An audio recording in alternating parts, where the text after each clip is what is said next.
Such a good OC. Hi. Howdy. Hello. We're here. We're doing it.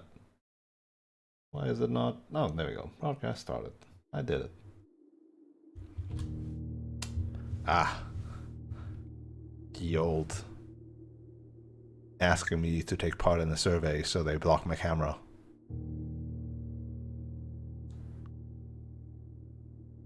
Hi. Open blueprints. I have a to-do list of things that I don't know where they are leading me. So that's good. What is my setup for this? Let me check.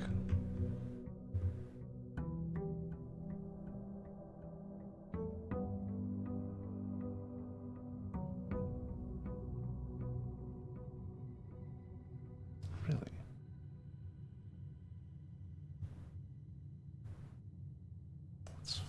I see why I did that. Here. It's been a while. It's been a while since y'all were able to look at my stuff.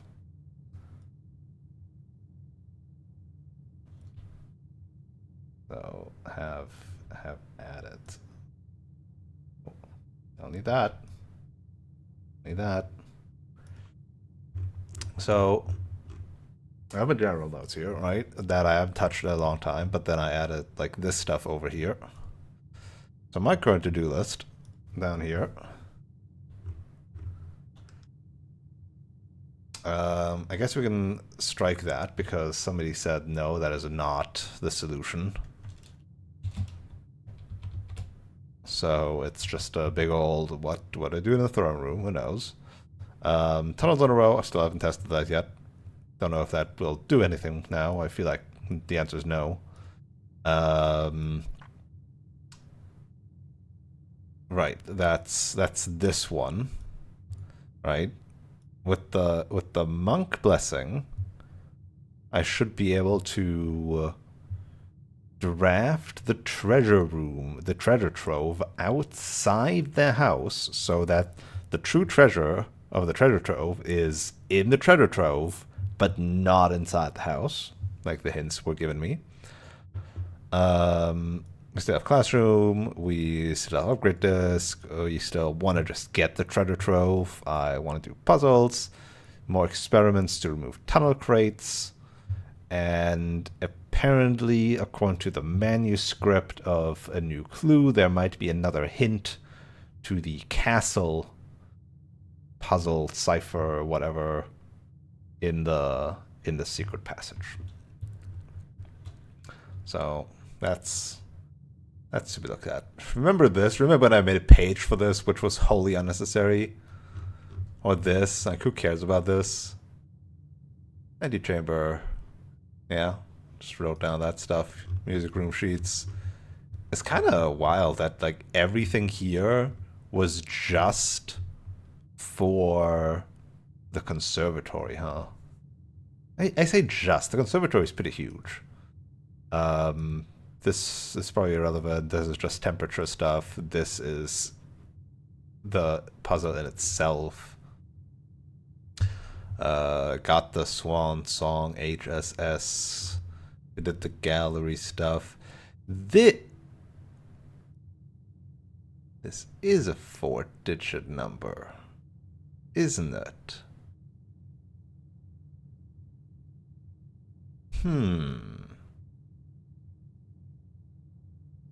I just realized if we don't do this in like proper Roman numerals. No, if we do this in proper Roman numerals, it's 1213. Because 1210.3. That is a 4-digit number. But I still know, like, that's my problem with this core business, right? Like, where do I even apply this? What needs a 3-digit or less number, right? I can try this out on multiple 4-digit numbers, but I'm like, why? What needs a 3-digit or less number? And that's what I don't know. Yep, I mean, we got that now. It's all that. I'm still disappointed. Like the whole like sigil thing, like the inner sanctum, the 8 keys, that seemed like such a huge thing. And like, yes, we got the deed, the will, but it doesn't feel like it led me anywhere. Like every other lead I have right now has nothing to do with the 8 sigils, with the inner sanctum, with the 8 realms in 8 months or whatever. So that just feels kind of disappointing. Like I thought this would lead me to maybe a hint for the throne room, but it didn't. So I don't know. That felt like the big puzzle to be solved at this stage of the game, but the actual one is getting a new clue and solving a new clue, right?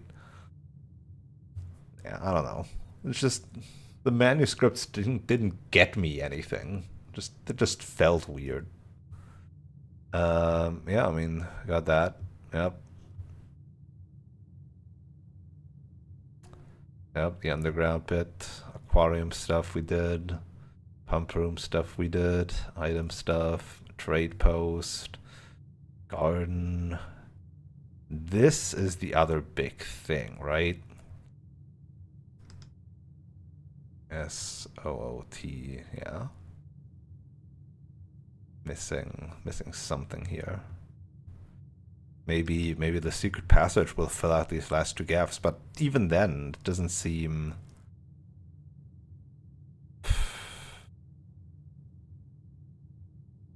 like a lot. Yeah, again, a bit sad that this main thing is just such a nothing burger in the end, feels like. And then that, and then that, yep, and then that is irrelevant, that is irrelevant, that's still relevant, that has probably become irrelevant, that's still relevant, that's probably relevant, and that's irrelevant. Maybe I should sort stuff like this also for my relevant things and my irrelevant things, but I also kind of don't want to disturb the order, because who knows? Who knows? Alright, let's turn that off. Get cracking.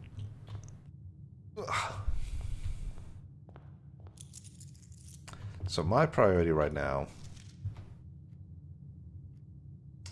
is getting the blessing of the monk.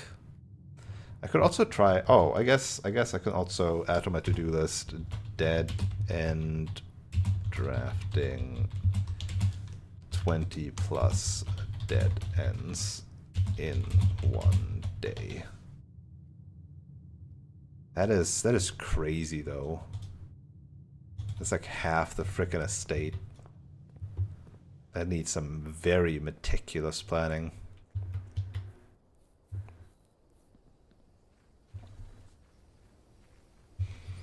Bum, bum, bum. Oh, I should have picked up the microchips. I forgot. What if I get the trading post? I could have traded something good. No, shrine it is. Alright, so. I need to offer. Where is it? Where is it? Presumably 13 to 14 is the monk one, because 1 to 2 is apparently dancer, 3 to 4 is high roller, 5 to 6 is gardener, 7 to 8 is chef, 9 to 10 is general, 11 to 12 is tinkerer, 13 to 14 then is a monk, and 15 to 16 is berry. So it changes every 16 coins, which means if I want to have this for a long time, I will add 32 to 13, which is 45 or 61, right? 16 times 4 minus 3, 61. That makes sense to me. I'll just put in 61 coins. Fuck it. Let's have that for a while.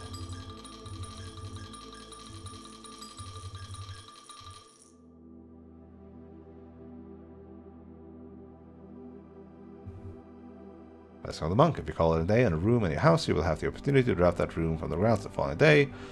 Blessing duration 6 days. So I can do this 6 times or 5 times, depending on how it counts it. So one of those should definitely be the treasure trove. And then I wonder if I would want to try other permanent rooms like Entrance Hall, Foundation, Antechamber, or Room 46. Do make a screenshot of this. No, give me a screenshot of this.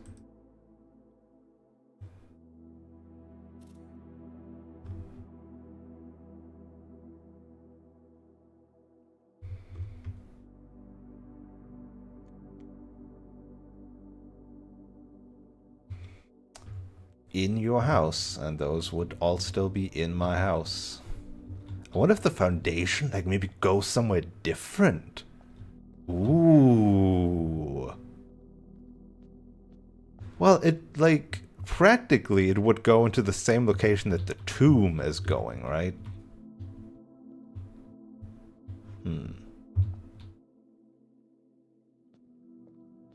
Oh yeah, I started with 3 keys because I got the clock tower last time, right? I don't want to get cursed. I want to do things. I don't want to do those stupid curse trophies or whatever.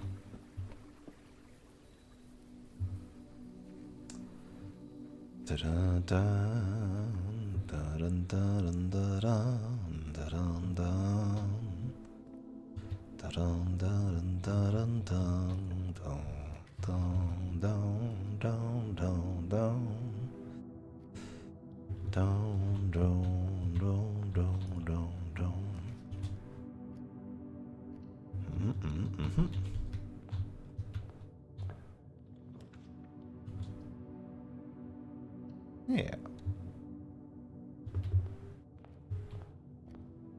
Grab this first.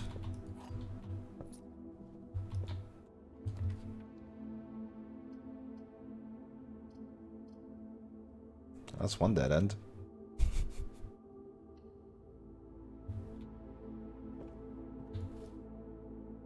Don't need the tutorial for dice every time.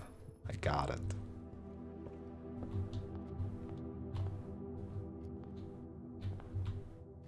What is that? I don't know. Ah, lockpicks.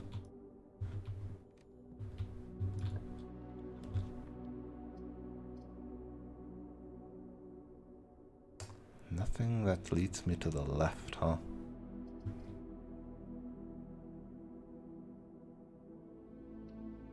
Observatory kind of lost its luster with the 50-star reward being now always there. The black box is false. A false box contains the gems. The black box is true.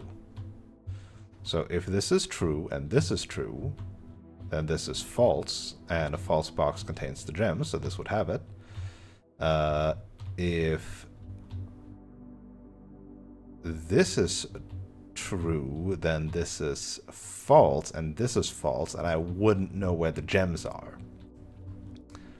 So because the game has to be able to tell me where the gems are with absolute certainty. Oh no, wait. Oh no, and no. If this is true, then these both are false, which means a true box contains the gems, so it's still the blue box. That way around. No matter what reasoning you follow, it's the blue box.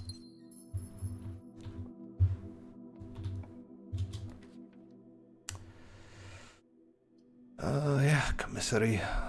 Don't have all my money though this time. I suppose I need to get some.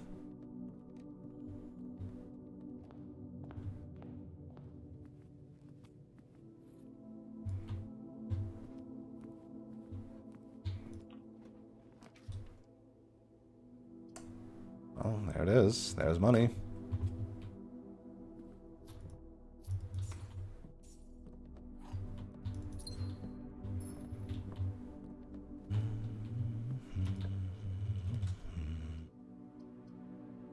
Here's more money.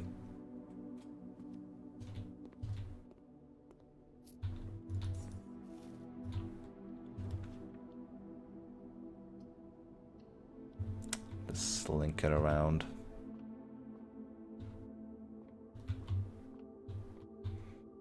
$20. 15. 1. 12. 28 divided by 14 is 2 times 12 is 24 minus 5 is 19. 3 times 3, 9 minus 3, 6 times 3 is 18. I don't know what, these are long on that one. 2 normal keys. Man, the chances of there being normal keys feels like so high now.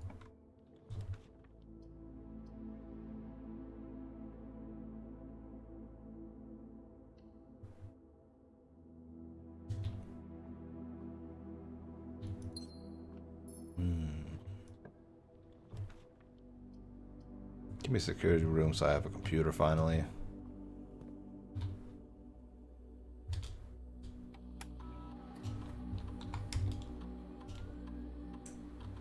Trunk and a coin purse I'm missing. Wait, what? Huh? Where the frick was there a trunk? And a coin purse? Oh no. Did it not look good? It did not look good, huh?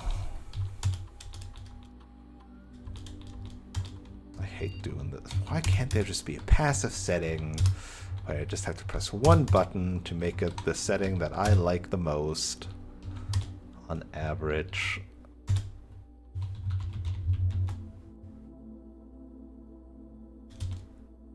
Let's read some staff announcements. Oh. Nothing else? Damn. Is that just the end of the staff announcements?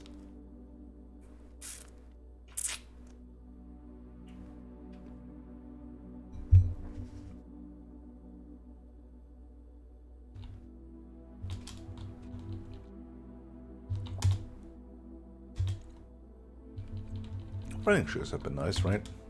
Like the set of running shoes has been nice, I think.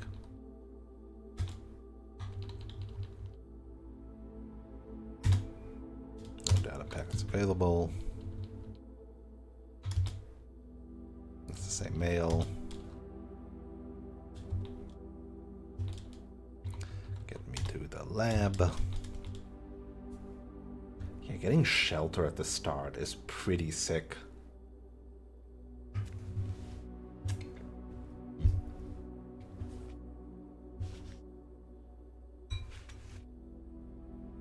Shelter having a computer so you can instantly set up the lab experiment before you even get started with the house. And you get access to, well, red rooms. And you get access to, if it's a good experiment, opening all doors. Like, that's just... I feel like that's the one that you want for... like, a good average house draft, right? That just makes the best house draft.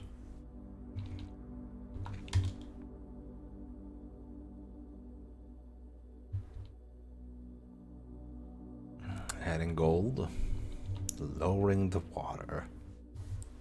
It feels not needed. Like, what would I use this for, basically?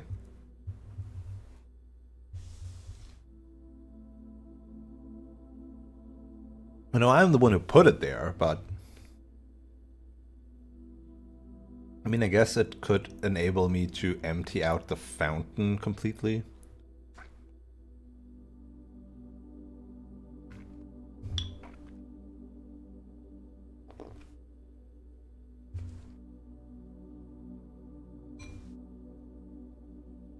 You're probably not allowed to, like, drain it back up. Like, drain it again, drain it back up, drain it again.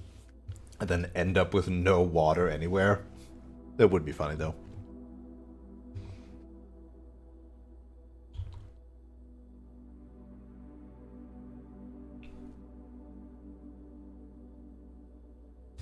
Yeah. There's potentially 5.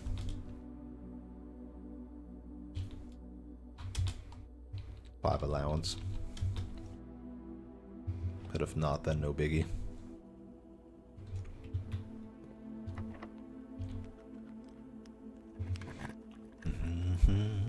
Oh, hey, that's a treasure trove. That's all I want, really. That's all we need. I'll just all the money. Ooh, a red moon. A red moon with a green handwritten note. There's no realm that flies the white flag, which is just false.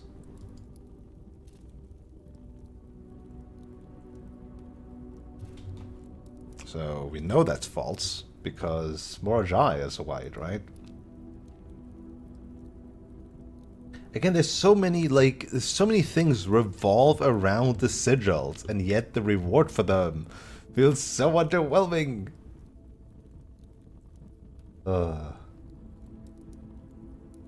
Yeah, Morajai is white.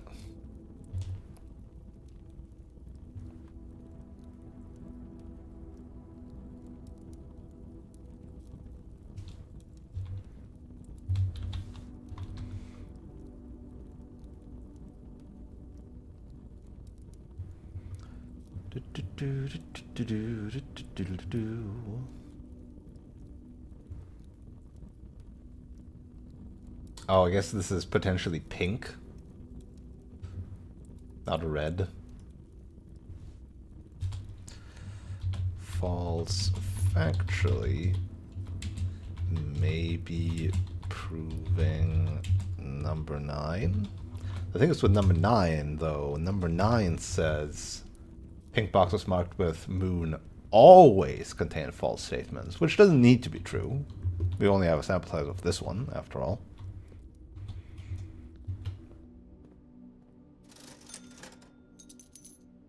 Yeah, magnifying glass, sledgehammer, sleeping mask, running shoes on the running shoes thing. Oh shit. I guess I should have picked it up. So where is this coin purse that I apparently missed? And a trunk. Missed a coin purse and a trunk somewhere.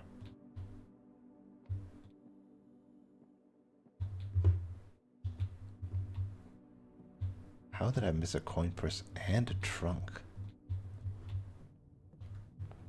Maybe in the nook? No. Huh?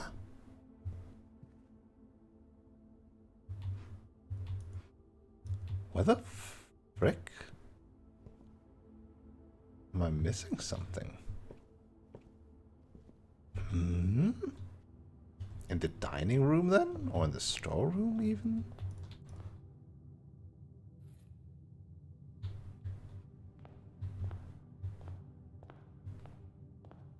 Did I miss stuff in here? Oh my god, I did.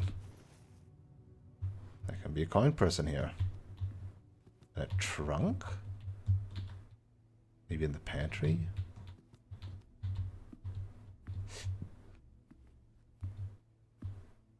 Wasting a lot of steps.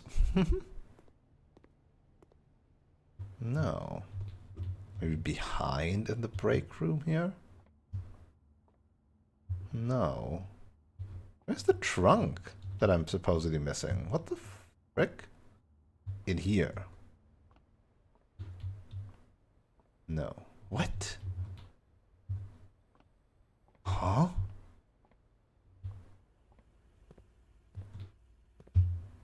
Huh? But this is saying I'm missing a trunk. What can that mean? Where's the trunk that I'm missing?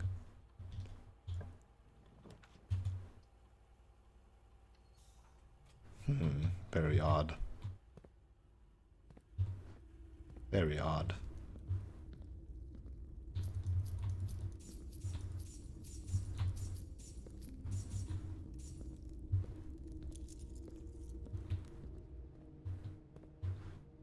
I don't see it anywhere.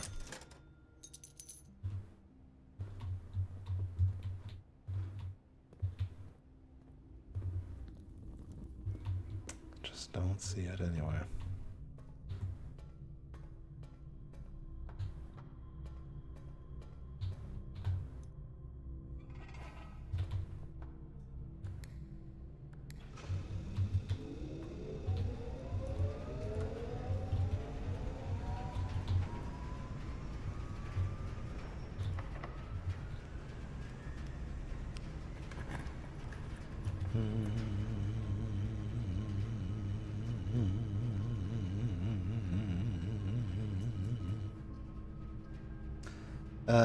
All of this sucks, eh?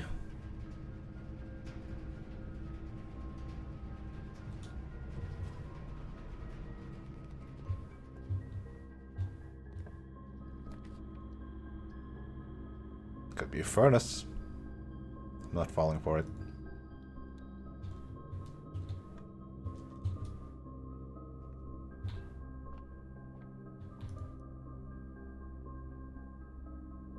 Yep. And then a diamond. Inkwell's pretty disappointing. So there's got to be something funny at 100.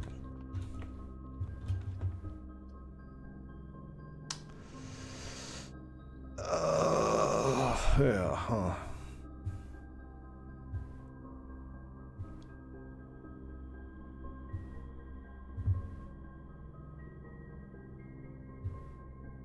How do you get 20 dead ends? How would you even do that? That's crazy.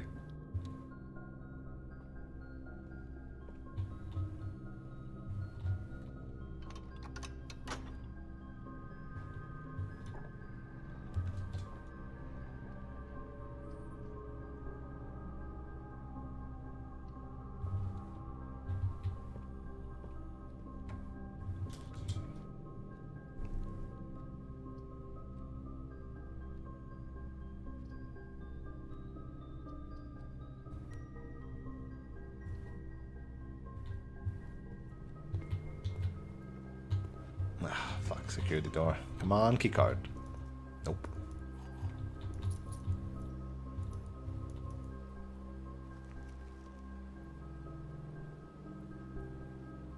Uh, 1, 2, 3, 4, 5, 6, 6, 2, 3, 4, 5, 6. So in the chapel.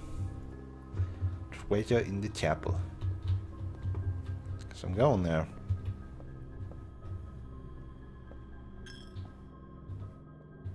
Is it just directly in front of this? Or maybe here? Or here? But I don't have a thing, do I? Yeah, don't have a shovel. So strange not having a shovel.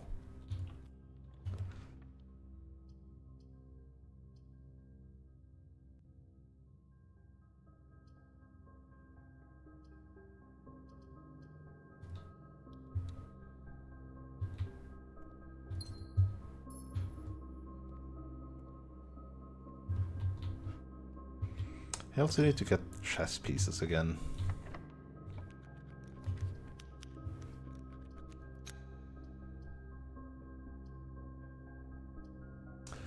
What is my current goal if I'm not... What aside from treasure trove am I actually doing here? Nothing, really. Getting the secret passage, potentially. Getting tunnels, potentially. But other than that, I don't really have a specific goal. So I'm just gonna go get to the rank 9 and get like maybe my allowance there.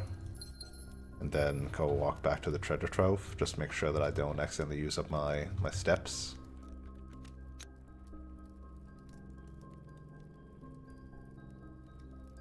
I'll just do this and walk back. Honestly,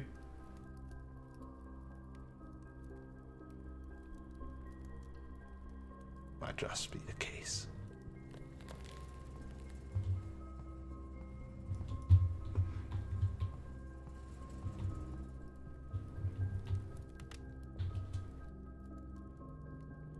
do need a gem for it, so makes sense.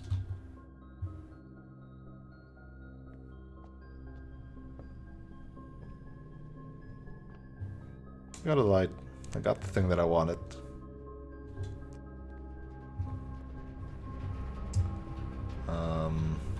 And I'll check up there. I can. Crazy to me that there's no upgrade for the den.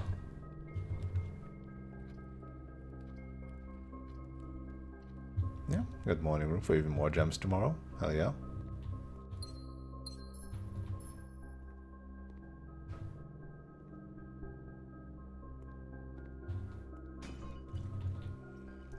All the stuff that I can't pick up.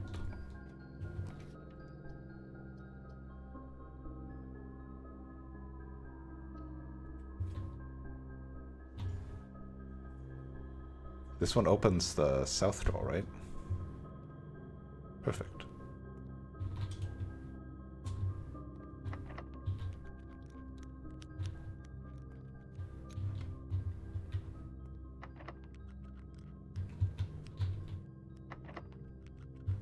Damn. So much for my increased lockpicking abilities.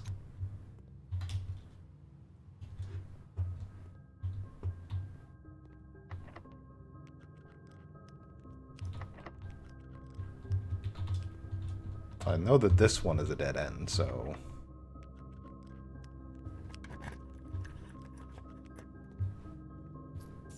might as well pick up the stuff that I can't pick up. And also open the east one.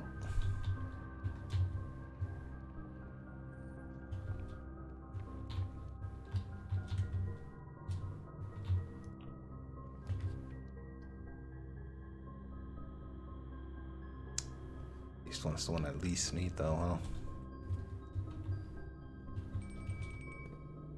Dinner is served.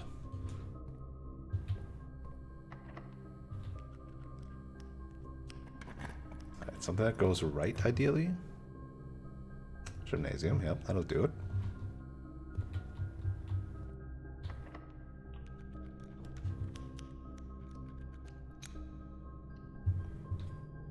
We haven't pumped in a while.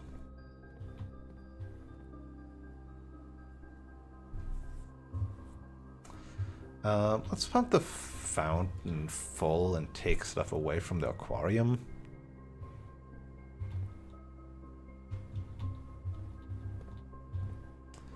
So fountain was number 1, which means it's pump 2. Okay.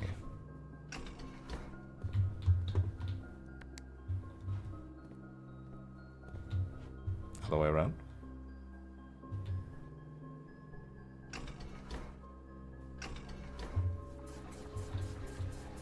Other way around.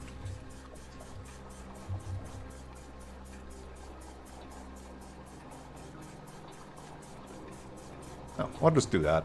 Yeah, that'll do it. Have a nice full fountain again.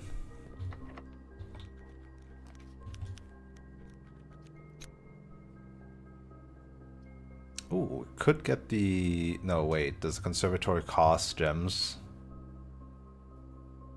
I don't remember. Oh, no, we'll pick the sauna. Oh, yeah. One allowance, please. Yes, pick up the gemstone from... from that. Yeah, that's smart. Ooh, careful now. How many steps? 1, 2, 3, 4, 5, 6, 7, 8, 9, 10, 11, 12, 13. Could get dangerous.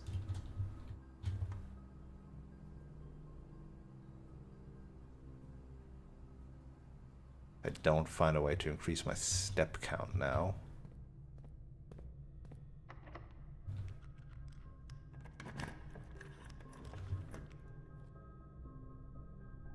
Oof. That means I... Well, if I walk back to the dining room... So... 1, 2, 3, 4, 5, 6, 7, 8, 9, 10, 11, plus 20. So minus 9, basically. Or plus 9 from my current steps. Minus 8, 7, 6, 5, 4, 3, 2, 1. Back to 0. Right. 1, 2, 3, 4, 6, 7, 8, 9. Right. Like, that's basically even. Although running shoes could do something here. So maybe by just moving more rooms and getting the steps down there, I'll effectively trigger like running shoes a couple of times and have it better.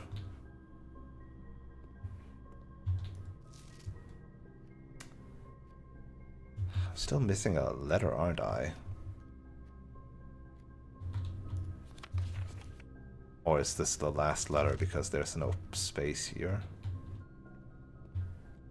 Because like my last letter experiment I think didn't work out at all.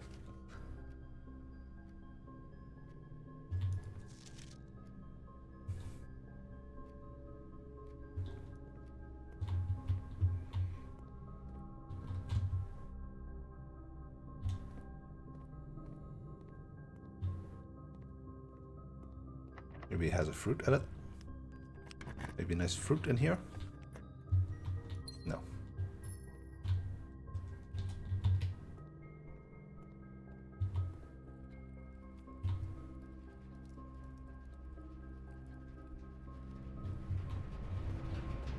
Oh, one running shoe trigger.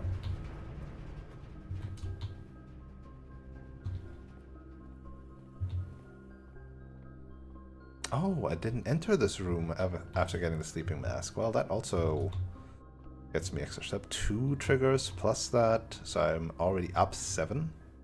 This is showroom, right? Yeah.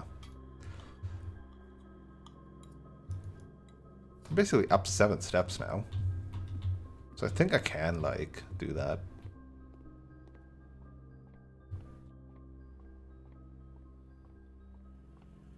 Eight.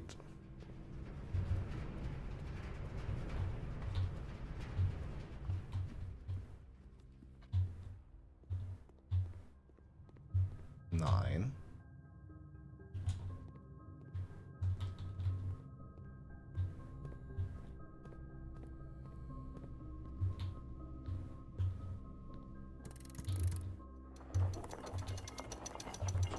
Yeah, should be on like a +3 allowance with this. Nice, 71. Now I'll just walk back to the treasure trove and call it a day there. I wonder if this specifically has to be call it a day, or if it can also be running out of steps. Like if I actually hit it on 0, would that work out for me? I don't know.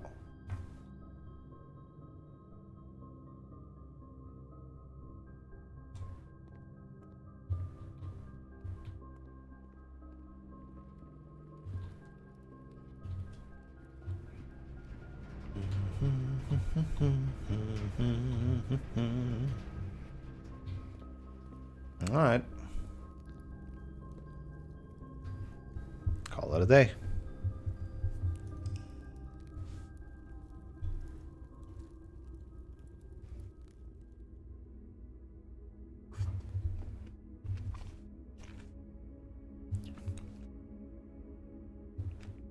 East facing, yep. Checks out. East swing favored.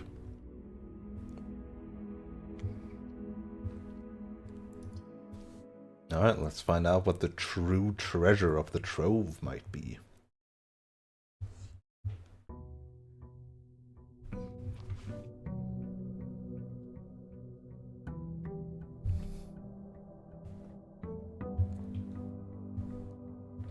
Start with 90 steps. We start with 1 billion frickin' gems and money.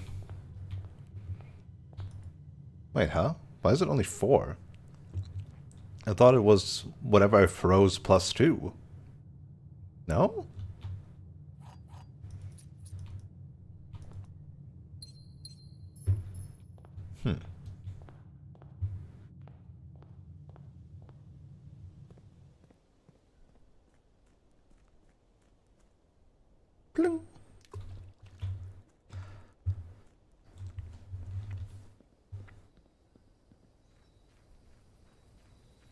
Again, forgot to take the microchip, but also it doesn't really matter.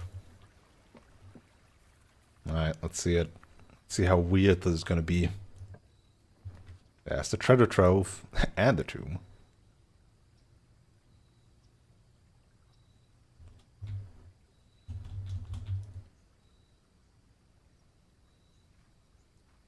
Interesting. Oh, baby. And just a collapsed thing. Oh, baby. Hopefully this doesn't need a special key now. That would be fucked up. Luckily, I do have keys from the mail delivery. It didn't even occur to me. Orindia box. Wait, what? Wait, what? No, it doesn't need something special. What? What do you need? No, wait, what? What do you need? No! It doesn't even give me anything to interact.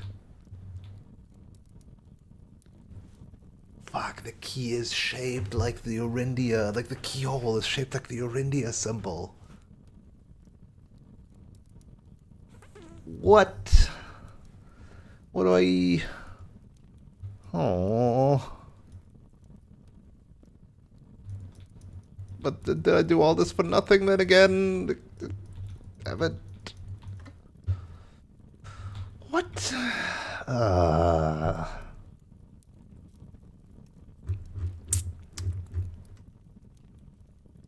That's fucked up.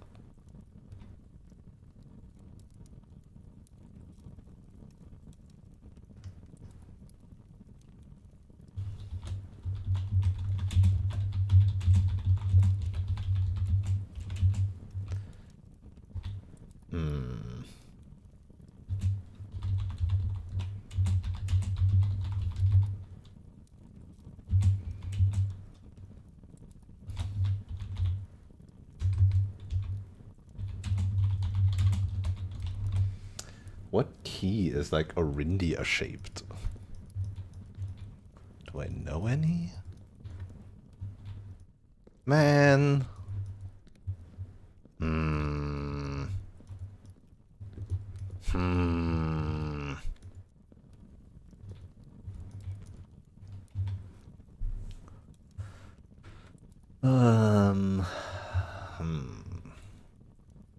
The basement key wouldn't be Orindia shaped, would it?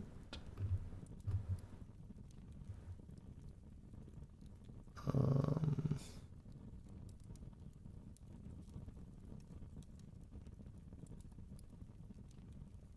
this is not sorted correctly. Sort by date, please.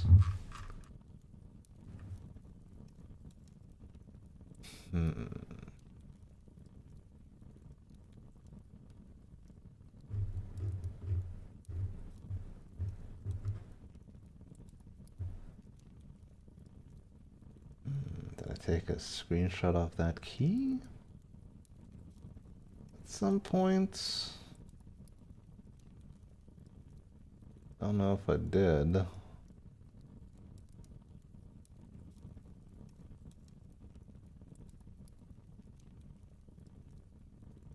Don't think I did. Damn it.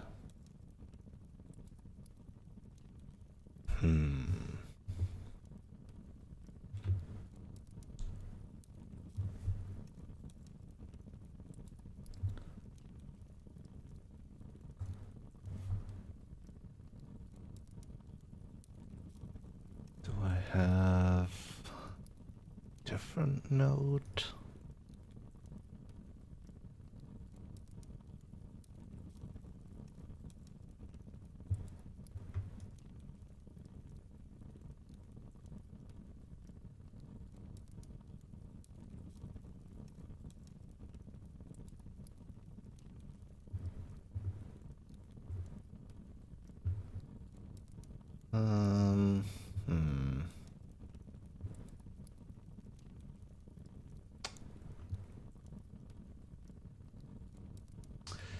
Well, my hint page says, unfortunately, come back later. Great. Wow. All that for well, you can't actually do anything about this. That's fucked up.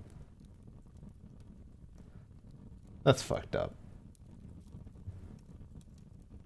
This seemed like the one big thing, man. True treasure of the trove. What else does this thing want me to do then? Everything else seems so weird.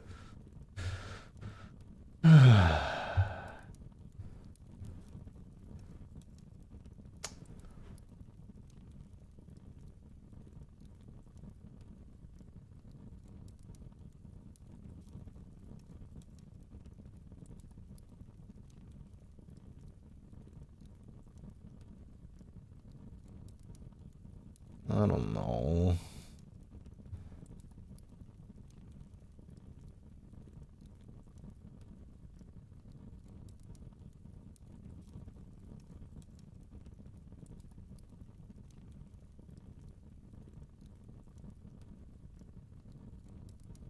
I don't know.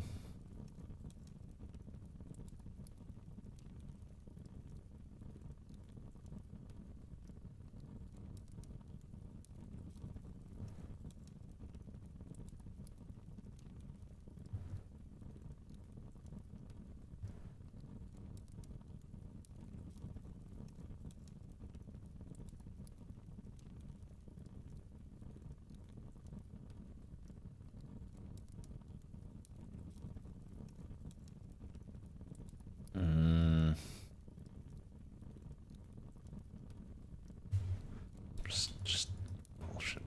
Alright, what else is I to do, I guess? Well, that went fucking sour really fast. That was the one exciting thing. That was the most exciting thing I could have gotten.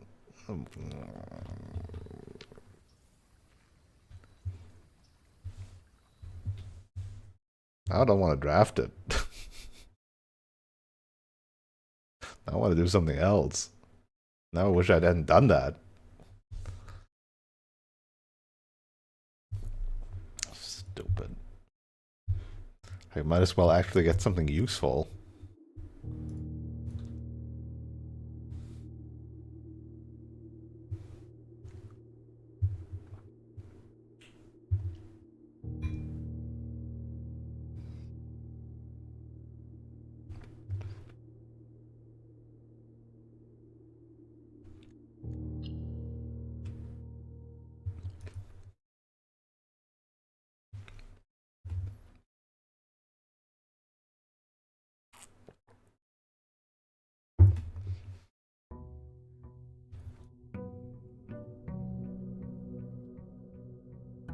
Says it didn't even give me a new note either down there, right?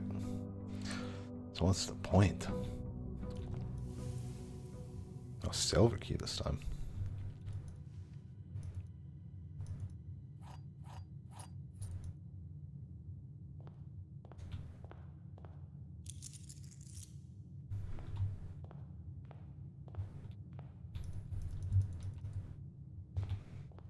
Alright, well, let's hope I get a trading post or shelter. Those would be the two most useful, probably.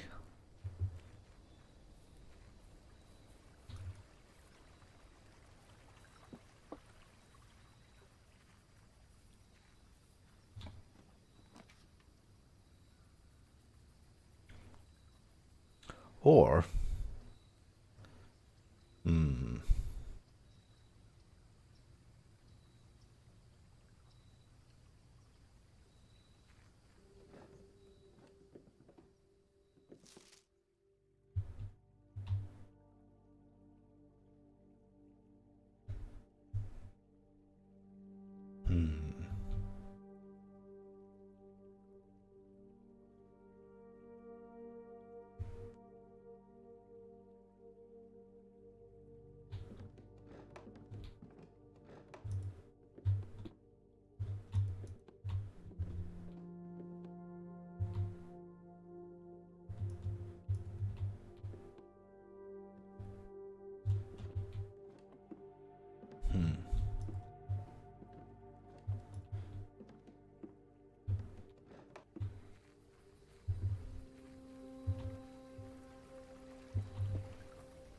Maybe we do a final exam. We need plenty of gems.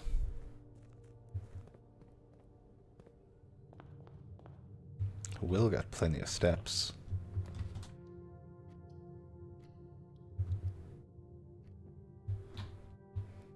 This is not an empty box. The empty boxes are both false. The empty boxes are both true. So, if this is a true statement, then this has the gems in it.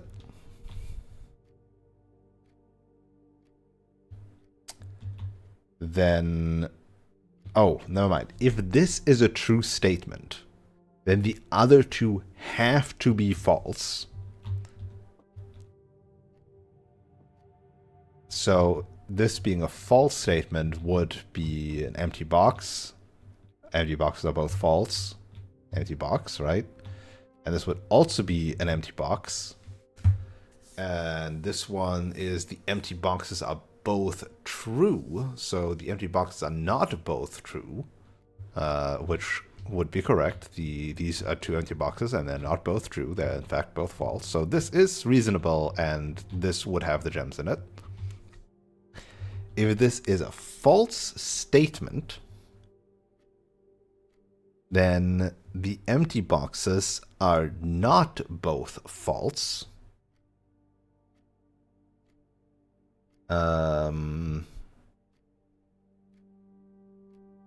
So one of the empty boxes is true and the other one could also be true.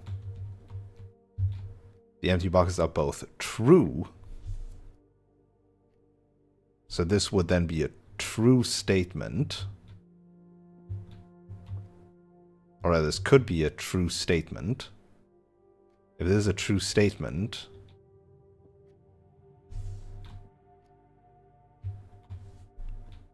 so if this is true and this is false,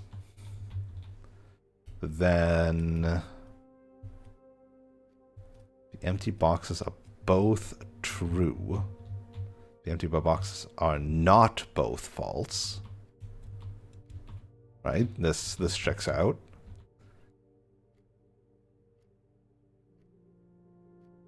But then that would mean this needs to be true.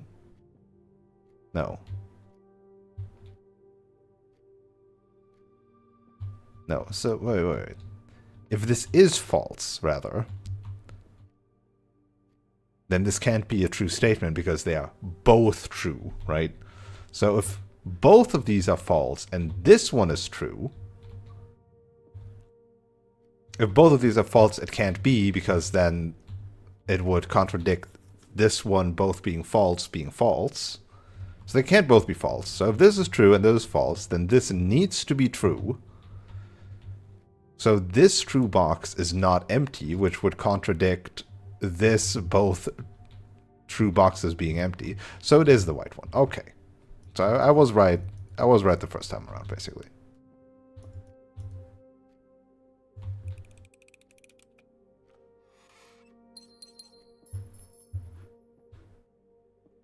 What puzzle is that? Like 39?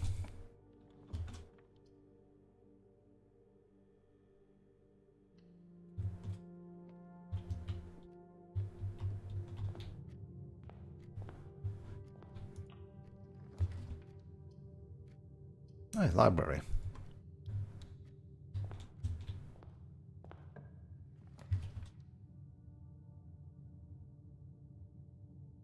Yeah. Got the free gem that's in here too. And have the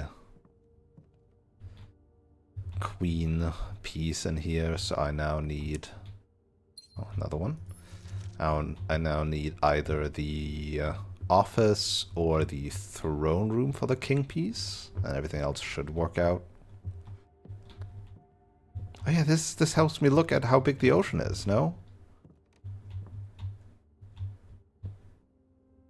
I think that is that arch areas Fen. God damn it. I want... It's hard to look at. No, this is more Jai, Kororika. So, yeah, there's not actually a lot of space between Kororika and Arch Arius. This ocean is not that big. Also, there's an island there in the middle, huh?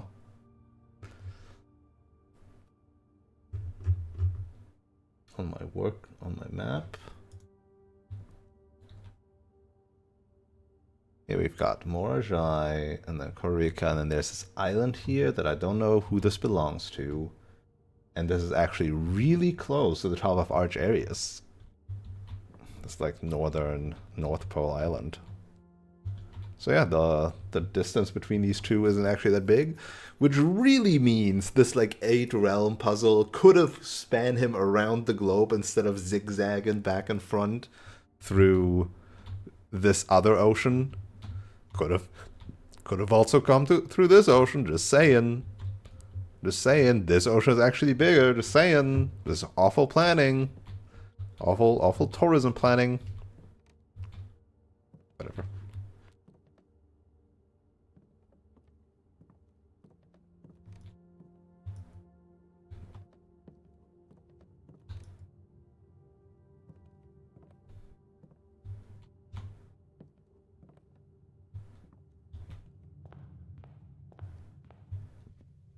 Ooh, magnifying glass. Perfect for The Curse of Blackbridge by Redford Ewing. The legend of Blackbridge is one that's well known to the people of the Grand Realm, for versions of this tale have been passed down from generation to generation. With each new telling, the story has changed, becoming over the years more colorful, more verbose, and, as one might expect, increasingly horrifying. However, with so many renditions and unique personal touches, the task of confining and binding this tale to text seemed an ambitious and impossible challenge. Over the course of my research, I heard dozens of variations of the legend, and while the details would often change, I was surprised how much of the story's heart remained the same. Yet the more I listened, the clearer it became that there could never be a definitive version of this tale, capable of capturing all wonder and myth of Blackbridge. In the end, I chose to write down what felt most authentic, the story my grandmother told me as a boy long ago. Part 1. The Berry Picker from Oris. I wonder how long this book is going to be. Oh, high text. Many years ago, before peace had become a familiar word, there lived a group of rogues so wayward that the locals deemed it appropriate to call their number the Unholy Hounds. They were feral outlaws composed of society's worst in a time where society was at its worst, and for each crime that fearful travelers credited to the group, a dozen more lay unclaimed, each worse than the last. For the gentry, however, who often value their coffers more than their companions, no crime could measure more wicked than the group's primary enterprise, highroad robbery. One such member of the so-called band of rogues was a boy of 13 years, Jesper, who had not been lucky in life, having lost 2 brothers to war and parents to famine. In the years of hunger that followed, Jesper lived in a gutter behind the churchyard, relying on the nourishment of scurrying bugs and weeds harvested from the cracks of the alleyway to sustain his pitiful existence. It is not surprising that a child aiming to escape such hardships would take any easy road out.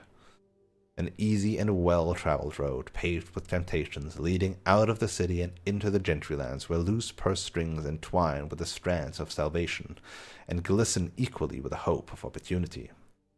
It was this road that eventually led Jesper to the end of his youth, a hidden cave at the bottom of Blackbridge Canyon. It was here that he met his surrogate family and saviors, that notorious gang of godless outlaws known as the Unholy Hounds.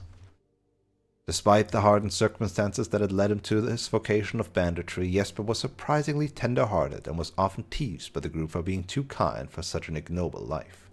For this reason, Jesper was assigned the innocent role of berry picker.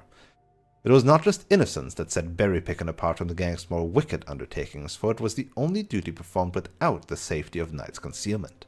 Jesper, no stranger to solitude, did not protest that he alone worked while the others slept soundly, tucked away in the cave at the bottom of Blackbridge Canyon. On one such occasion, Jesper decided to get an early start. He left the cave, berry basket in hand, and set out into the woods before the morning sun had even brushed against the tallest treetops.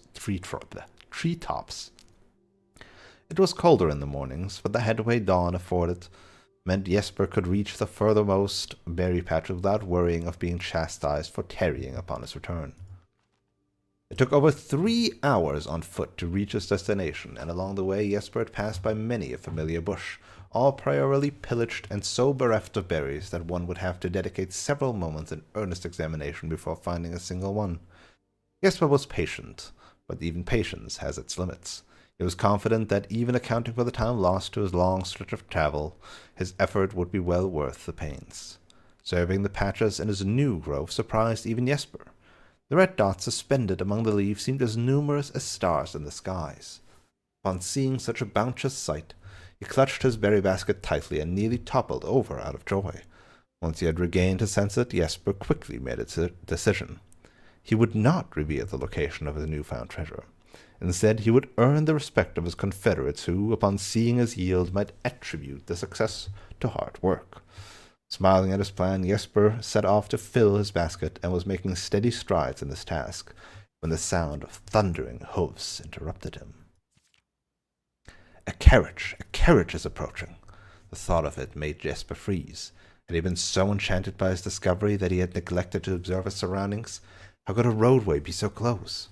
He ducked down and crept toward the impending sound, hiding beyond one of the larger bushes nearby. There was only a moment more before the sound source revealed itself.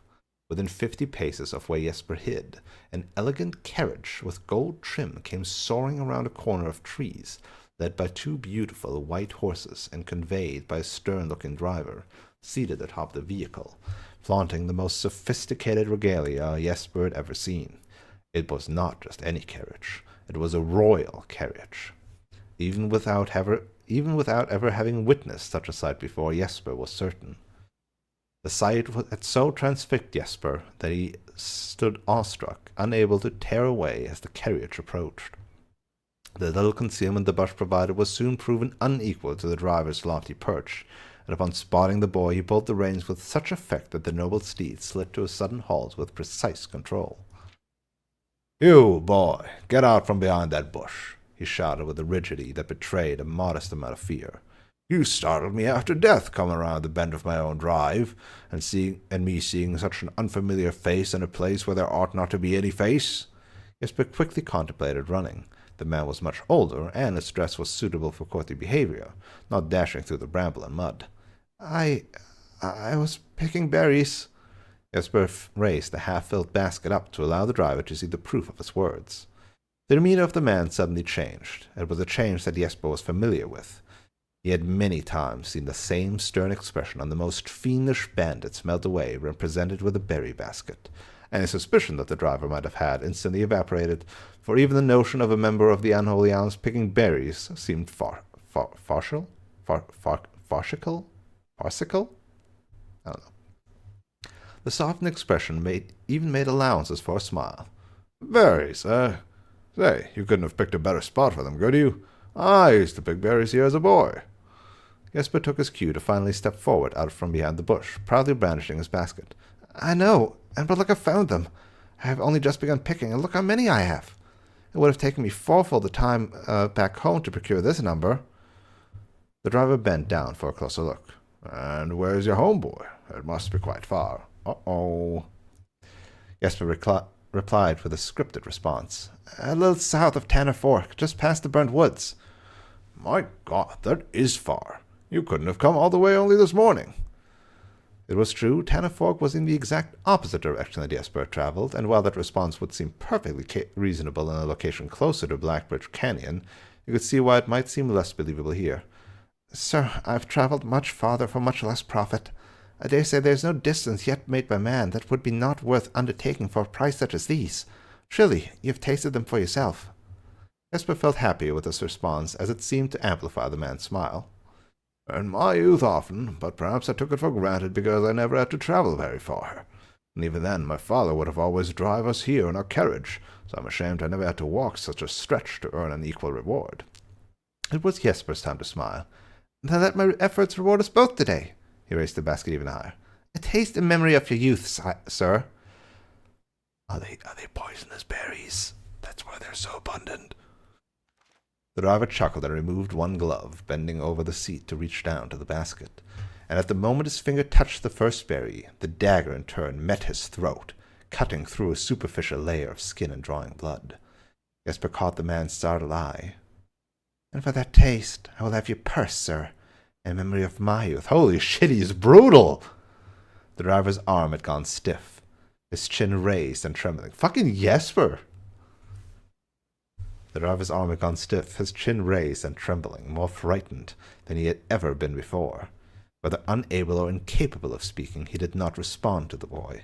Perhaps he did not think his jaw could afford to be engaged at this particular time. Jesper let the basket drop, freeing his other hand to probe the man's pockets. Do not mistake me, sir. I will not kill you if you give me no cause. Though I will admit, the thought of taking your carriage and leaving you the indignity of walking appeals to me. Unable to find a purse on the man's coat, Jesper pivoted to search the seat under him. Why have you no purse upon your person? The driver slowly raised his hands cautiously, pointing towards the carriage door behind him. Jesper lowered the knife's edge a small degree to allow the man to speak, which she did in turn softly. There's a lockbox in the carriage. Well, come down then and grant me the courtesy of sparing your life and binding your hands. A concession I assure you of my tender heart, for it would be much easier to slit your throat. The man started to comply, slowly lowering himself from the driver's seat of the carriage. Once down, Jesper guided him away from the carriage to a nearby tree, where he instructed him to get on his knees and put his hands behind his back.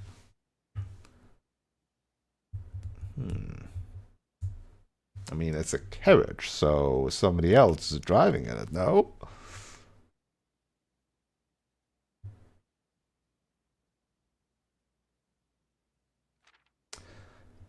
Excusing his inexperience, the man indulged it. Oh, wait.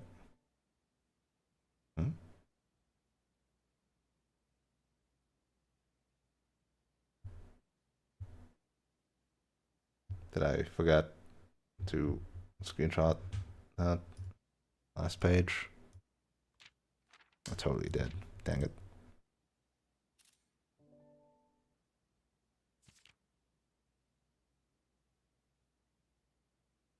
Hold on. Need to fix this in my notes. Can't have that be out of order. That would suck. Excusing his inexperience, the man indulged Jesper while he figured out how to adequately bind him. The smile and kindness Jesper had seen on the man's face are nothing more than a distant memory. In their place, cold, dark eyes displaying no emotion.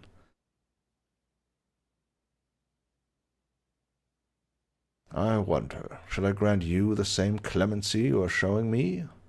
Jesper stopped, surprised by the question, but ignoring it, secured the final bindings, and then hastily returned to the carriage. With one hand on the door's handle, he turned back to the man. If there is no lockbox, there will be no clemency. Inside, the carriage was surprisingly dusty and unswept, a stark contrast to the elegant and polished golden facade of the exterior. It had apparently been many years since a passenger had enjoyed passage in this vehicle.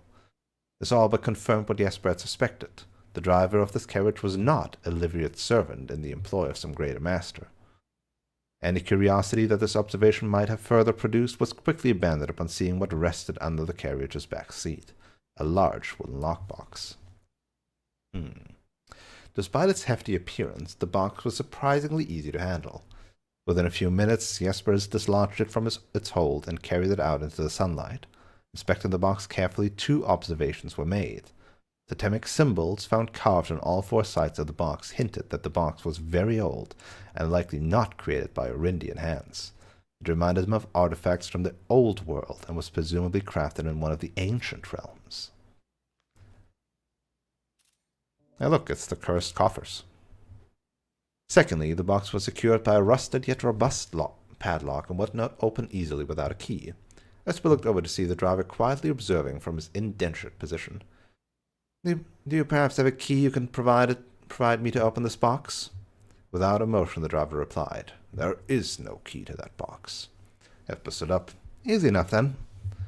He headed over to the nearby rock of sizable dimensions and lifted the stone up, carrying it back to the box. If there was ever a time when that lock had been resistant to brute force, it wasn't recent. With one hit, the stone had completely shattered the rusted lock. He bent back down and opened the lid. Inside was an effigy, a crude figure chiseled from stone. Without too much deliberation, Jasper bent down and picked it up, somewhat surprised how heavy it seemed given how light the box had felt. Having expected to find something more akin to gold or gems, he looked questioningly to the man, hoping to find an explanation. The driver's smile at once again returned. "You are cursed, boy, for deadly is the stone. You have opened that which should have never been opened, and you are cursed."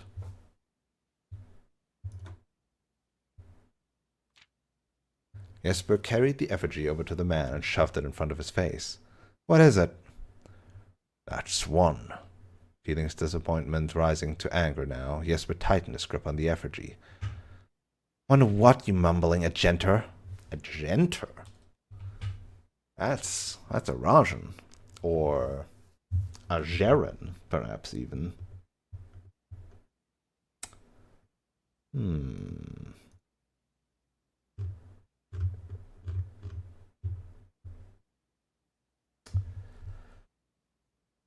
Aj is first Entor.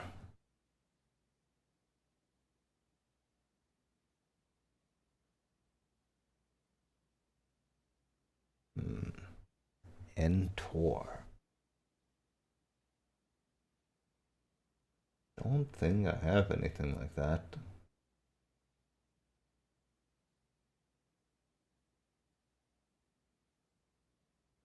Entor.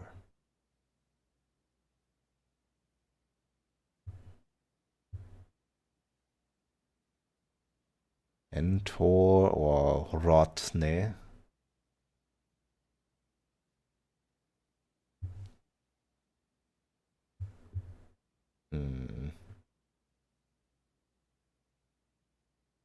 I have no idea what that means.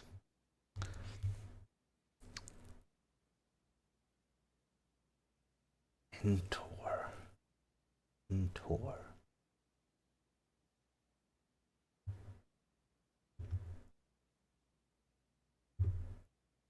I don't know.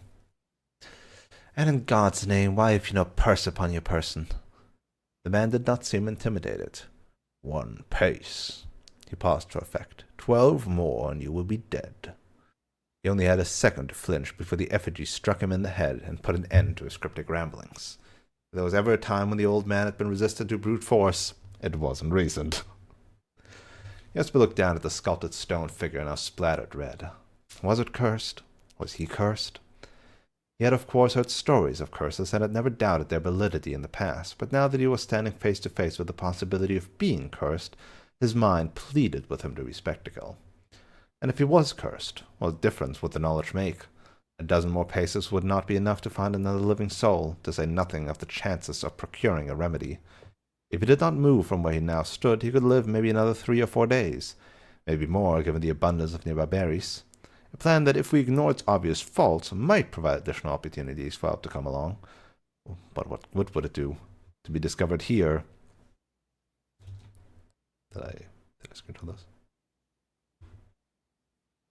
To be discovered here, beside a body, stolen goods in hand, bloated from berries, and raving about a curse that could very well not be real. No, it would most certainly be better to face one's fate now, take a dozen paces, and see if life goes on. But Jesper found his legs unable to make that first step.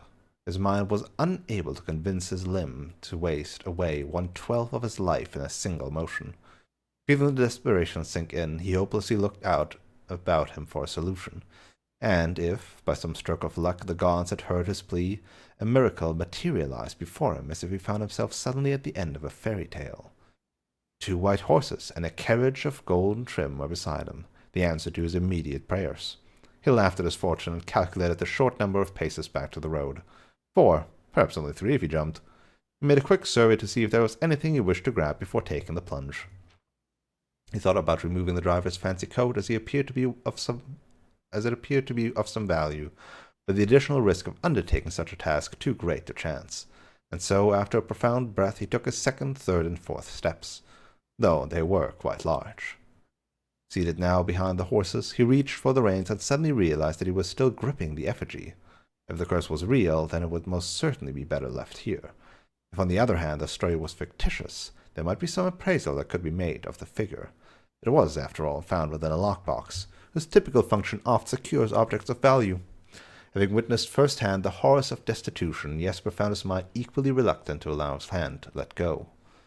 If it is cursed, I die. If not today, then tomorrow. And if I die, what care have I? And with that statement said aloud to the horses, seemingly, Jesper took upon the reins with confidence.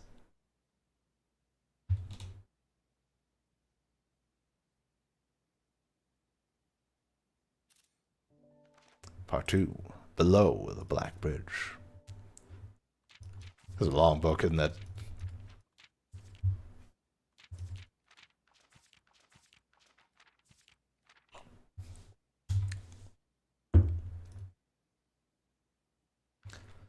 Miller awoke to some light nudging from a familiar foot. Only one person would have the cheek to awaken her in such ill-mannered fashion. Shaking the sleep from her eyes, she glared up at him in the darkness, but did not say a word. He nudged her again teasingly, then stepped back into the dim. After taking a moment for her eyes to adjust to the darkness of the cave, Miller remembered. She was on third watch today. Quietly collecting her things and wits, Miller turned as she left, waving to her young friend, who was more than likely already asleep. She kept through the cavern's main passage, careful to not wake the sleeping bandits around her. Like a hero in a book, she often mused. Quietly she grabbed a bow from a haphazardly formed pile of weapons, shaking the accompanying quiver in the darkness to assess how many arrows it held. She then walked toward the sun-drenched mouth of the cavern, ready to start her shift. Above her, in one of the few trees found in the canyon, Miller could see that Ravia was already posted. She waved, and Ravia waved back. Sorry, I have to always check if I didn't miss something in this book. Calling out to each other was strictly forbidden. Anything louder than a gesture in the canyon was forbidden. When Miller reached the tree, Ravia lowered the braided robe and pointed to the ground behind her. Miller turned, following the finger, and saw a pail of water resting beside a nearby log. She turned back to Ravia, nodded, and secured the pail to the rope. The pail went up first, and in turn, Miller followed.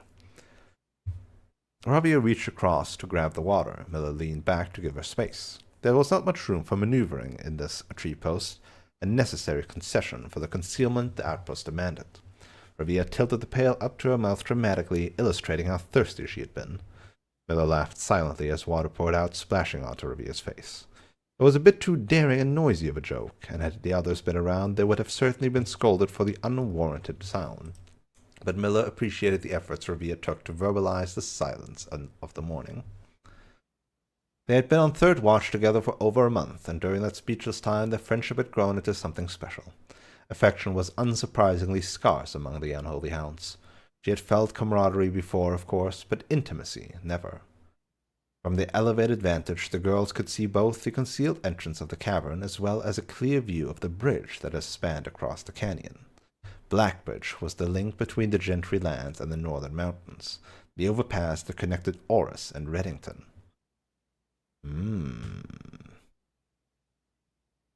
To the city-faring travelers of the realm, the bridge was an unavoidable crossing. In the day, the task was to ensure that travelers passed by without stopping. At night, the task was to ensure that they do. Like most of a band, Miller preferred the night. The biting glare of the sun might be tolerable to farmhands and bricklayers, but to a cavern-house bandit it was a source of constant annoyance. In the day there was no shroud to conceal their expression, nor to hide her thoughts. She felt exposed. Ravia touched her elbow and pointed up. Miller, striving to suppress a budding smile, subtly shook her hand in response. There were many signs that the unholy hounds used in the year of words, but the two of them had developed an extended vocabulary. Gestures quietly forged in the shared solitude of their month among the branches. She watched as Ravia shifted, placing her palms flat on the floorboards beneath them. Miller knew that she was trying to say, but she shook her head a second time. It was often more fun to pretend not to understand. Ravia rolled her eyes and turned away, looking back to the canyon. Squinting through the leaves, the two girls held still, watching and listening. It was not long until Miller, too, heard the sounds of approach. Ravia held up 2 bent fingers, and a few moments later 2 men emerged on the bridge's southern end. They were dressed in the familiar uniform, long grey coats with black facings, white waistcoats, and black tricorn hats. They belonged to the local patrol, the Blackguard. Although not an everyday occurrence, their presence at Blackbridge wasn't an unusual sight. It typically indicated an important traveler's impending passage across the bridge, information that the girls would promptly relay to their leaders as soon as the coast was clear. But this report, while exciting, was rarely acted upon. In Miller's 5 years in the Unholy Hounds, she had never once seen a carriage taken in open daylight when the Blackguard was nearby. The men had nearly reached the bridge's north end when Miller heard the horses, faintly at first but growing louder with each passing moment. Ravia's eyes met Miller's, the same concern mirrored in each other's expression. This did not sound like the typical carriage, cautiously approaching the bridge to cross. Instead of the familiar crunch of the highroad's gravel, they heard of the harsh clattering of hoofbeats against stone. Both girls quickly redirected their attention downward, looking through the foliage. The sounds were not coming from the high road, but from the canyon itself. The horses were coming from below the bridge. In an instant, Miller had nooked an arrow and drawn her bow. Go. Ravia was gone before the whisper had even left Miller's mouth. The young scout was already sliding down the bank below, racing towards the cave. There was no road that ran below the canyon. There was no reason for numerous horses to be approaching the cave. There was only one reasonable conclusion, and both girls had reached it instantly. The base had been compromised. This was a Blackguard attack. The moment the horses came into view, Miller let loose her first arrow. She was surprised to see a carriage. She'd expected cavalry. Before she even finished processing the thought, her second arrow was in the air. Without a trail, it would be unthinkable for a carriage to traverse such rough terrain, yet she watched as the wheels jolted over the rocky riverbed. A third arrow was now in flight, and there would be no need for a fourth. Well, he was cursed. The driver slumped over just moments before the vehicle dipped into a small ditch, slamming into an embankment. The force of the sudden halt immediately shattered the 2 front wheels and catapulted the driver from his seat. Utterly confused now, Miller quickly glanced over his shoulder to see if any horses were also approaching from the rear. Down in the canyon, the entire horde of the Unholy Hounds came spilling forth from the earth as if hell itself had suddenly sprung open. The group seemed even more bewildered than Miller, half asleep and tripping over one another in a desperate attempt to engage an unseen enemy in combat.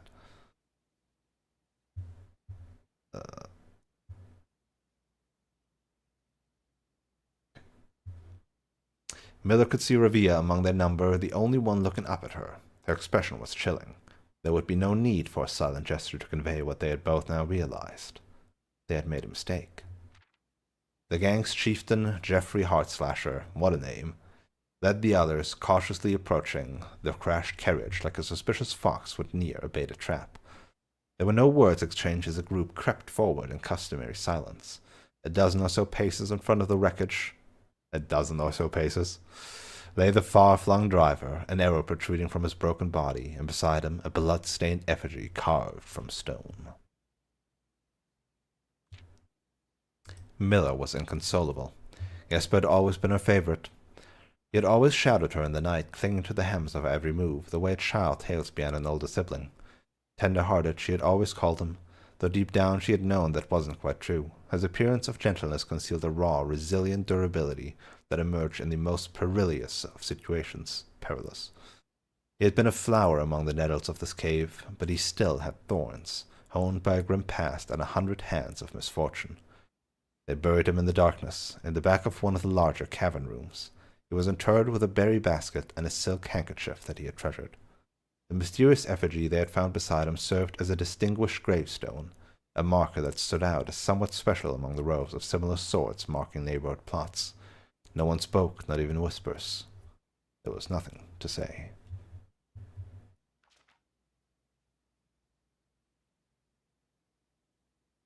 Miller awoke the next day to a thunderous shaking and rattling of the earth, a far cry from the playful nudging of the previous day. She strained to adjust her eyes, but the choking sting of stirred-up dust caused her to flinch. Panic was also in the air. The sounds of scurried footsteps and clattering feet filled the space around her.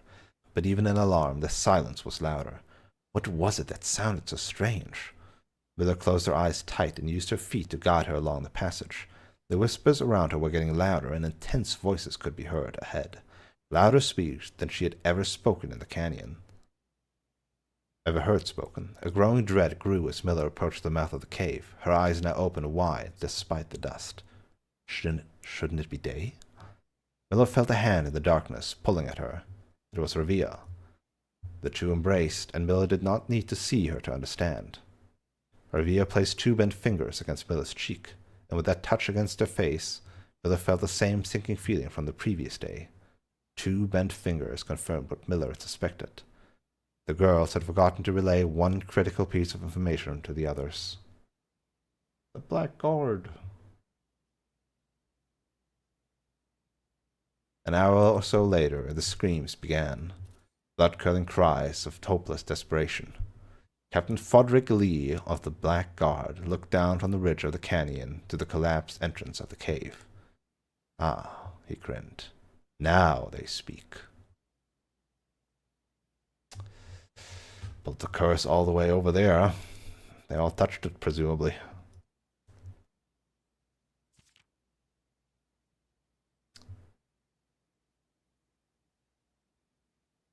That's the end. That's the end? Only 2 chapters? No epilogue? Shame.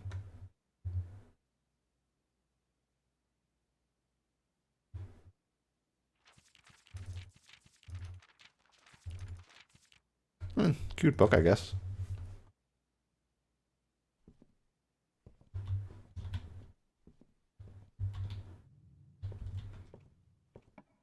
What am I doing? Getting the secret passage? Yeah, let's go get the secret passage.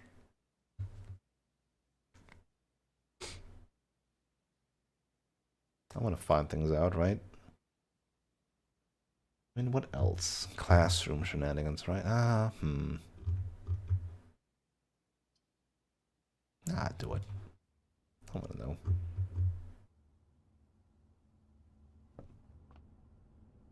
Okay, something here. It's a hint. Oh, wait. Is it just on these things?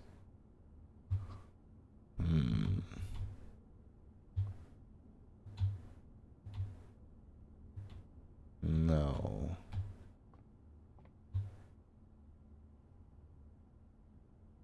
There's a hint here somewhere, but where?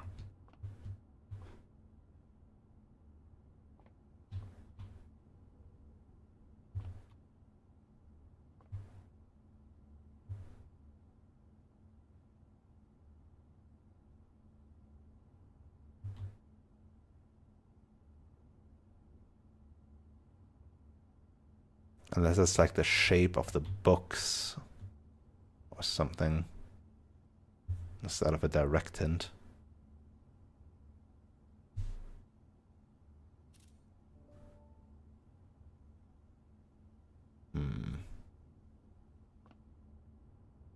Or I need to open it first.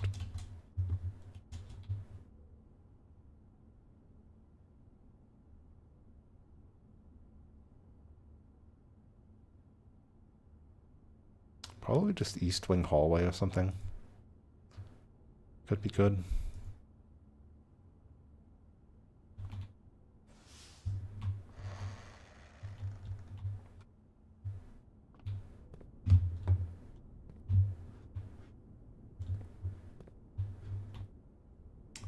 There's supposed to be a hint in here.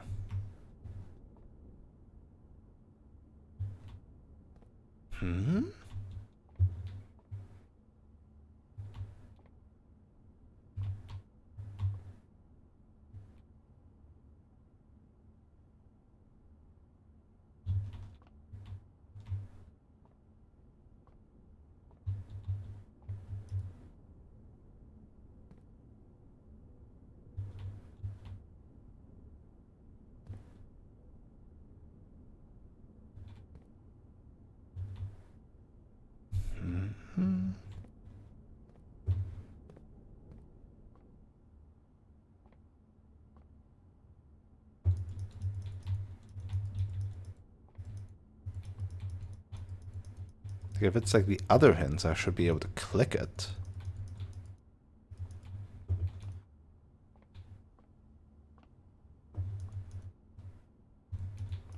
I wonder what happens if you like open the passageway from behind, right? If you like draft it and then go around it and then go to the back.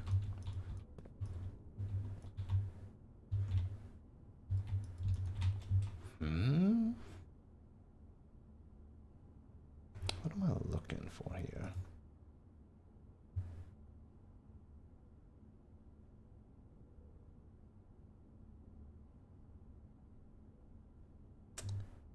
Oh, apparently it is coming in from behind. Oh, there it is. Ah, door. It's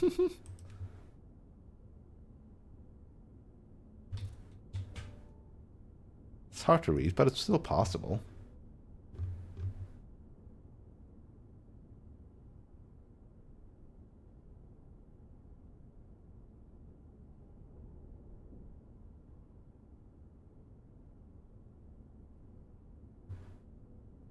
I see, because it has the double O as well. So D-O-O, and then R to the right. Okay, so we've got another R. We're only missing one letter in that structure.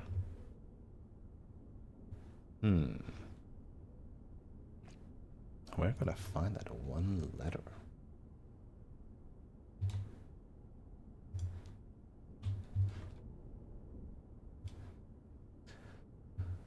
Hmm.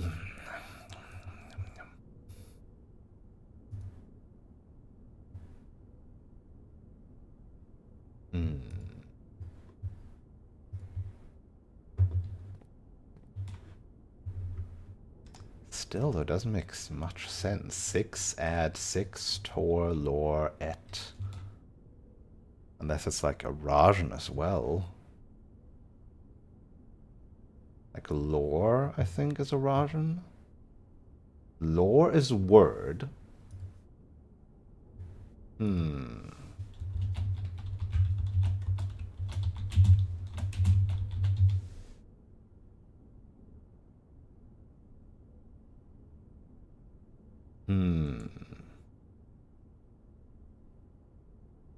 But I don't know anything else.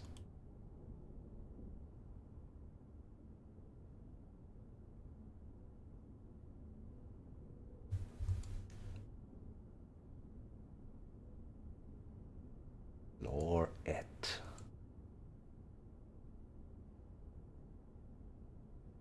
The middle row spells idiot.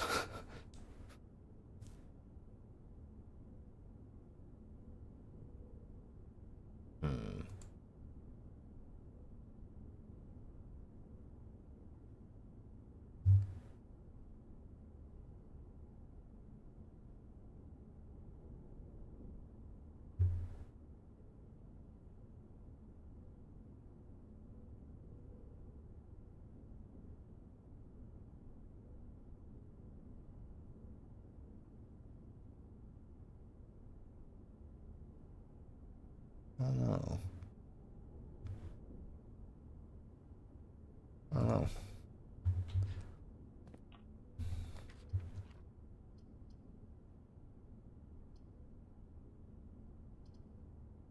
I'll make it Eastern Hall.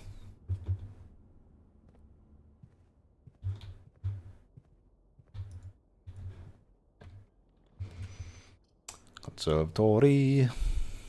Unless I wanna... Nah, I'm doing classrooms. I'm not gonna do the dead ends.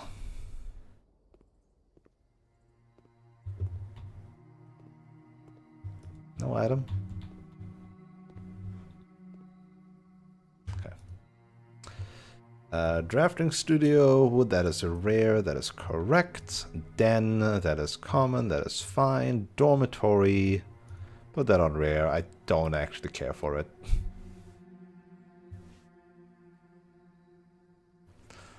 Like, sure, it's a dead end, but am I really doing that trophy thing? Probably not.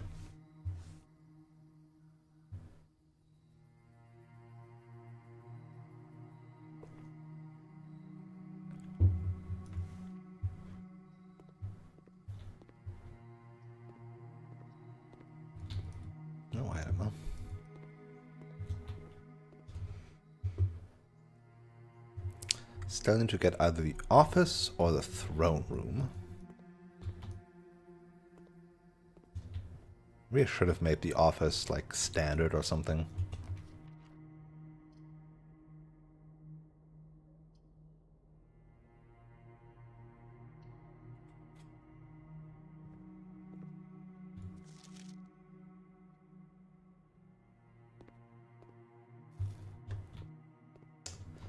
Is there anything I'm missing? Like there's this, right?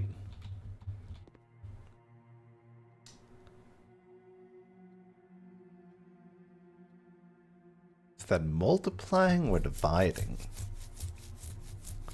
And what's the order of operations here?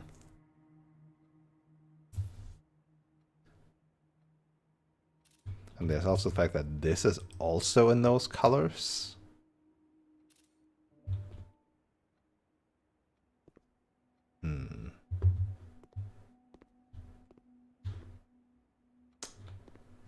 To me, that looks more purple than pink. So to me, this more reads dividing, but that doesn't make much sense to me. That it would, you know?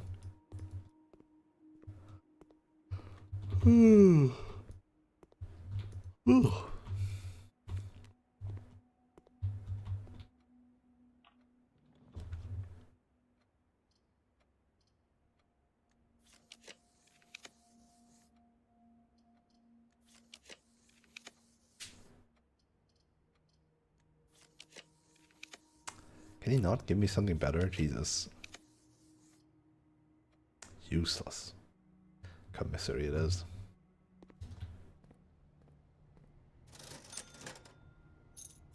Oh, because I already have magnifying glass. And do I already have sleeping mask? Oh.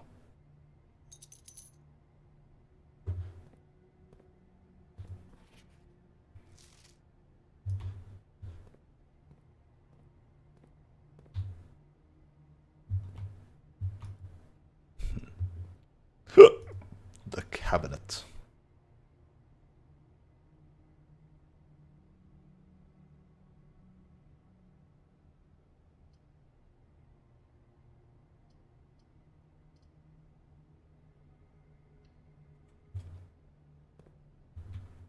That's my gem back.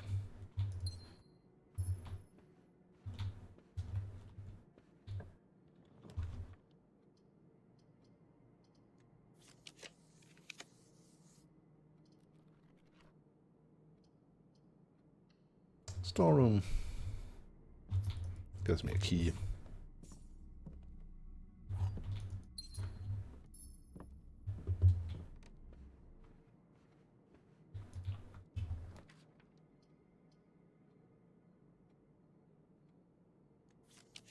I'd rather have like a big room. These are all not big rooms.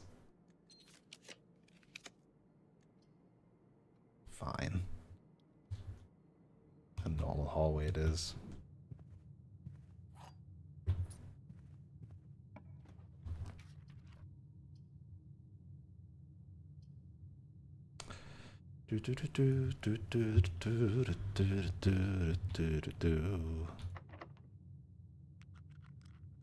Let's make a big room here. Yes, that's better.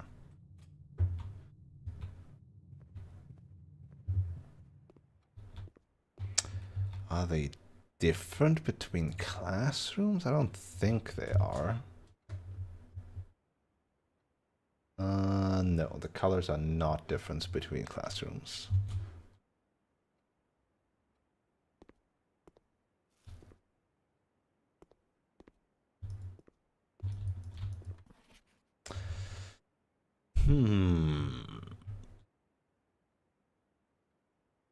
That seems like an odd one. Ooh.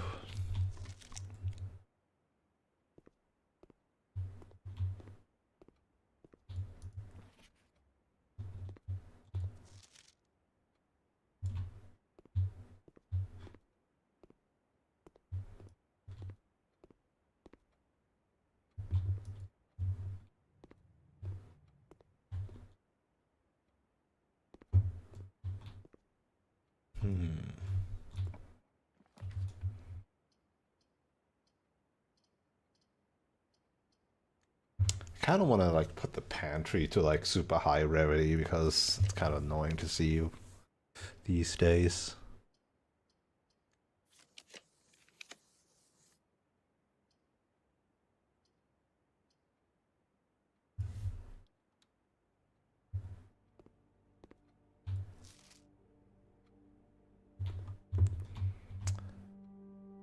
Yep.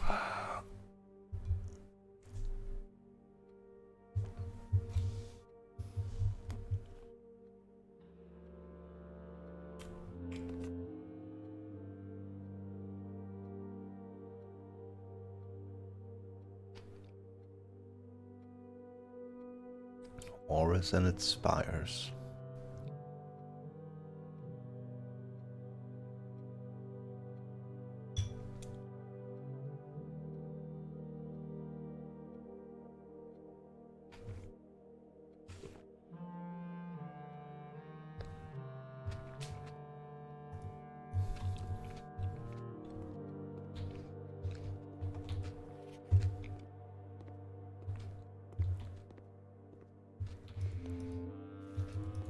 Wait, wasn't there also sometimes... I need to check these. I think sometimes there's stuff in them.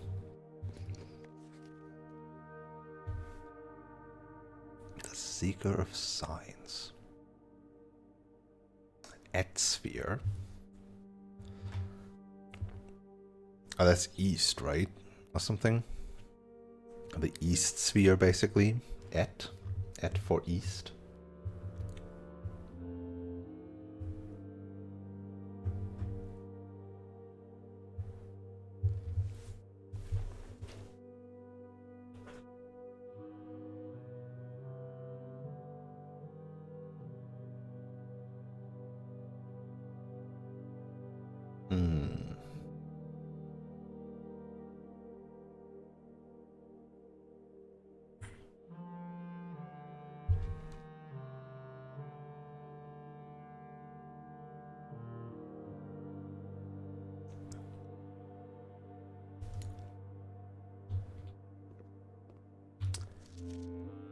Moraven.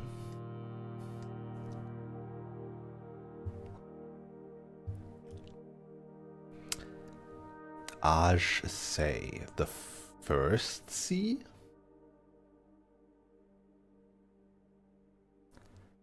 Say Ja, the last sea.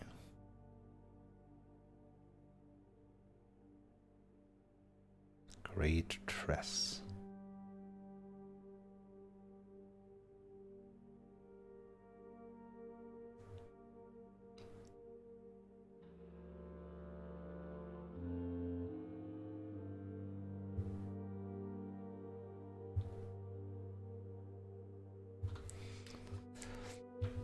Morachai also feels like it could be a Rajan.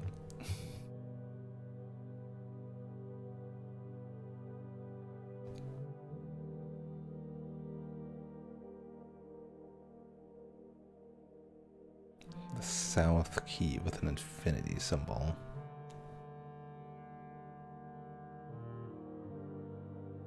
The Sacred Circle.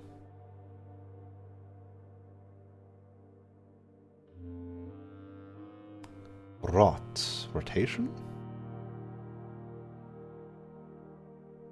Why is 46 important? Tor? Yeah, Tor and Rot. Wait. Tor and Rot? Is Tor and Rot just left and right? No. What is Tor and Rot? I need a new page with a Rajan, I feel like.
So the first line or the last place.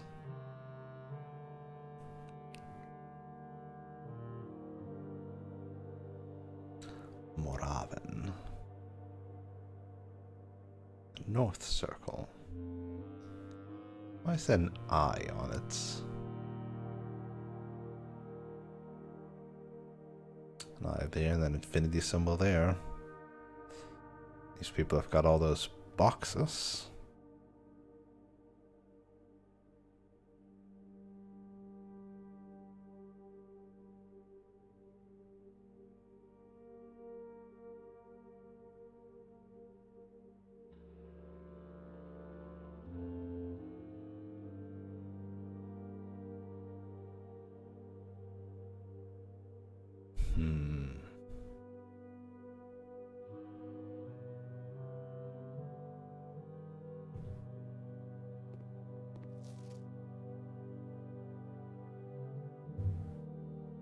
And what does or say then?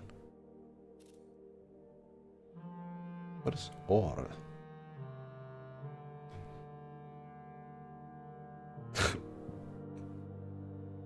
Further nuance.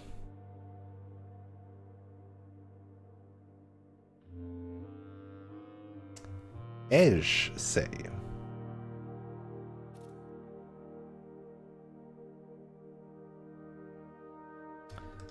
Edge being...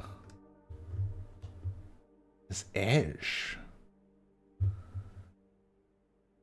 What is edge? Oh no. Edge and or. In say. What is in?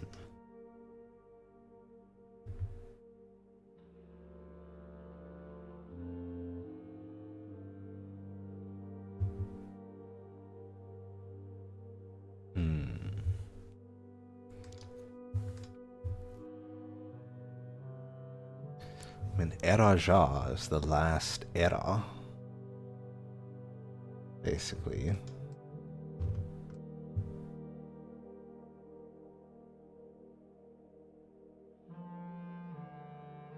And Ajera is the first one. Ajeran, Arajan.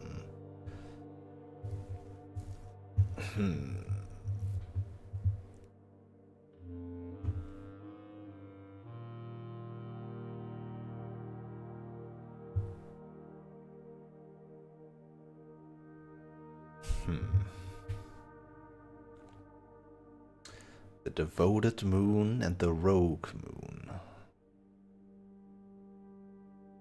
Devoted orbit is 24 hours. So the devoted moon is the main moon, and the rogue moon is the moon's moon.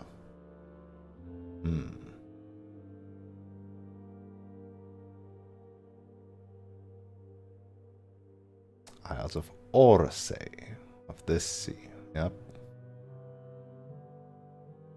The Three of Tides.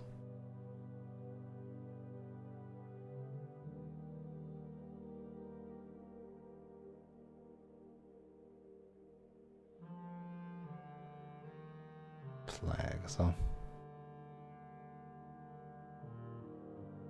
Why is everything bundled up around that one? Did they make it? Huh.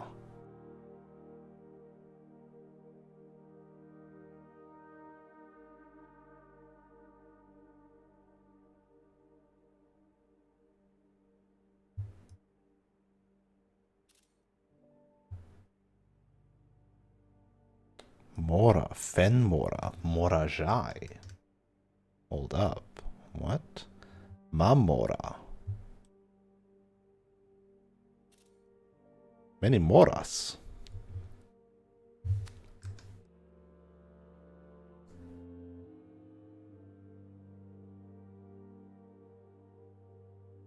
I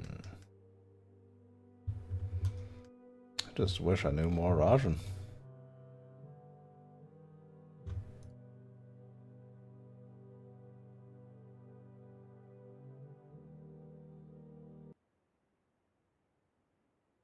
Why did the music stop? It's out of nowhere. Just cut off. Is eclipse. In eclipse.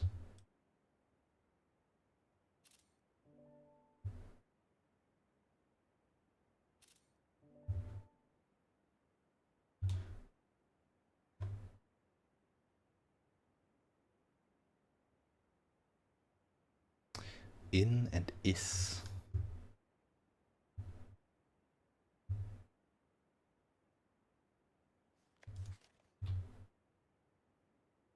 Hmm.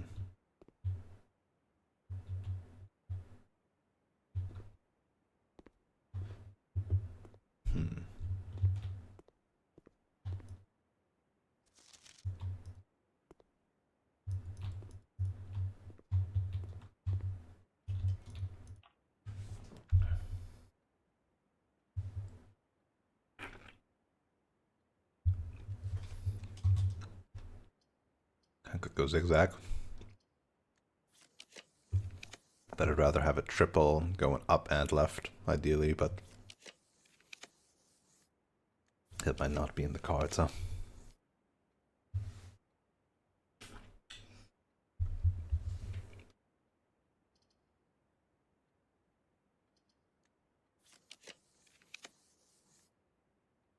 Oh, for each bedroom though, nah.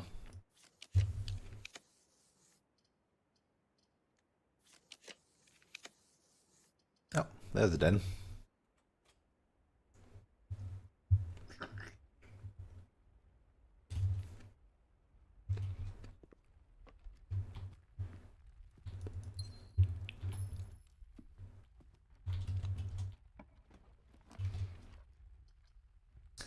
Ooh, that's also nice. Saves me some gems for other shenanigans.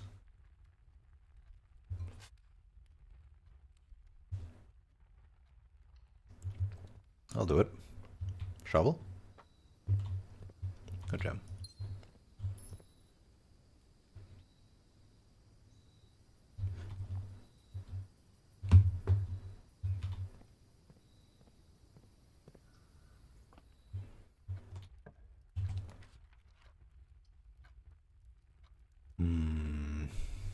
They just combine them. Or do I say fuck it? Completely different.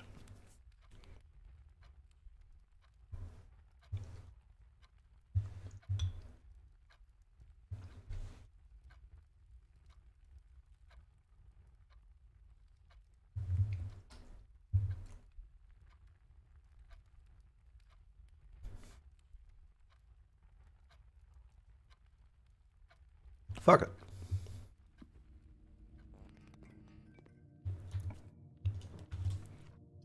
Probably a classroom.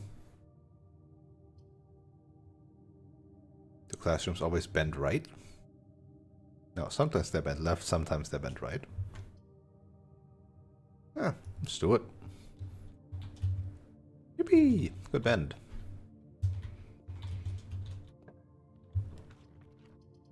Ooh, could be any of them. Boiler room. Okay.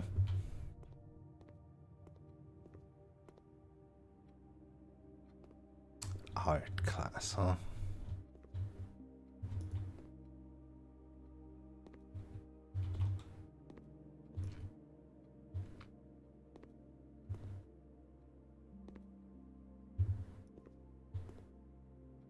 Oh, in the background, so many pairings.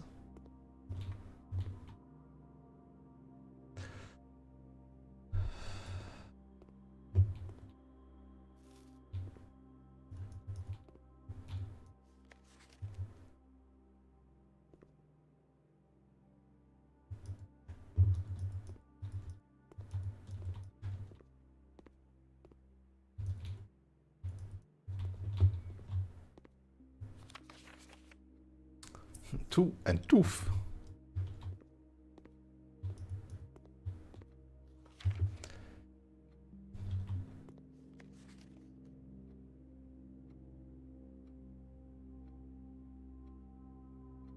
I feel like this one should. I mean, I know like the B is not the grading, but the letter, right? The A is not the grading, but the letter. Feels too tricky though. Tooth. Tooth.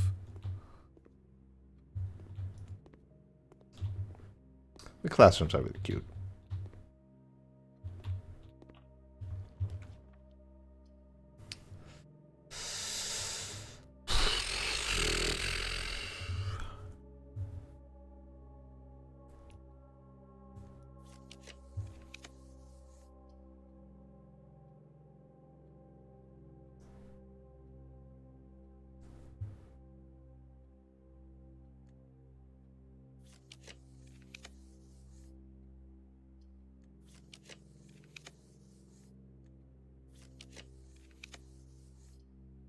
Yeah.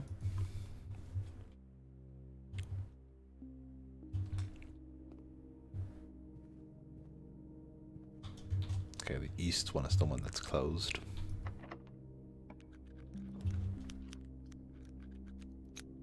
Just dining room this one for now.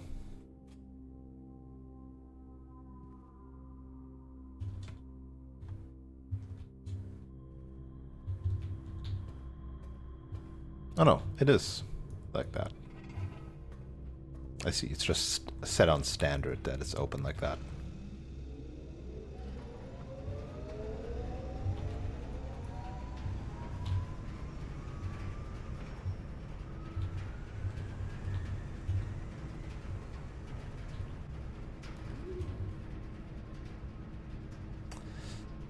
Could just get an attic in here.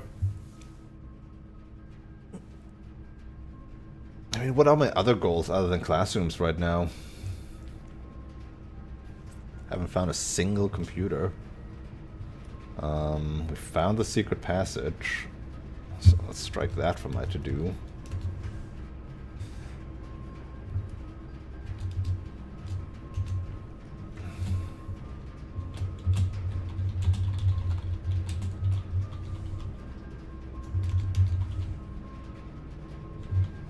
Let's put that also at the very end.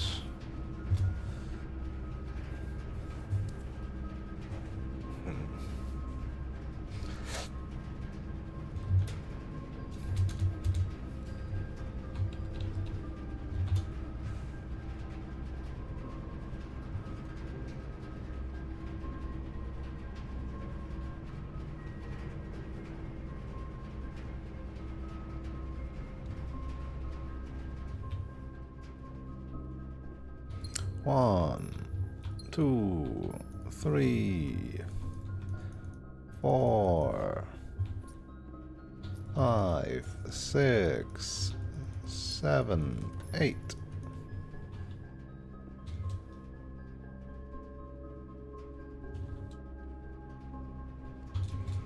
Is getting the secret garden up there any good? Or should I do it on the right side? It's okay there. It's acceptable.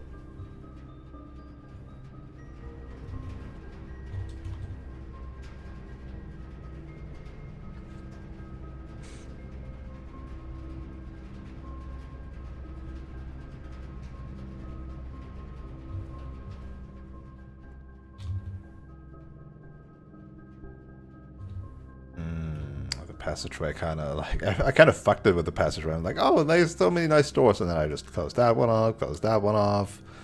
Kind of fucked that, huh? Made it kind of into a waste.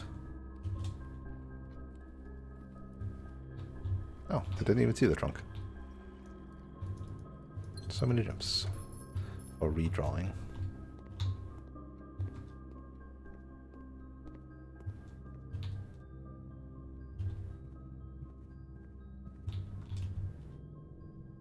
I'm gonna walk. No, I'm gonna do that when I get to the foundation. I'm gonna walk back then, so to speak.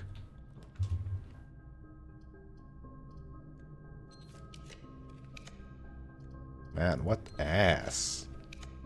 What ass? Jesus.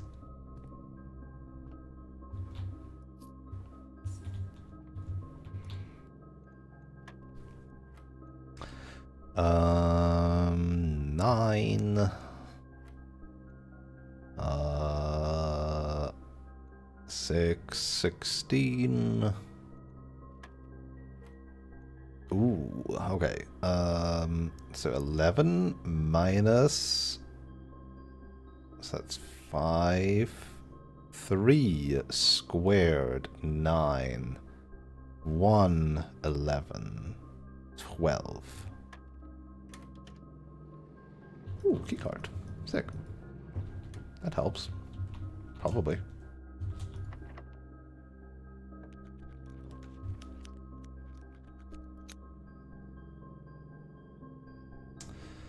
If anything, I would want the secret garden to be here on this space.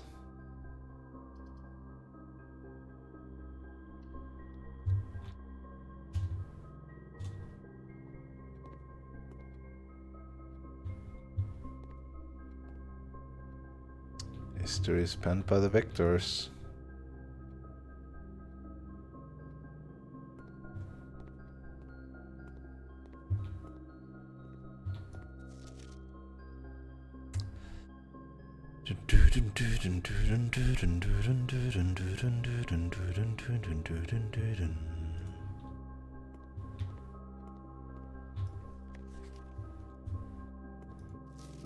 Man, these kids suck. I did not pay good attention.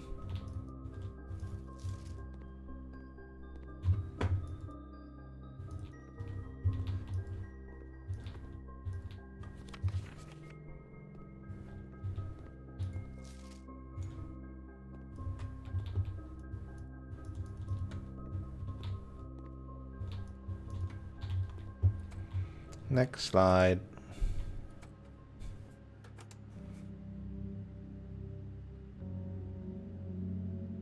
Oh, yeah, the spooky music on this. Dismantling of the railroads.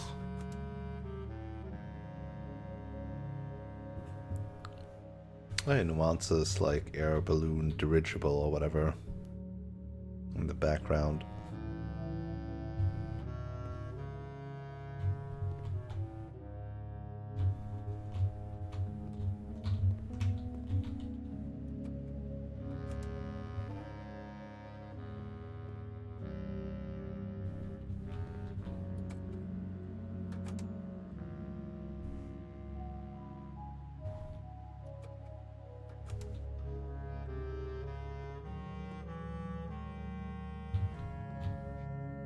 Boy, is a scepter.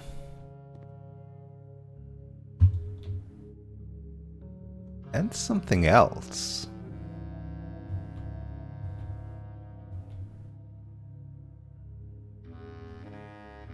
Oh, wait a second. I mean, I guess somebody did spoil it for me the last week that I need, like, certain conditions, and it's not just the crown. That is the way to the throne.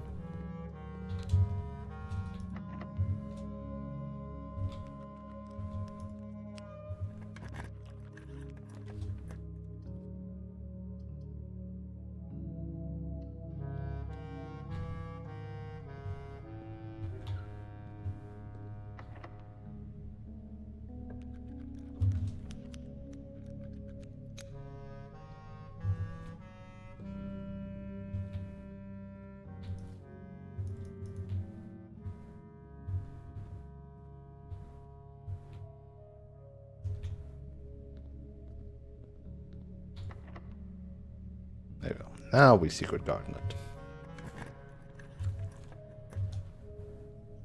And that should be plenty of fruits.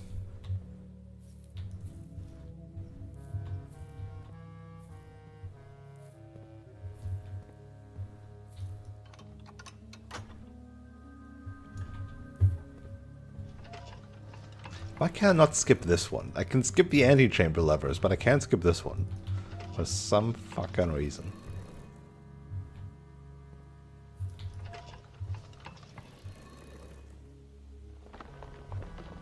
So this one is the symbol, yep.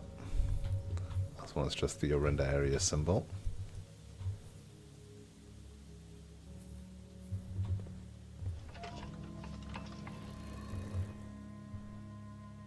The other one was the moon, right? The rogue moon, perhaps? The in eclipse? Or the S eclipse?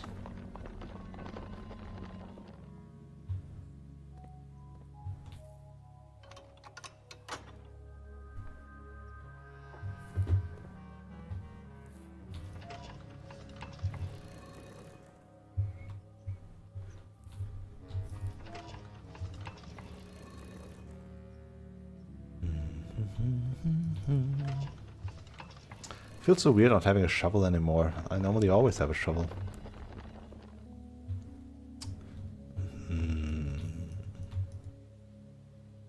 Yeah, this moon. I'm gonna turn these back to a lever for next time I'm here, so that I'm not quite as annoyed.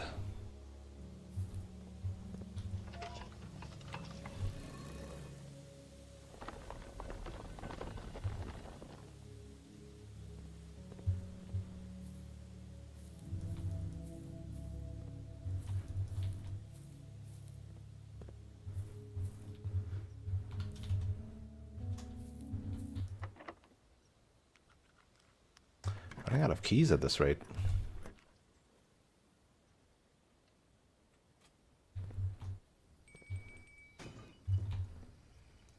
Nice. Key. I love a shovel.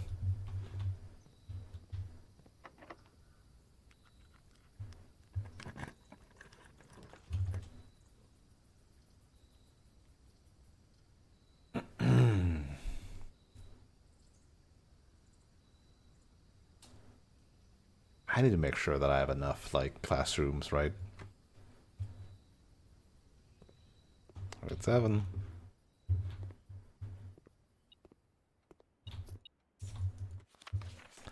This was advanced algebra.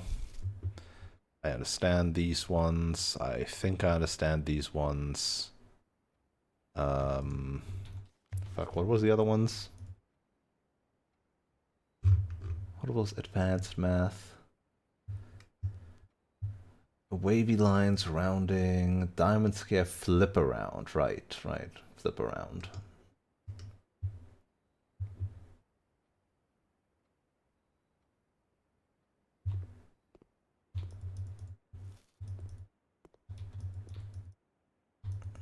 Nothing on these, huh?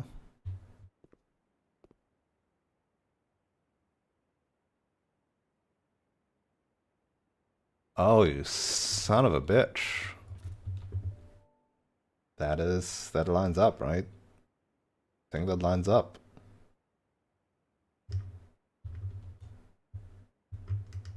What a mean fucking hiding it in tic-tac-toe, like hiding it in tic-tac-toe in a random classroom blurred out.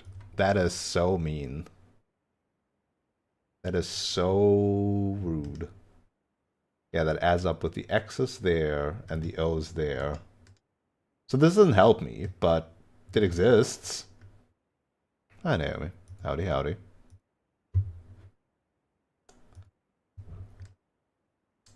Like I had these letters already, so that's a shame, but it's there. It just confirms more things. I'm still missing one letter then. Is there like hints of where I can find even hints? Fucking dumb.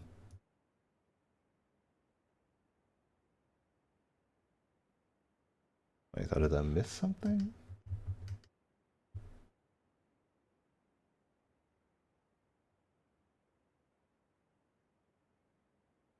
Oh, wait. The D of that. It is 6 add 6 tor lore et. No idea what I'm doing with this. But that's the thing. 6 add 6 tor lore et. And it's the first 6 written with a C. Alright, so another thing solved that is absolutely useless to me because I don't know what to do with it. Nice. Nice. I know lore means word. No idea what Tor or Et could mean. Sure wish I had better Arajan skills.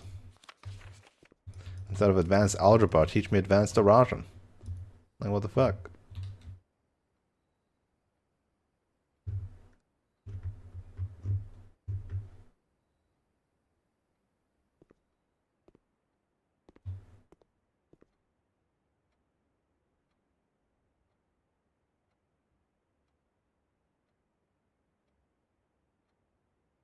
Do these ones mean anything? So this is 6 times 6 minus 6 times itself. So 36 30 times 30 is a number that is equal to 900. So 900 in that pink or red or whatever. I don't know what A and B are.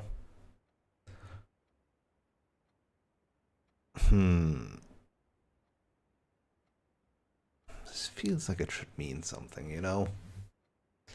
Feels like it should mean something. But what are A and B?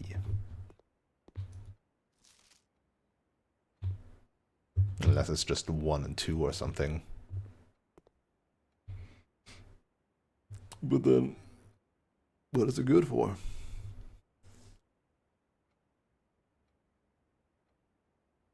Ooh.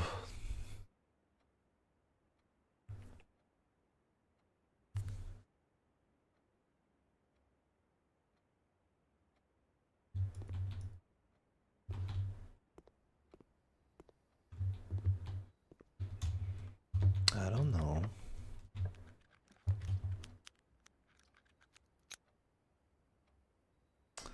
That could be nice. Let's look at that. I also have a billion redraws.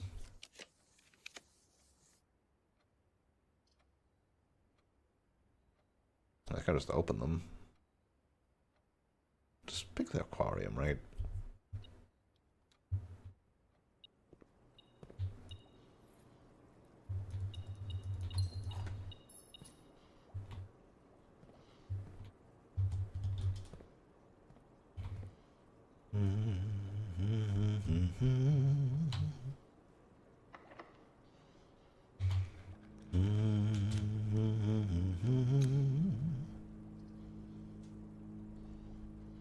Is there anything still interesting in the vault? I don't know. Don't think so.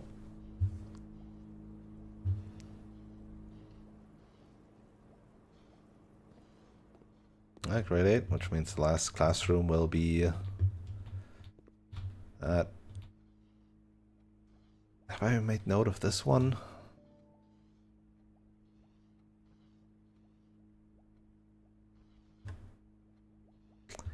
I mean, R is first, lore is word, first word, ul go.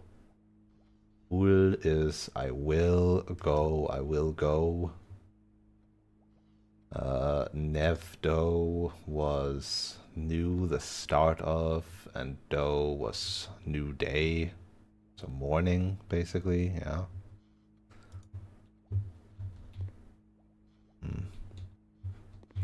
Is there any other Arajan hints effectively for me here?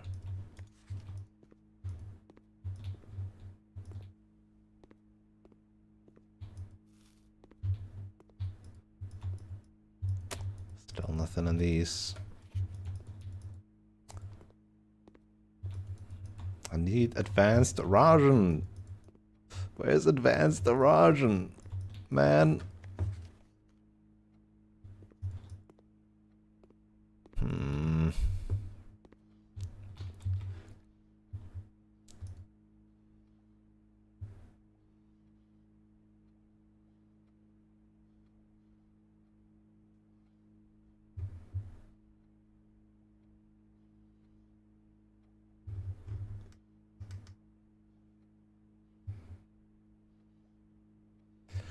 Wait, where did I not have a sheet that I just did correctly?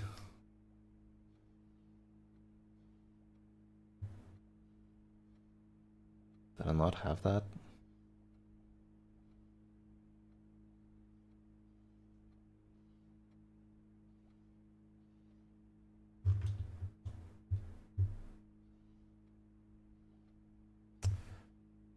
Ooh, wait.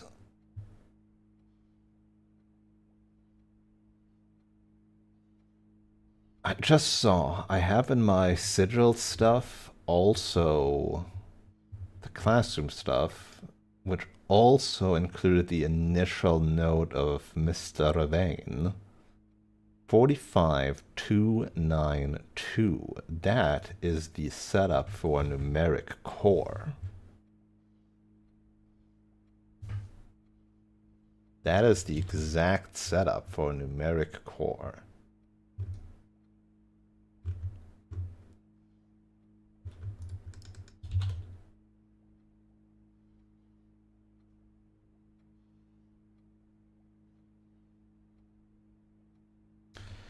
Forty-five, 292.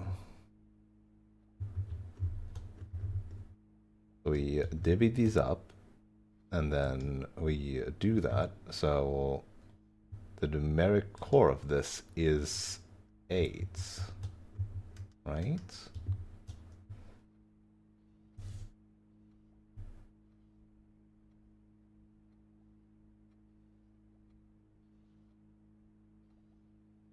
Why did that? Well, how did that math work out? Plus 8 minus 6 times 45 divided by 5. The result is the first number should always be assigned teal to begin with a positive number. The smallest whole number possible.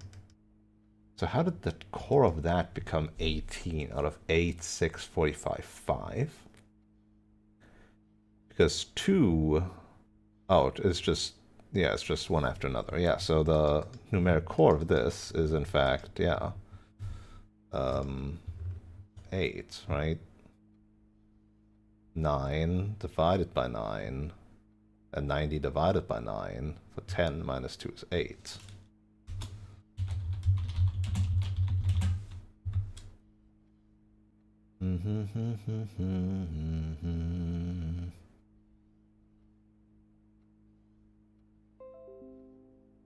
Okay, we should be back.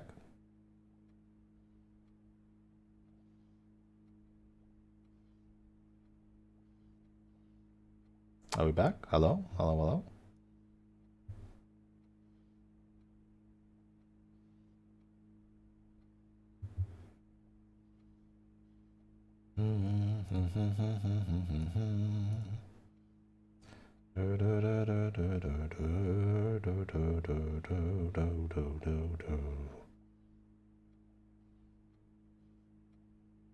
I assume that hello means we're back.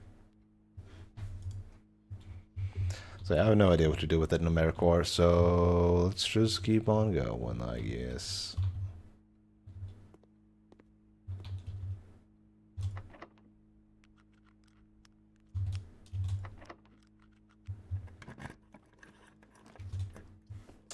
That's the office. I would want the office for my king piece. Because then I have a king piece, I have a queen piece. I have a rook. I have... Let's double check my chess pieces. I definitely have a pawn.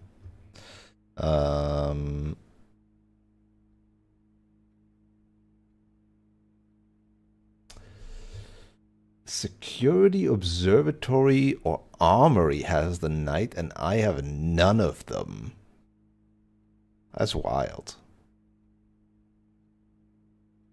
Okay, but getting observatory or security should be easy. And then Rumpus, Chapel, Bookshop, Attic. And I do have the attic. And then I have a pawn somewhere. So once I do this one, I would need to also draft observatory or security. I think that's probably fine. I'll be able to get my ninth classroom here somewhere.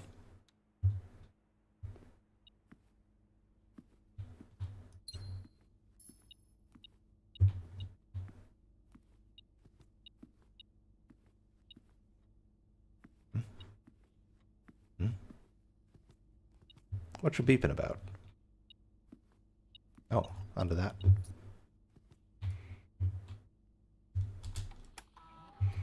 Let's spread some gold, because why not?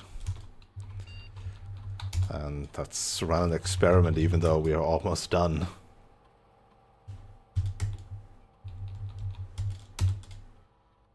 No new staff announcements. I miss my shovel. I miss having a shovel.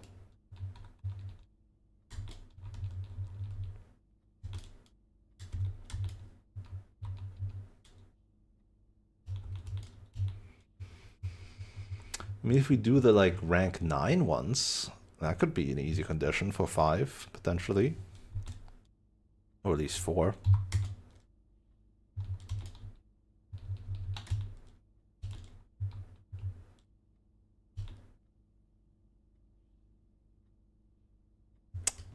Well, let's remove a crate from the tunnel and then I guess do the bedroom one because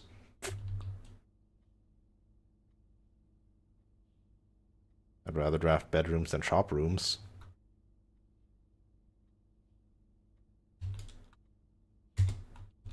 Even though probably none of those will happen.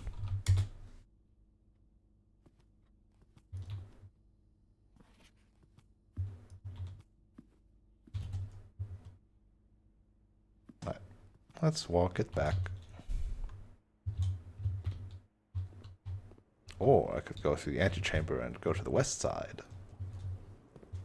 Hmm.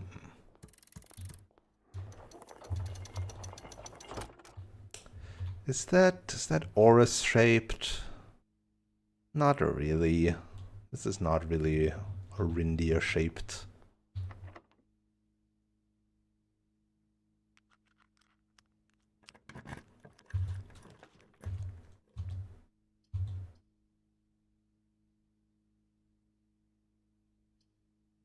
I mean, what helped me with the bedroom shenanigans? Wait, no, it doesn't. I just didn't realize I only had one bedroom so far. Holy shit. Huh. Well, it still kind of does. And I still have dining room, like, up here left, and this left, and these left. So, yeah, sure, do that one. Does this count as experiment successful because it's at the second one, technically? Yeah. There we go.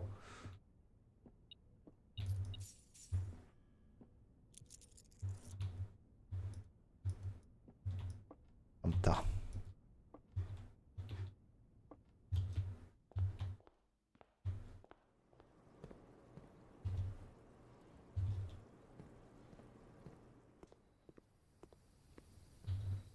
Not having a shovel is so weird.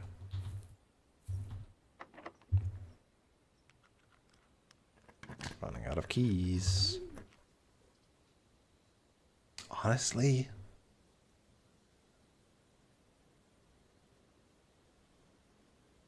Bedrooms, removing crates.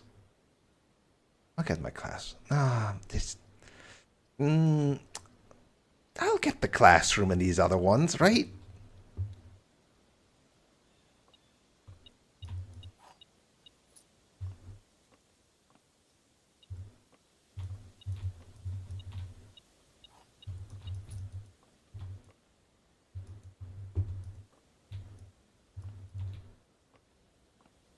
The thing is, as soon as I'm ready to draft the final classroom, I'm gonna go look at my VOD of what the questions were and answer all the questions beforehand, so that part is gonna be really fucking boring.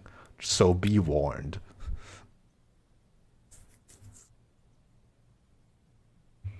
Alright, let's walk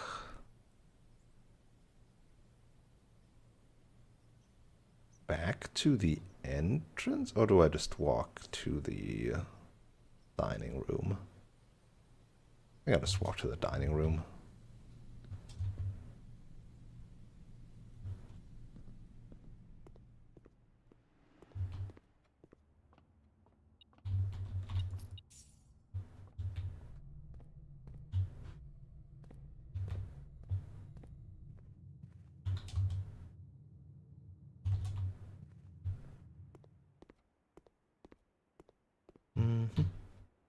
I forgot I spread food, so I should actually have a lookout for random food lying around.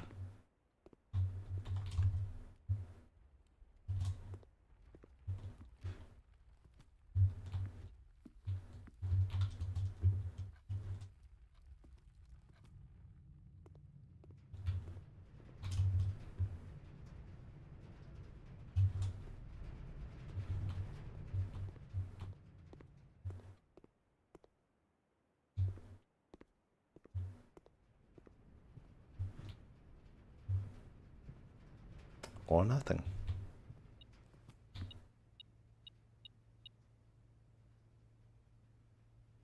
Oh, hey, I do have that. Nom nom nom nom nom nom nom. So many steps. So many steps.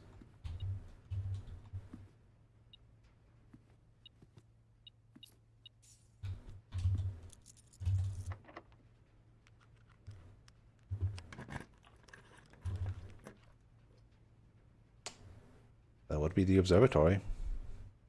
I will close off my foundation, but that would be the observatory that I need.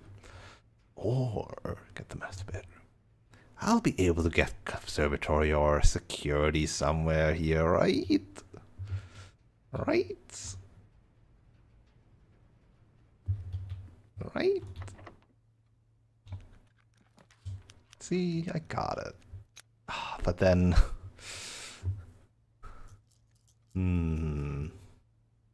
I still get it down there, too.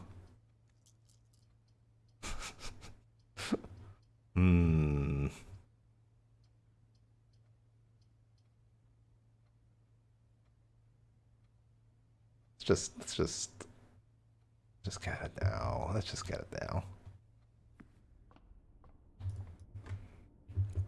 So that allows me to do my chest stuff.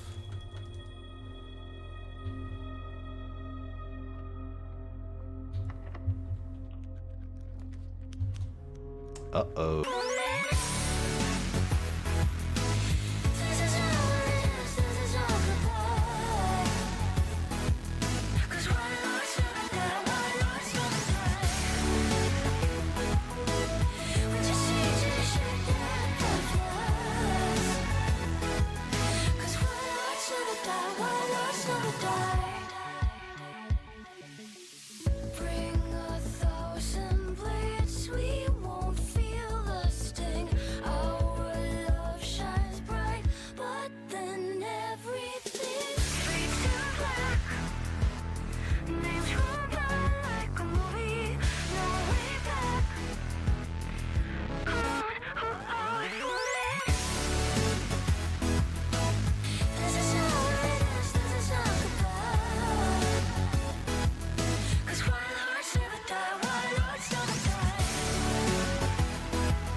All right, after a long break.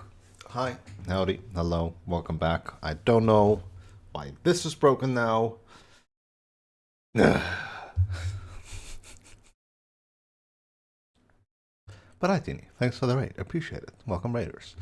Welcome to technical difficulties and thinking about things in blueprints. Yeah, no, Friday's over. Friday is come and gone. No Friday the 13th shenanigans here. So, here's the thing, right? For those who don't know, and those who've just joined, it was Blueprints. It was a game full of mysteries. The important thing to know right now is we have drafted these rooms in our mansion, right? And within these rooms are so far 8 classrooms that teach you different things about the world and how things function. And now I'm about to draft a 9th classroom that has a final exam in it, where you're basically being knowledge checked on like what you've learned so far in this game about this world and these classrooms, right? And I did that once already in the past, and I got a B.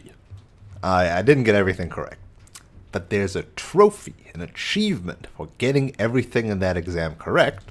So what I've now done is I have looked up my VOD of when I did that exam and have checked the answers in advance, basically, or checked the questions in advance, so that I may now, hopefully, just answer these questions before the time pressure of 30 minutes of the exam. Sound good? Sounds fantastic to me. So here's the exam. Or rather, here's also the answers I've selected for the exam. And it doesn't tell you if you're correct or not, but it does give you a grade at the end, including the areas of it. So, back when I did this, I got everything in color correct, I got everything in math correct, I didn't get everything in science, geography, art, history, algebra, or Russian correct.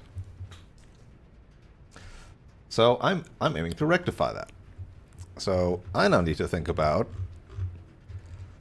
what are actually the correct answers. So presumably all the stuff here is correct, right? All the stuff we got here is correct. We could also look at some of the classrooms to make sure that I'm actually correct in those. Is it time for the exam? Yes, 30 minutes. It is a 30-minute open book exam, basically.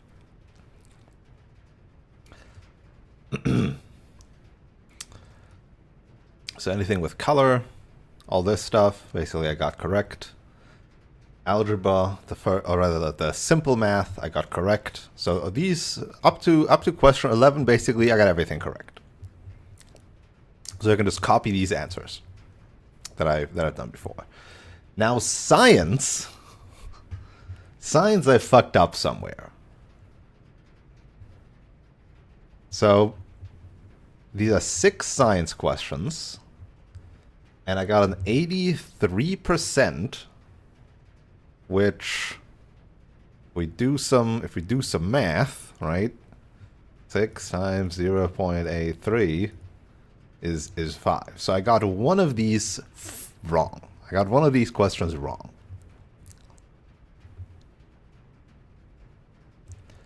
The question is which one? Carbon, C, right? Below helium, Ne, pretty sure. Not a real element. Ll, pretty sure. 2 elements on the top row. It's helium and hydrogen, right? Pretty sure.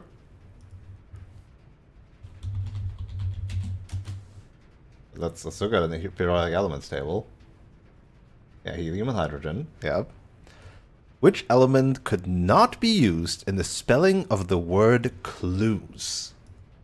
Now that is a great question. Silver. It must be this one that I got wrong. Chlorine element symbol. That is Cl, so it's actually not that one. Okay, so then radon. Rn, right, so it is actually radon. Because uranium would be U. And carbon would be just C. So yes, it must be radon, Rn. Okay. Okay.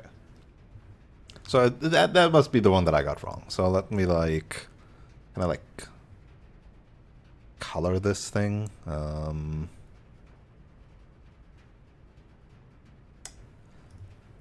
Yeah, just like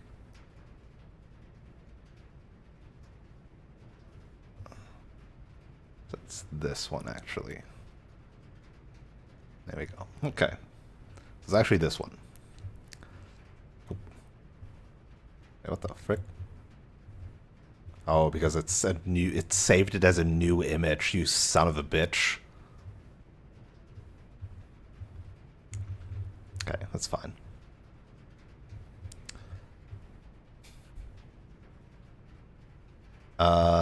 So then we have geography.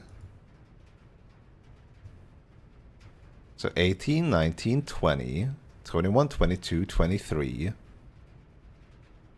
How did I get 86% in that one, not 83? What is 86% kind of a difference? Still rounded the same. Maybe it just didn't want to make it super clear. But to me, that still seems like 18, 19, 20, 21, 22, 23, 6 questions, and I got one of them wrong. So I am 100% certain that this is correct, and this is correct. These two, I'm not certain of. So I would need to look at a map again. And I don't know how I would find out how many cities and fen areas are larger than Reddington. I don't even know how I would find that out. Is it just Oris and Fen? So is it just 2?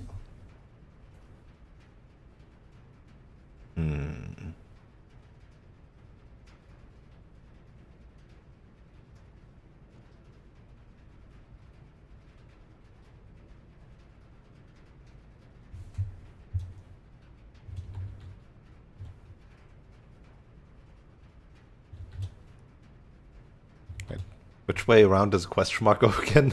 Is it this? Or is it this way? Wait, how do you write a question mark? It's this. Right? It's the opposite of an S. It's the opposite of an S.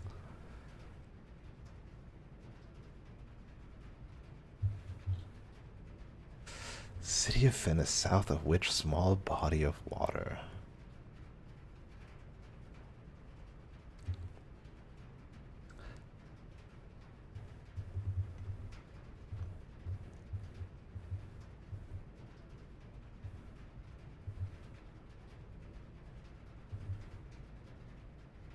Okay.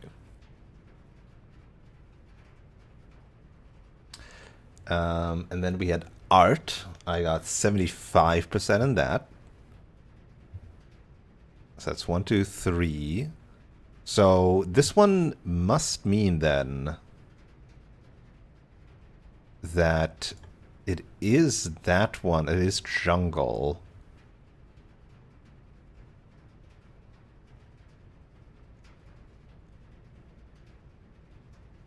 It's realize and it's Hayan, Bale, Bale, I got mail, or whatever. And then it is I, because to the left, we have Orindia, the like continent, and to the right we have Orinda, the angel. So this one's an I. This one's number B.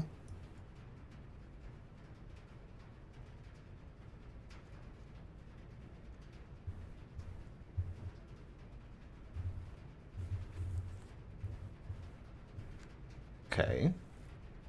Then we have history, where I got 67%.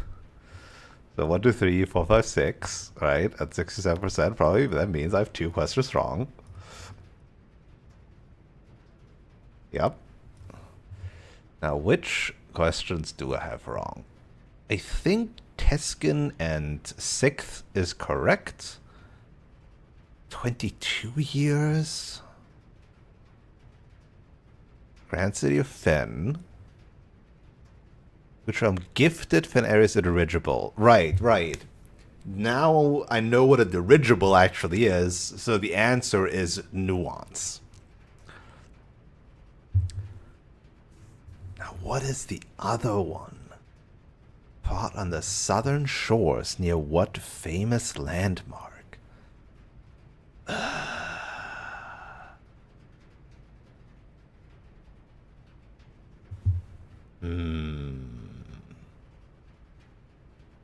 I need to look up the history of Orindia that I haven't taken full screenshots of. Oh my god, why have I not taken full screenshots of that? Is it really coming back to bite me hard? That's like the one book I forgot to take full screenshots of. And it's just not good.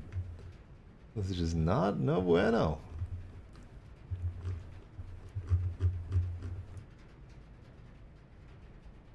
Every time I don't take notes, right? It's like, why didn't I do that? That's the one thing. The one thing. I mean, everything you don't take note of will be the one thing if you do need it, and if you don't, then you won't even think about not having taken notes on it.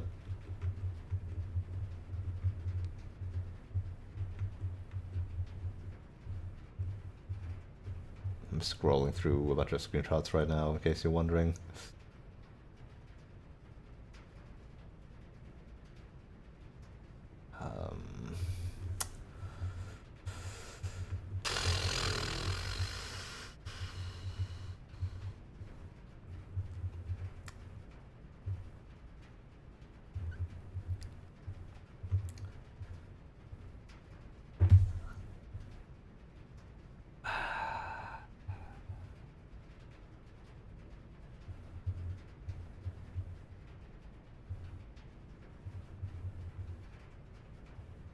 Where is at least the censored version?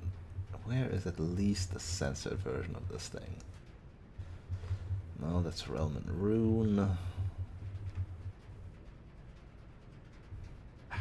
That's the Red Prince.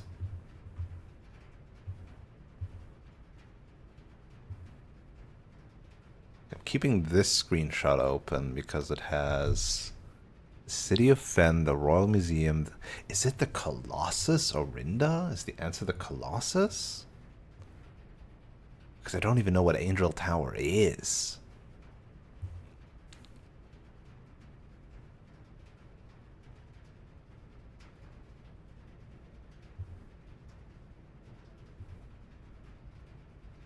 What was the Morning Bay question? What was that? Was that earlier here somewhere?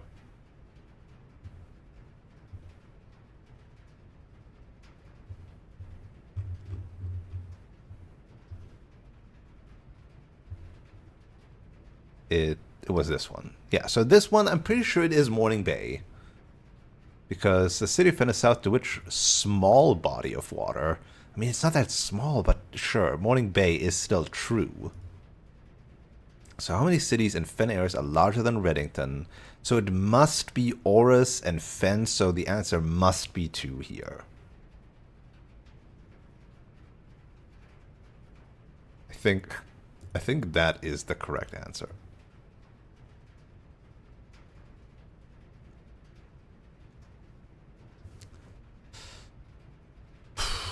Okay.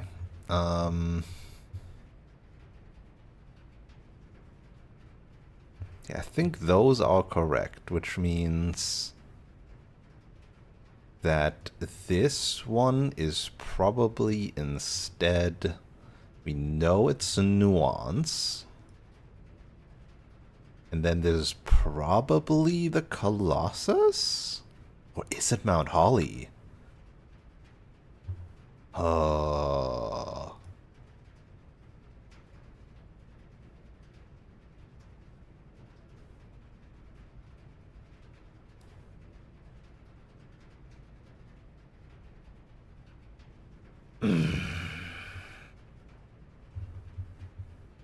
Only I had that book. Only I had the screenshots of that book. Okay, so let's see. I have a censored version here. Gera, Oris, Era of Ruin, Current Era.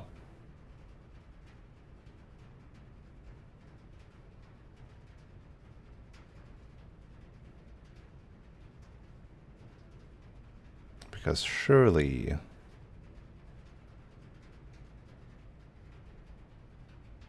Yeah, if the 5th era is not an option, it must be the 6th era.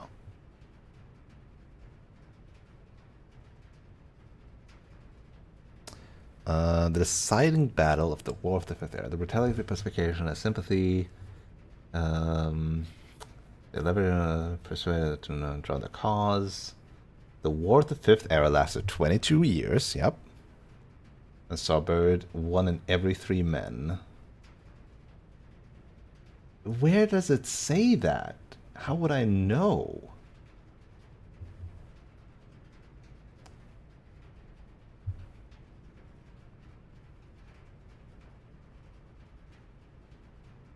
The deciding battle. So I was like, okay, the Gardens of Fen were it, but how would I know? Where does it do it?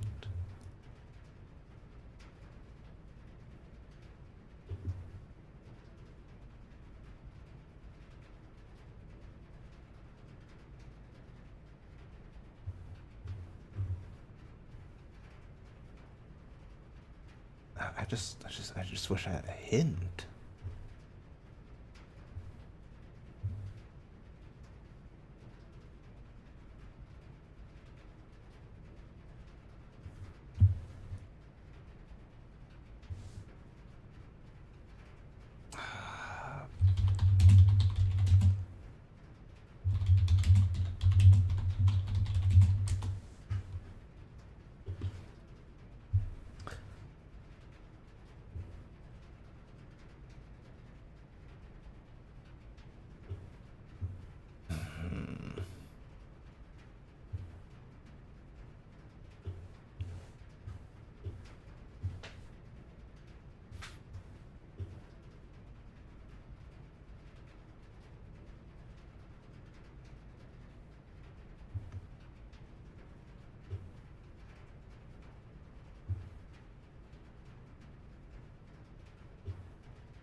Well, Reddit also complains about it, so I guess I'm not alone here.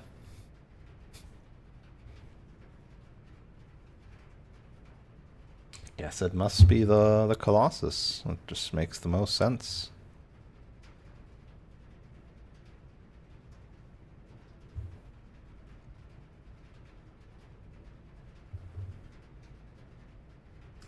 That is my...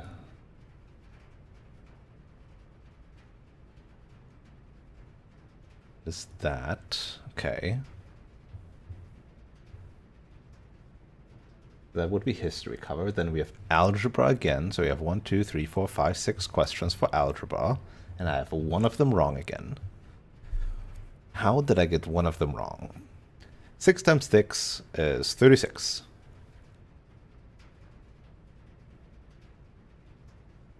Minus 3 squared is 9, minus 3 is 6. 12 flipped is 21. 11 times 3... No, divided by 3 is 3 point something something, and then rounded is 4.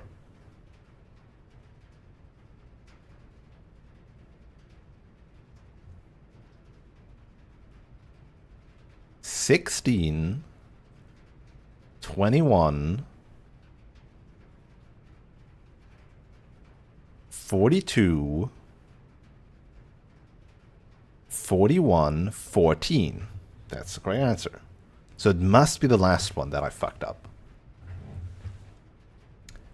5 divided by 2, 2.5, times 3, 7.5, double rounding, 10, minus 1, 9, times 6, 54, plus 100, 154, triple rounding, 200. What?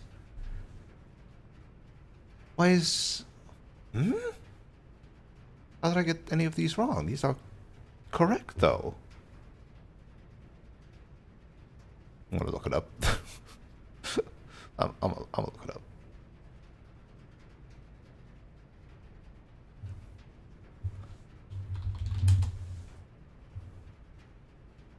What?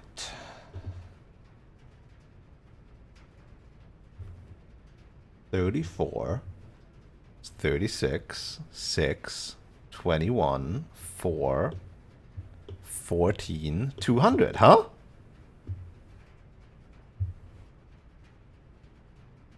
Oh, because it counts it counts this one as still an algebra, and I got this one wrong. Right.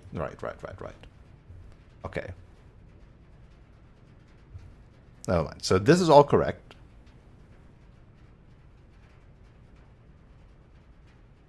This is not correct. Is this numeric course? So 8 squared, 64. I don't know if that's times 64 or times 8. But this is wrong anyway. So let's look at some of these other numbers. I would always go from in to out. So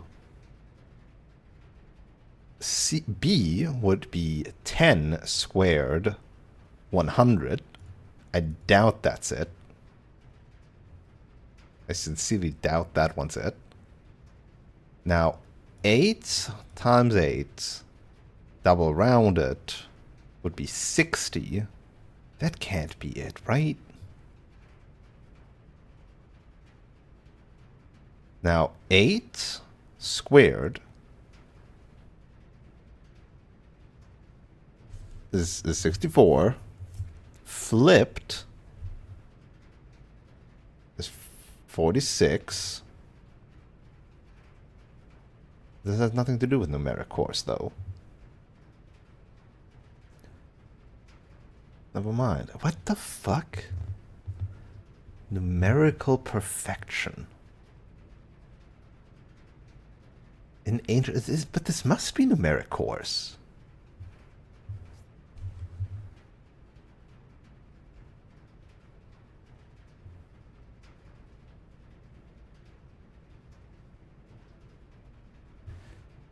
Huh?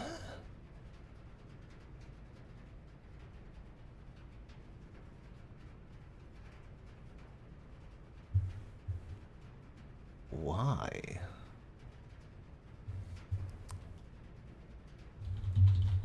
Well, I'll look this up too. At least a hint or something.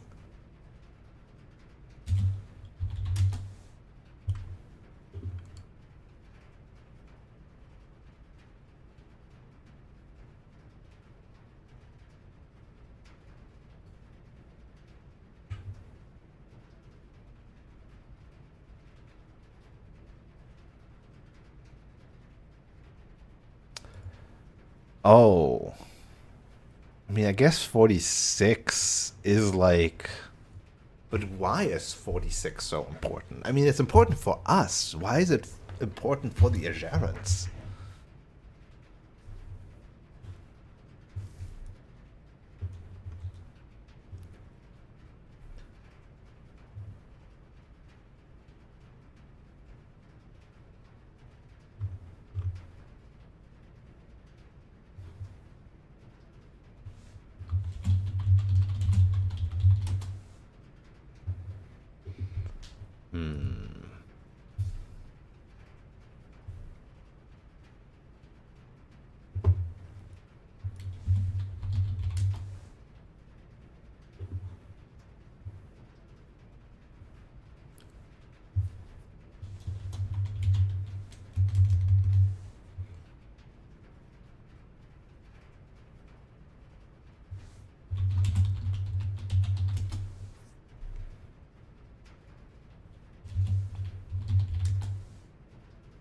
Why?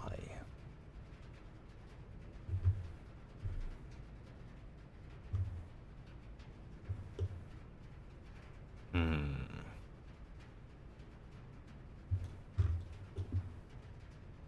I guess this is also question 46.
Okay, well, apparently it's the only one because, like, B and C are 100. And I doubt that's it. So 46. 46. 46.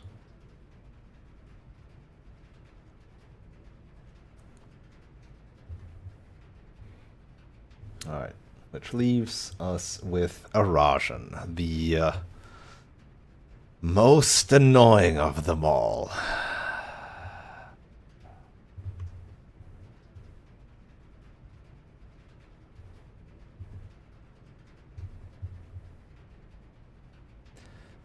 In that one, I got 67. And there's 6 questions. So, once again, I got 2 questions wrong.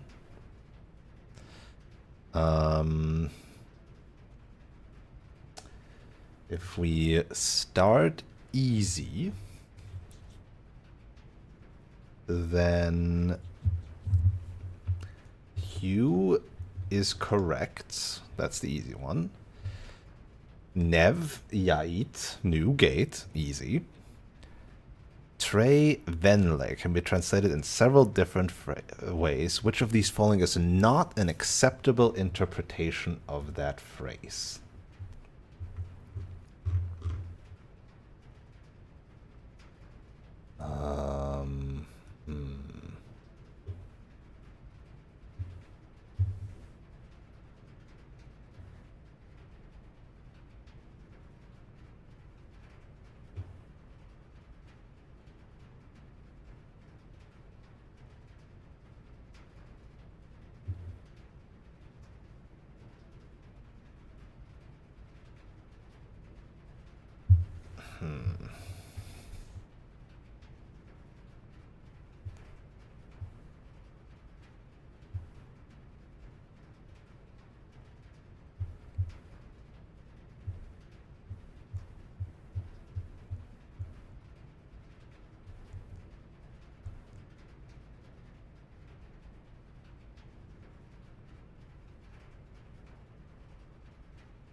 On Reddit says they're making a mistake in these Arajan questions.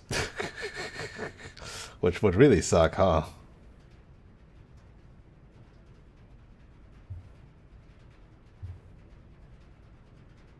Hmm.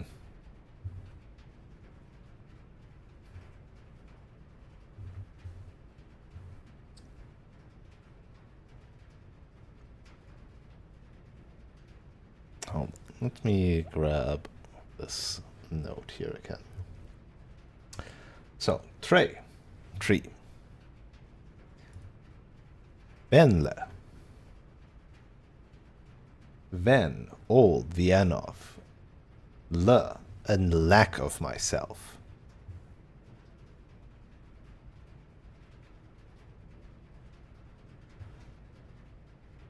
Old tree, not me.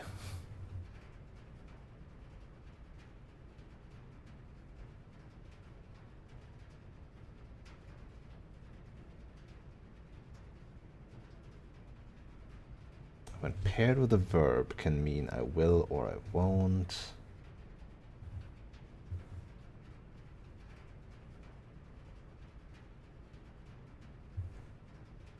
Right, so I guess the answer should be B because everything else is not owned by me. I cannot see. I am not. Whereas B is the tree is not. Versus the other ones is like I am not. I suppose.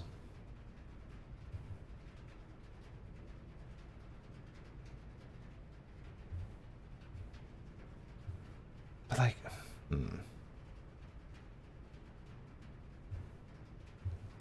right. In lack of myself. Yeah, okay. Yeah. It's not just a negatory, it's a negatory for one's self. Okay. So here the answer should have been B.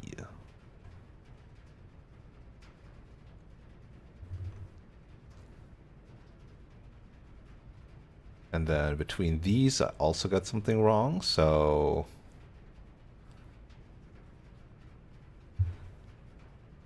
Dao.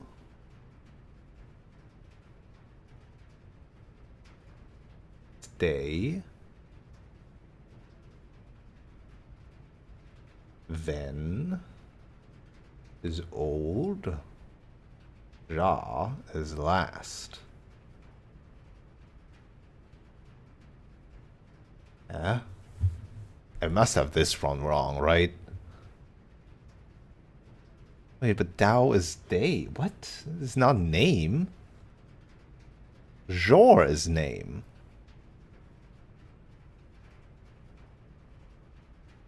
So it should be Ulra Joram, right?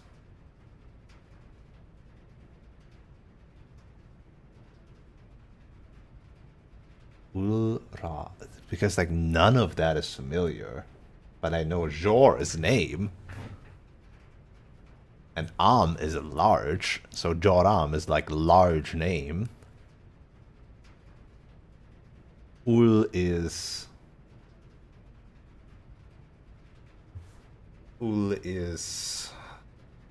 I will. What's similar to Ulu?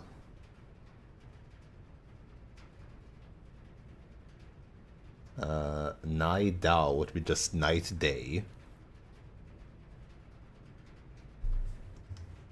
Lore is word. Lu is no idea. No, I won't. So not a word. What is Ra? What is Ra?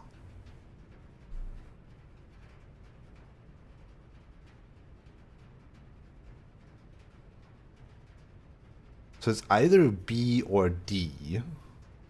But B has Jor in it, and Jor is name. So I'm inclined to say this is B.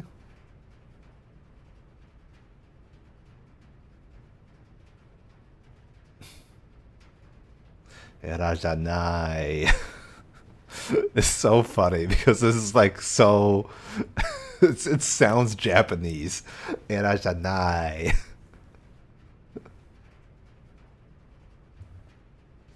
El Count Vo. No, it's like a lack of myself, right?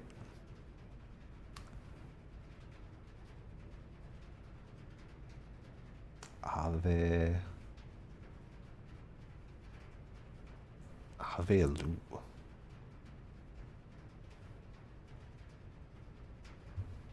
El Count Vo. Me count away. But the Rajas don't use verbs that much, so le should be correct. So I think my other mistake is just 43 here. And it's actually P.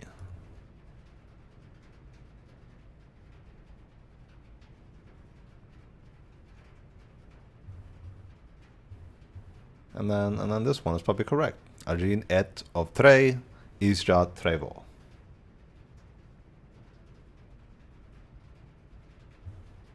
I guess I could take a screenshot of these as well for my Arajan learning here.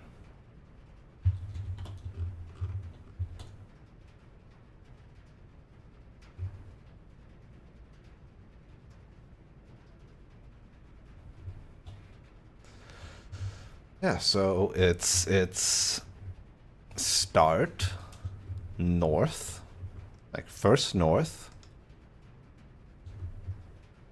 east towards the tree,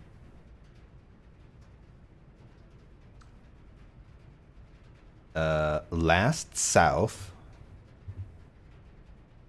away from the tree. That makes sense to me.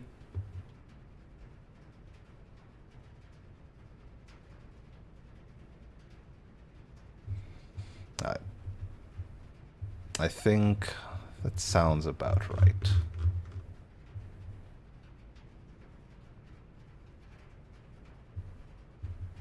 So it's red, Oris, orange, greenhouse corica, yellow banana, 0, 24, 11, 4, 1, 1, carbon,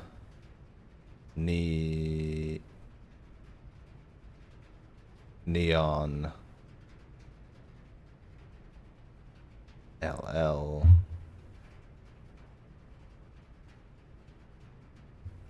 and then silver, radon, 2, and then where is 18, 19, 20? Oh, there it is. And then Morning Bay, 2, Corica,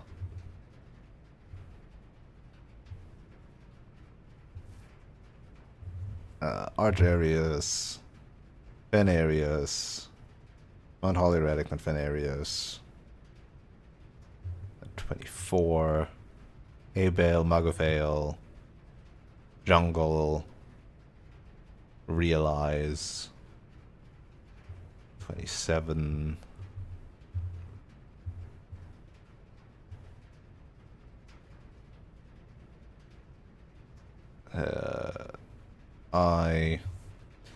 Teskin, 6th era, 22 years. Grand City, Nuance, Colossus,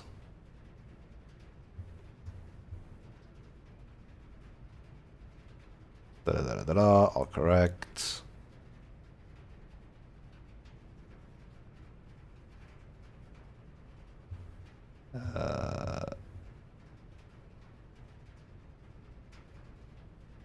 Hugh, Newgate, My tree is not very old. Ulrajoram, Illa.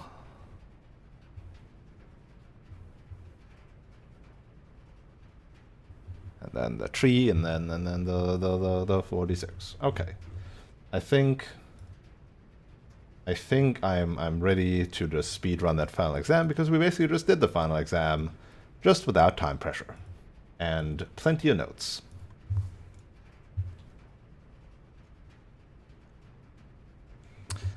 So we're gonna draft the classroom after we go back to the entrance,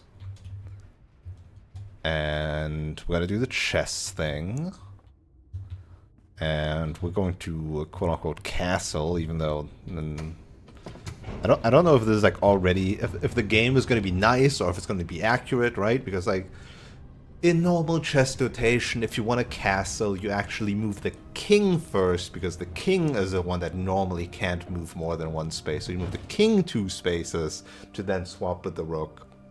Because if you move the rook first, you're not castling, you're just moving the rook, technically. So if it's being accurate, then castling is not the act of moving from the rook to the king, it's moving the king to the rook. Semantics.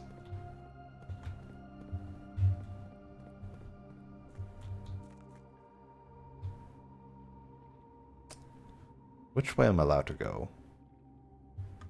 To get there, I can do it from here. Or I could just go up to the precipice when I'm there and not take this boat ride, go to the catacombs, then go... Like, this shortcut doesn't do anything. The shortcut is dumb.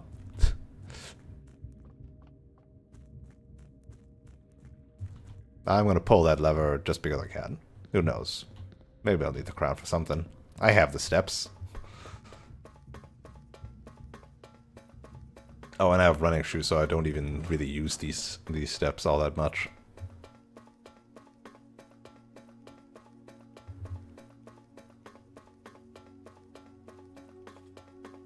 The moon.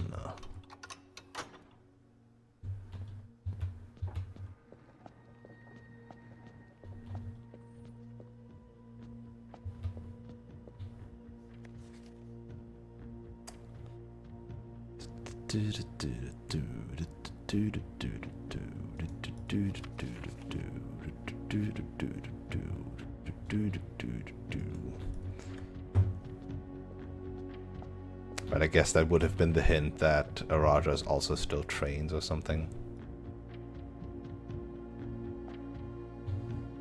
What's the deal with this anyway? Speed.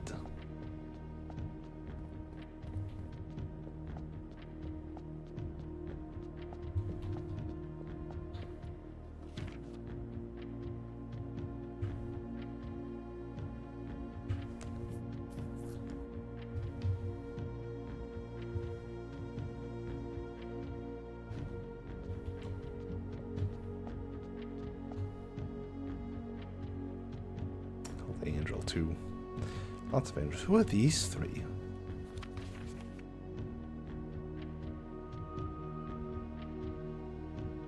Is this supposed to symbolize Blackbridge? Oh, never mind. There's Blackbridge Hotel Spa. I'm still kind of disappointed that this like whole thing, this like mega epic journey for all the like sigils and the realms, in terms of like gameplay hints, only gave me the manuscripts, which are pretty whatever. Right? It's pretty whatever.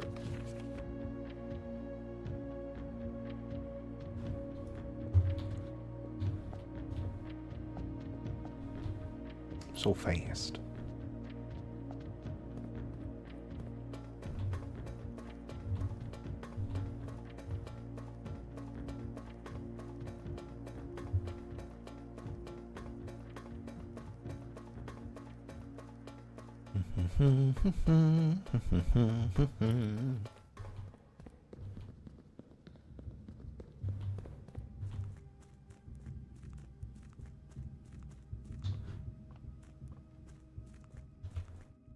Yeah, like this is one step to basement versus one step through catacombs. But to get out, I would need to walk all the way back here, which is ass. Because I can't call the elevator from down below. I mean, I guess it's a way for, like, if you somehow haven't unlocked the elevator. Like, there's some redundancies in place, I suppose.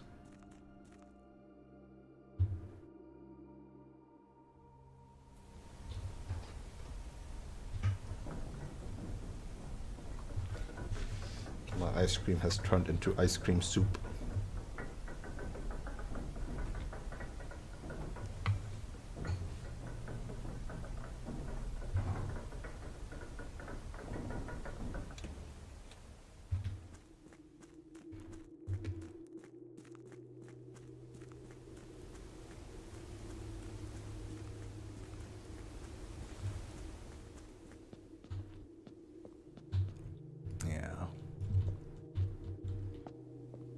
Don't know how I would put those things in, but yeah, I guess I look at my thing. So,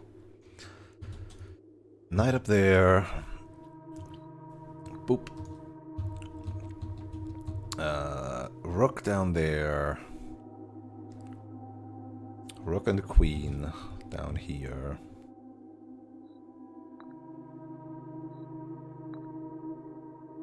Pawn somewhere.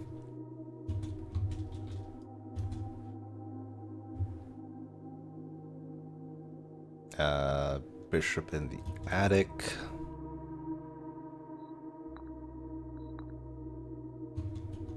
And where did I draft the office? There.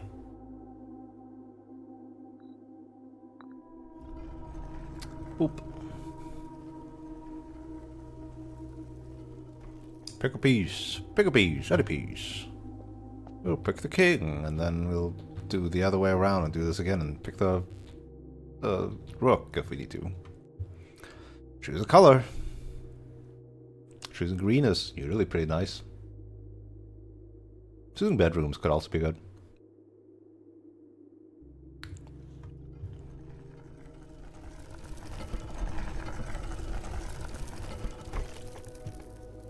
Never mind, it does just work like that. I guess the order is unimportant for them. Nope, bye bishop.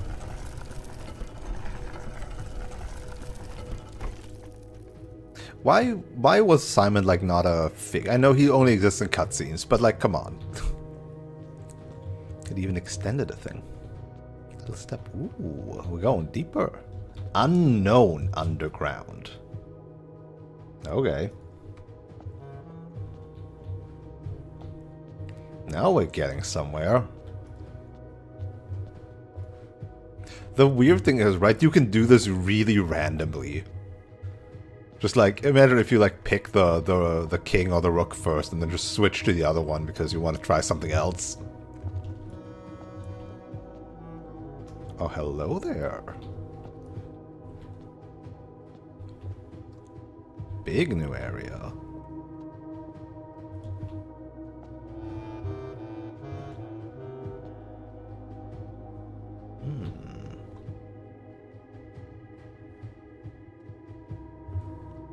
Wow.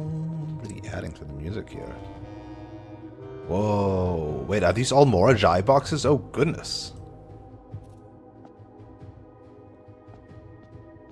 Oh, we're playing with Morajai boxes. Huh.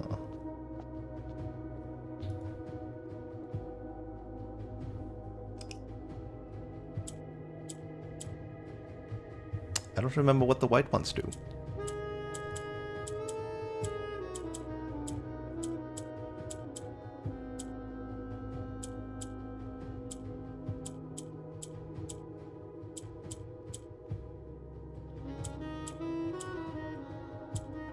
Right, you travel up.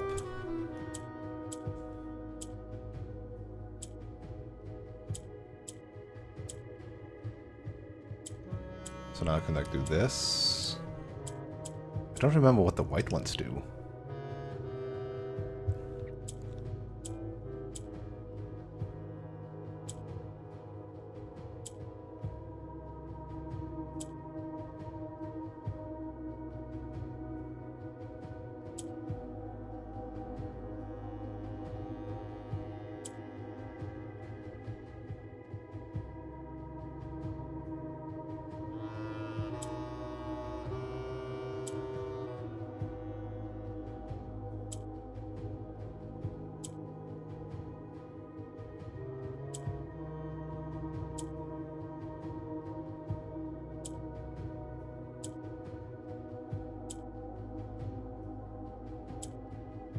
And I'm just moving out the black square so I can have them all, huh?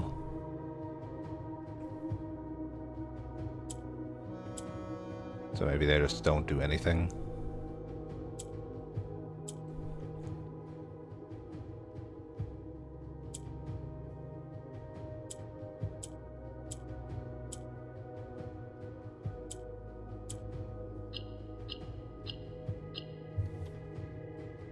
Oh, baby.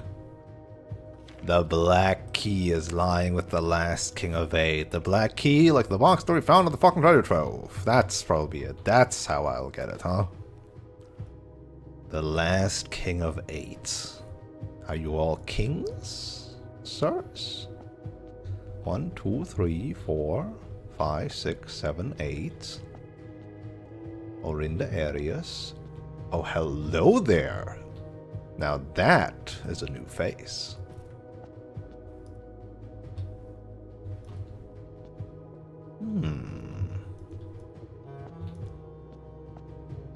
Well, let's just keep on solving these puzzle boxes. I'm just having a good time. And I still don't remember what all the things do. I just always remember green. What is purple? What is orange? Orange is assume the color of the... I see. So I need to turn the oranges into blacks. And purple is going down?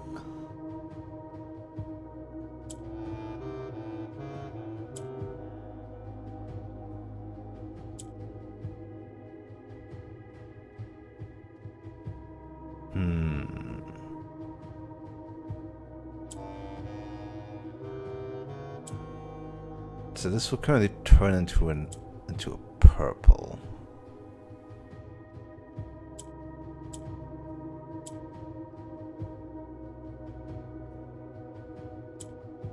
So maybe I do need to turn one of these green.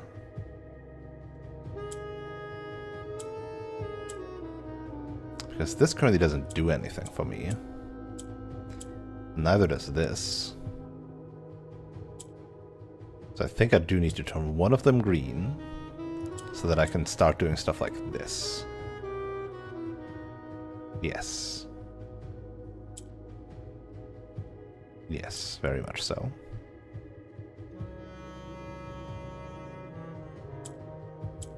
Boom.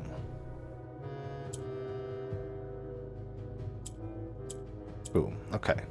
So now I have my 4, and now I just need to shuffle them around.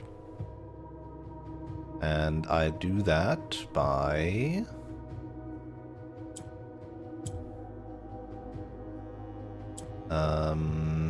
moving these up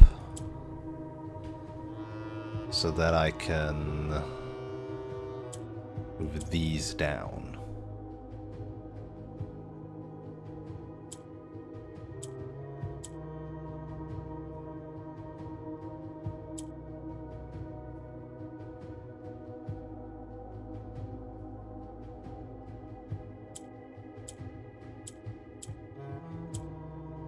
Oh. Oh, that's easy fix, easy fix.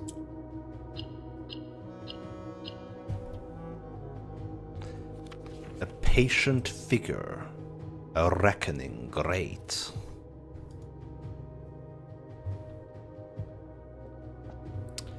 Now, if only I remembered what color was prominent on these boxes. It seems to just be a mix of everything. Alright, a similar spiel here. Just gotta turn these into blacks. And I do that by...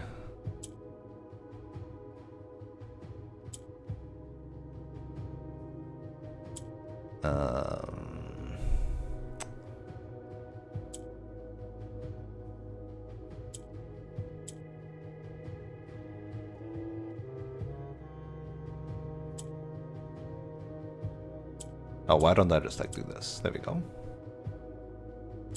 Then I do this. There we go. Okay. Yep. Again, relatively easy like that. And then we do this, and then we do this, and then boop. All very similar. A sullen cross as 5 stars align.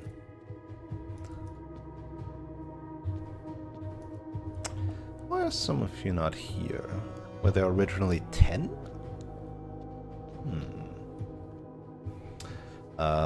Okay, same deal here, except that we have this one which rotates everything around.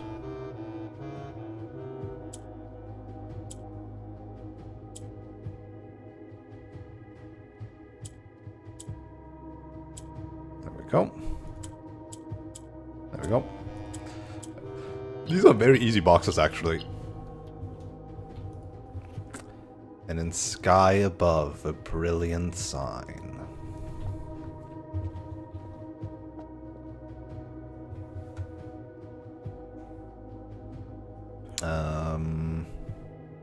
These move up. So this one's just a matter of... Ooh, but I have a hard time moving stuff around. Right.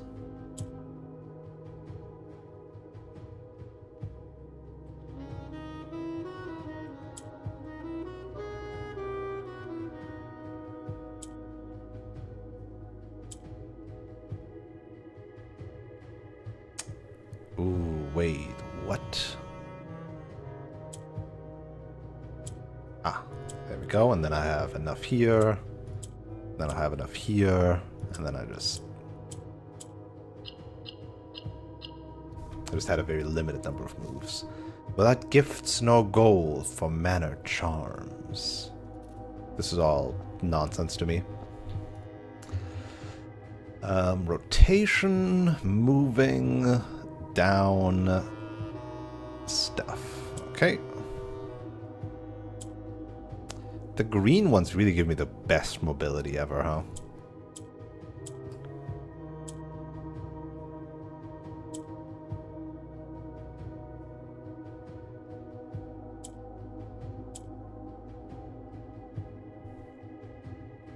And then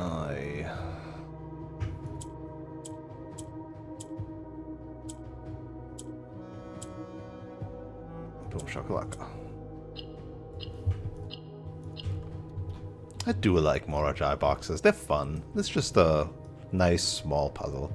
Will a youth approach with empty arms? My arms are very not empty right now, I will say. I have a lot of stuff on me.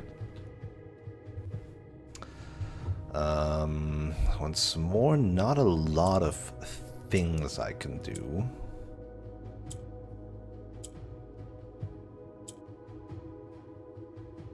Not a lot of things I can do. I think I only need one of them to be like that, huh? So I need to actually do this. And then...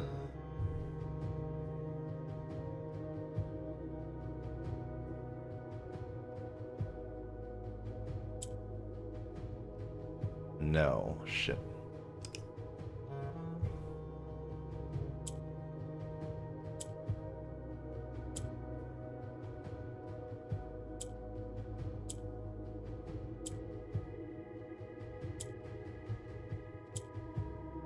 Like that.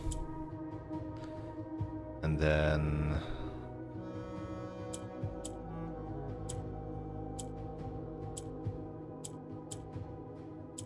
that.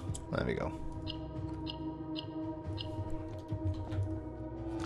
On the sacred hour, that time-worn phrase. Don't tell me I have to get here at 1:30.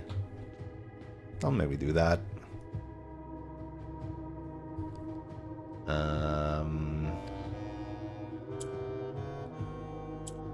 Yeah, rotations.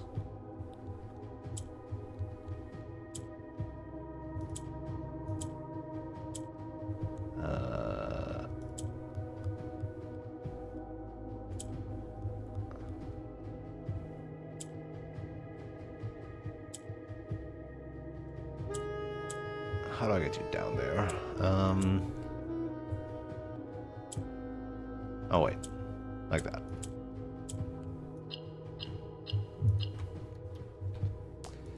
In Arius' court, where the king now lays.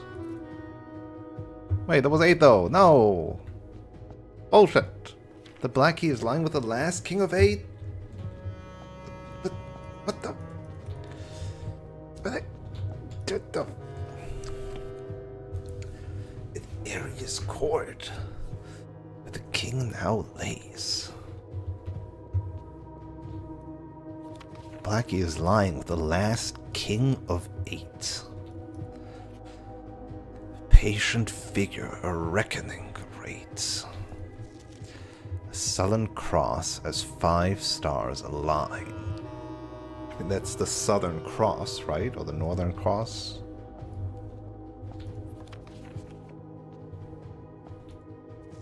And then sky above a brilliant sign. Again, very much the star thing. Do I actually have to show up here somehow empty-handed?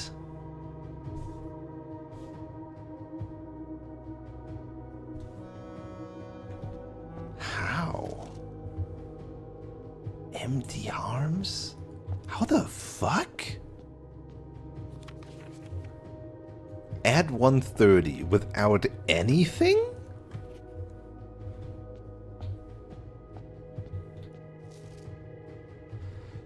We're really, like, I said this past couple of streams, but this is the territory of, like, where the roguelike just hinders me wanting to solve the puzzles. Right? Get it at 130 with empty arms. Don't have any fucking gold on you. Also have the Northern Cross. Like, what the fuck? That's way too many things.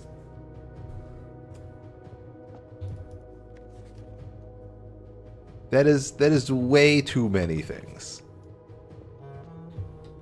That's fucking bullshit. I don't want to do this anymore. I really wanted to, like, get the quote-unquote second credits roll, like reclaim the crown or whatever is necessary for that. But if this is what it takes, I'm really getting sick of it, because even knowing the solution is gonna be just such a pain in the ass if this is actually what it wants me to do. The Southern Cross, yeah. It's fucking...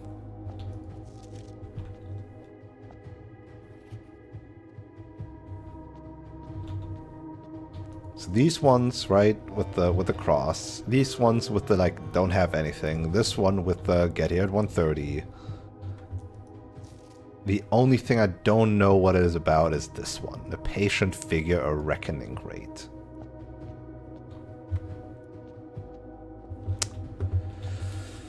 Alright, again, great mystery, but why do you have to be like this? So that you don't do it on accident? No. No.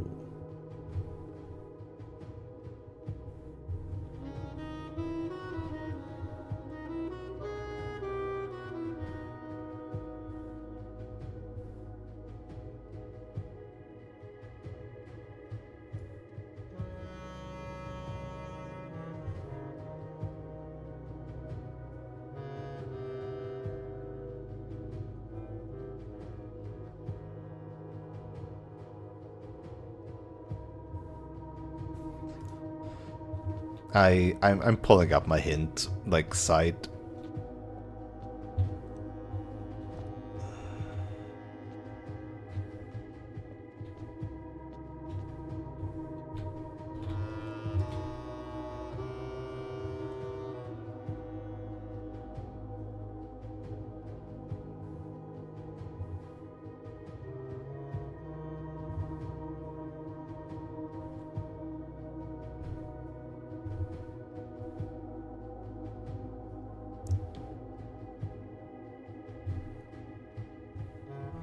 Not having any gold keys, gems, dice, or other. This is fucking ass.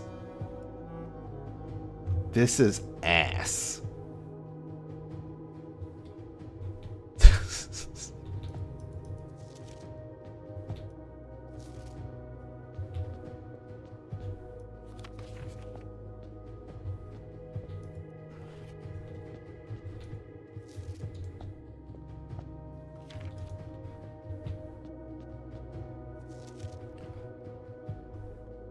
It just sucks.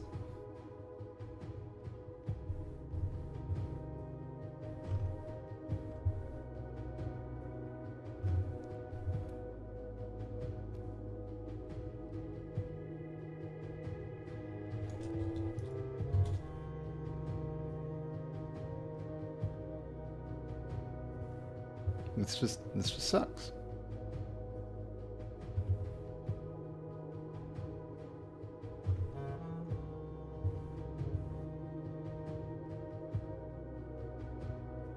I don't want to do that. That's dumb. I know I solved it. I just don't want to do it. It is exactly as I said, and I don't want to do that.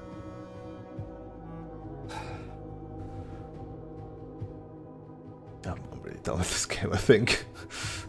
maybe we ended on a low.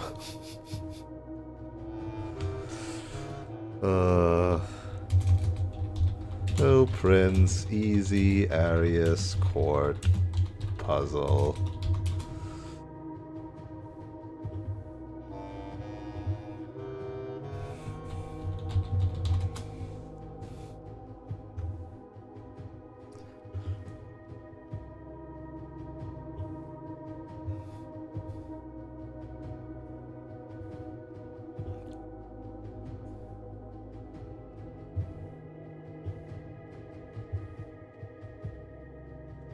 Like, I guess you like use the lost and found to get rid of all of your items or something.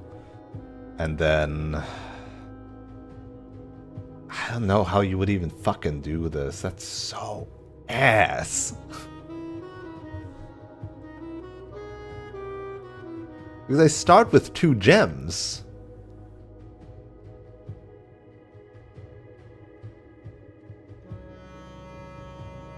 I guess I draft rooms until I'm out of gems and then walk away without ever picking anything up? Man, I don't want... Fine, I'll fucking do it.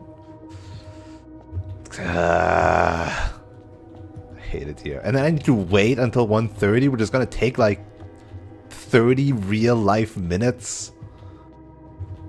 I hate it here.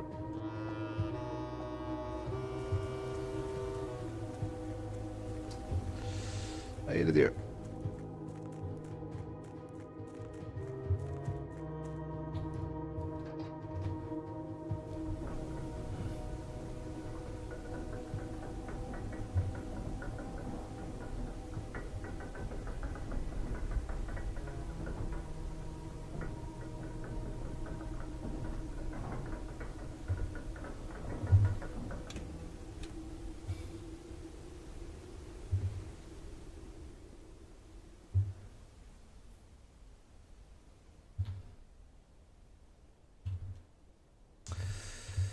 How many crates did I remove last? Like 3? Is that enough for anything? No, I think that still just about stops me. Oh, but I see a door over there. I need 1 more crate removed. Oh, you fuckers. Absolute motherfuckers.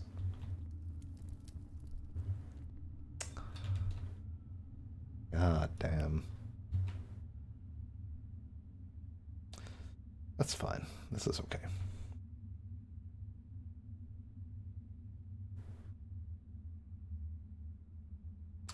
The chat up there is probably still broken.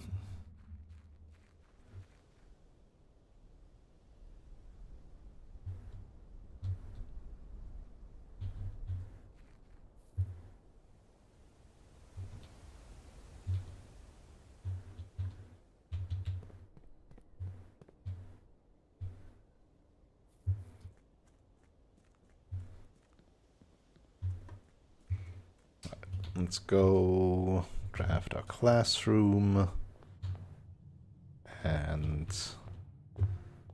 stuff.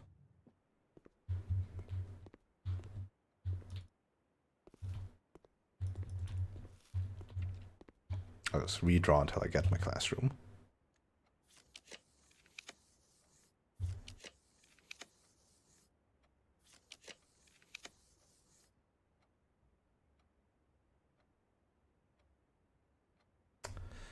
No, I also need to draft the fucking observatory to get the Southern Cross.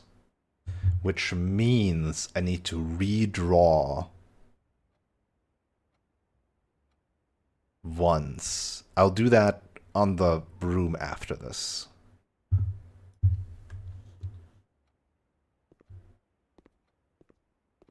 Just so that I don't forget it. I'm gonna do it here now. To go down to 54 so I can get up to 55.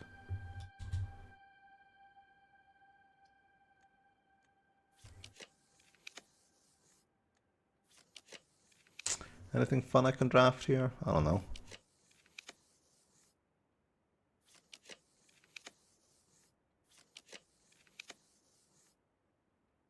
Planetarium?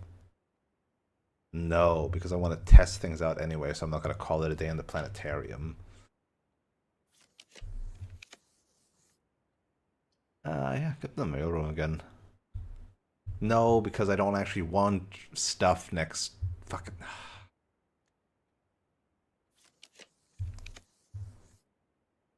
Everything's ass.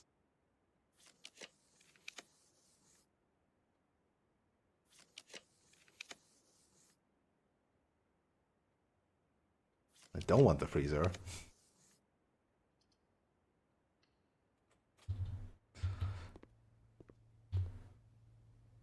G blocks. Oh, 8 trophies. No.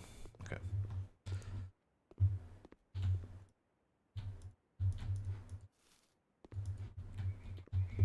Alright. I'm gonna whip out my fucking thing. That sounded wrong. Gonna whip out my answer sheet.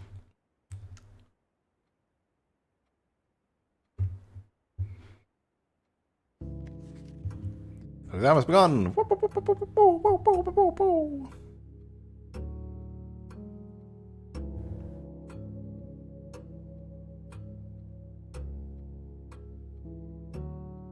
Alright. Red. Oris. Just make sure I don't misclick.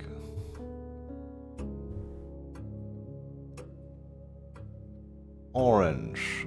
Greenhouse Cororica. Yellow.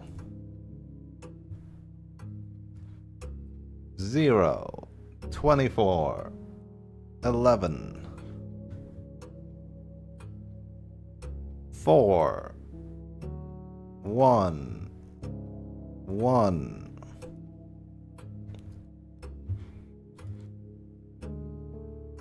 Carbon. Neon. LL.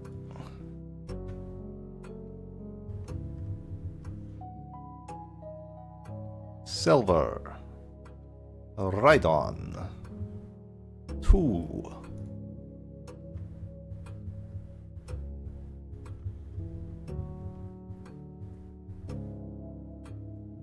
Morning Bay. 2. Cororica.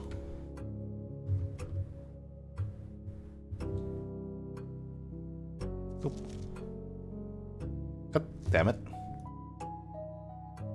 It just, like, look at this cursor. If I don't move it, it doesn't change its thing. So if I just stand still, it actually exits me out.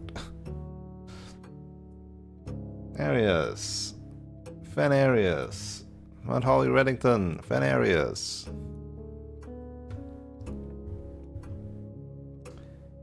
Hayvale and Muggervale. Jungle.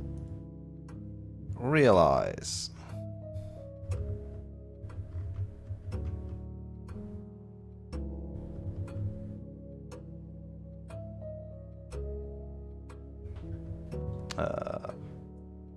Next page. Next page.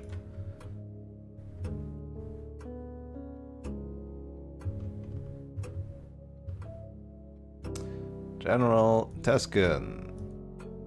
6th era. 22 years.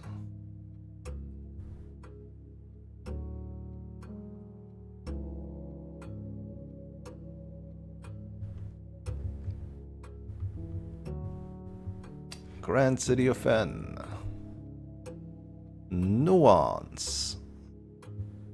Colossus Orinda.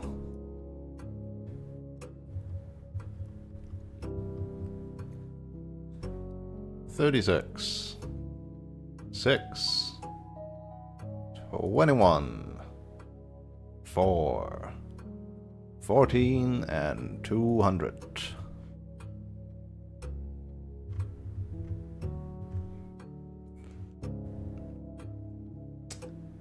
Q. Newgate. My tree is not very old. Ura Joram.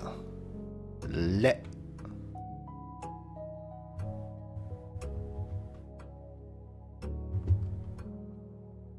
Agin et of tre isja trevo.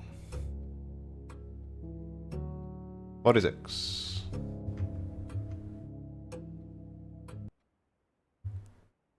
End of exam.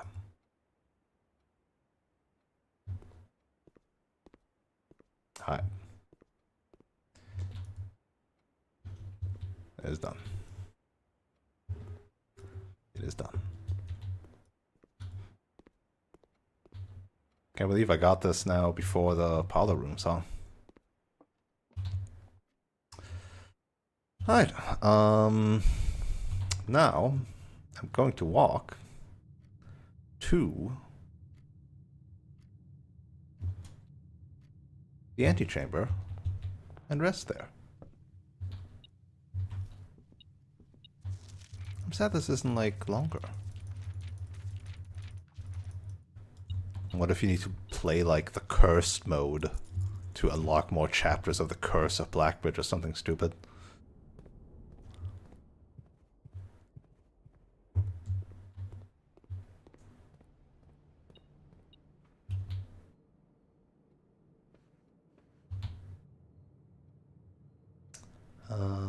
I get there on the right side way. Yes, the left side is a dead end in that regard.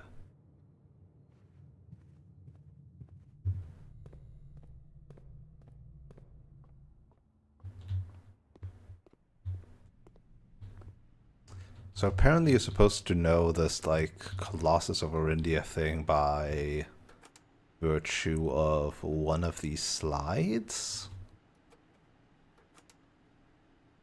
Like this one? But this looks like a city. I don't see a Colossus over here. Far stretch, I say.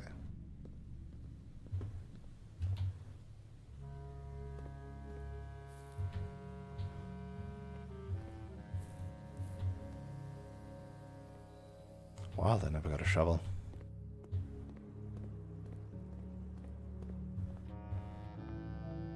Oh, what happens if I do it? Oh, do I want to do room 46 or do I want to do antechamber?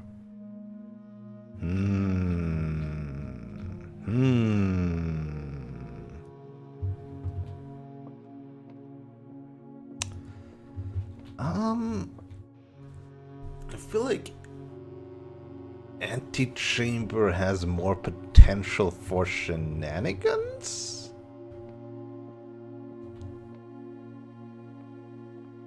Like, what happens if I pull antechamber levers while down there? Does maybe some secret other passageway open up? I'll do antechamber. Did I forget anything? I don't think I did. I don't think I did.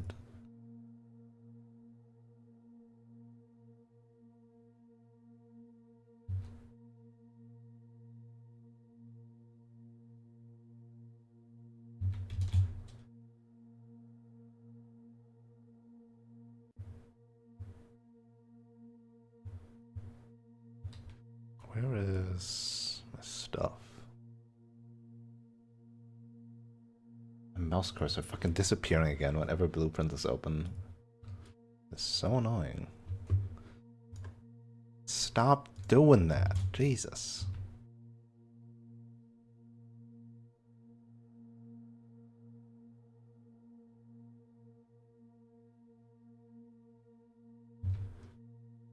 keeps on doing it.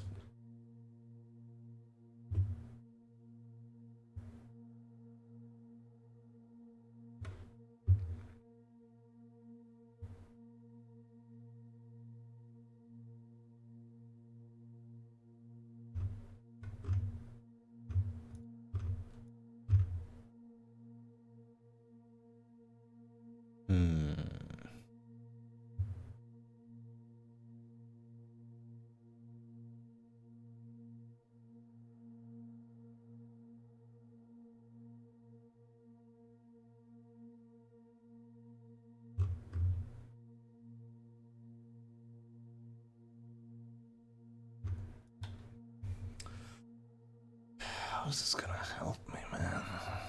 Oh well. I have to wait until 1:30. Blueprints time to real time. 7.5 minutes. Right.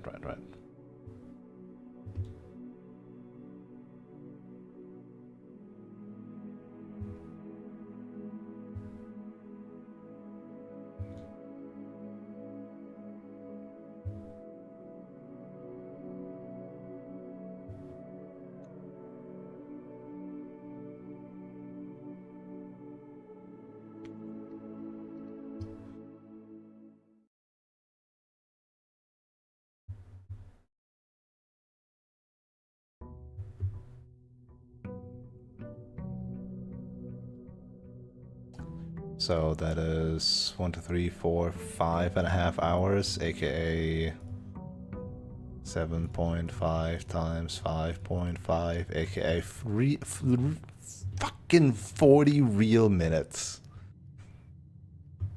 Ass. Absolute ass.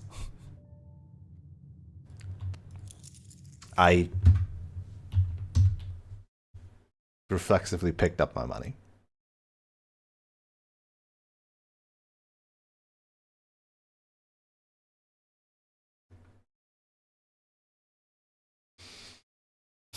Okay.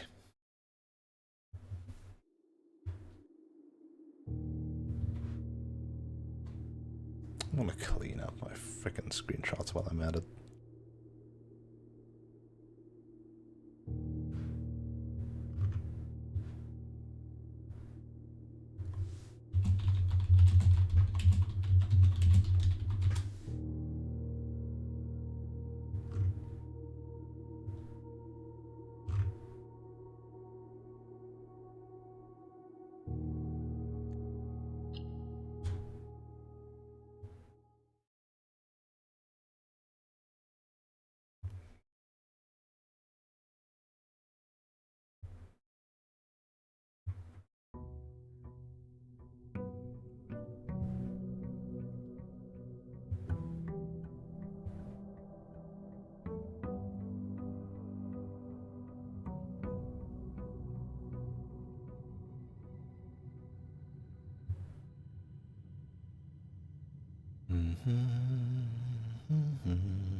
Yippee, A+. Huzzah. Alright, let's go try and draft an observatory, I guess. Yep. That sounds about right. Getting that. To redraw things.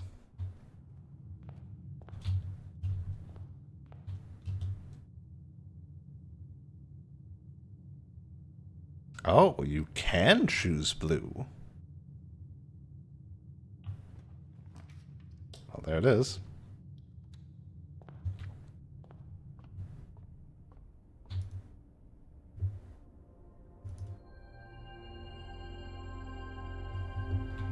Alright. And now we just use up our fucking stuff. And there. And then it's gotta draft a thing. A room with a gem. That's not that. A room with a gem, I said. Wouldn't it be funny if this was just locked now? A room with a gem, I said. Jesus. Just in case.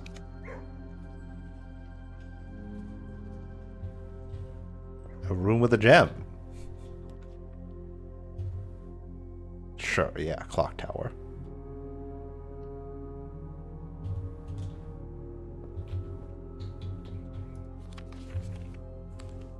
I'm gonna draw the history of Arindia so I can make screenshots of it.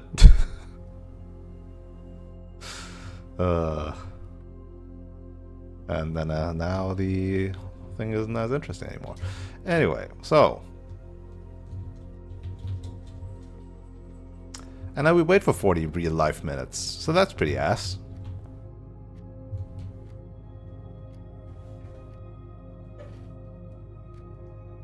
Ugh. This game, man.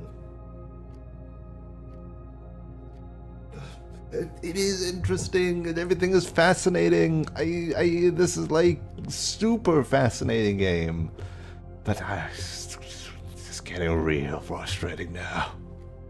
It's getting real frustrating now.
I'm looking at my hints page and it's like for tour, check classroom 4 or the description of the rotunda in the house directory.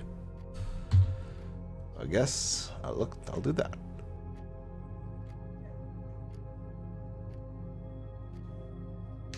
Rotunda, which means clockwise room, so Tor means anti-clockwise. I see.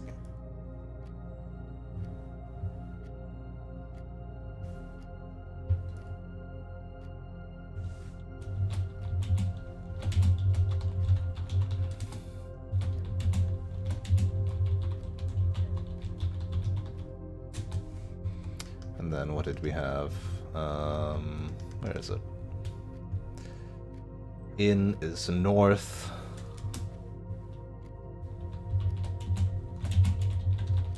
Et is east.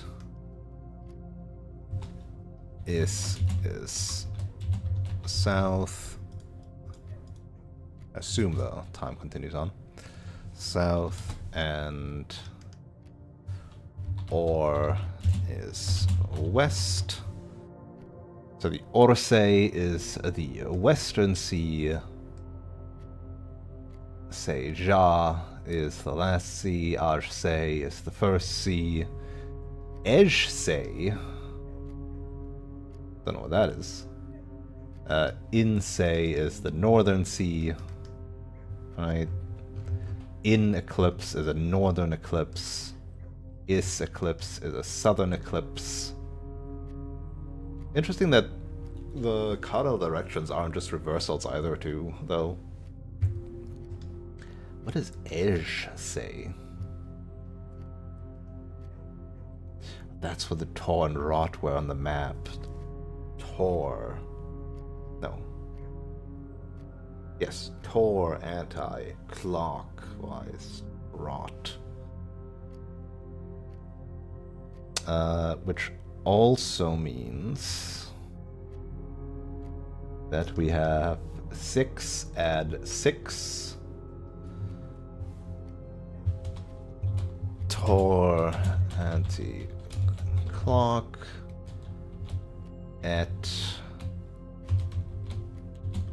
east.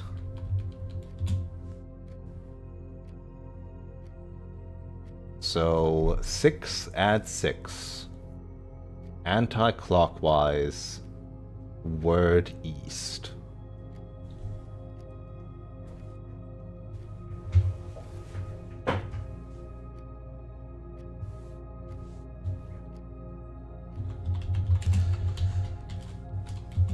And then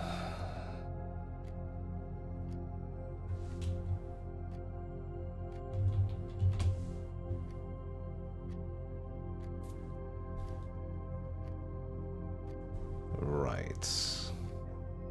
Then we have 6 with a C.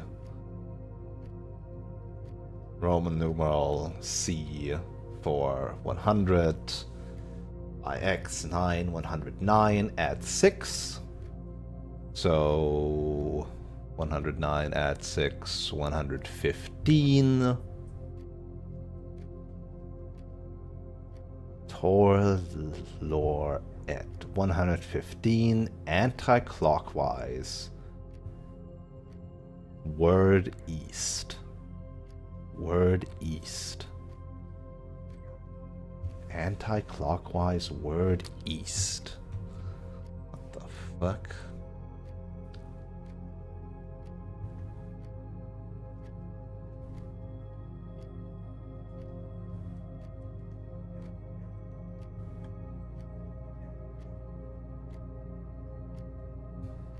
Anti-clockwise word east.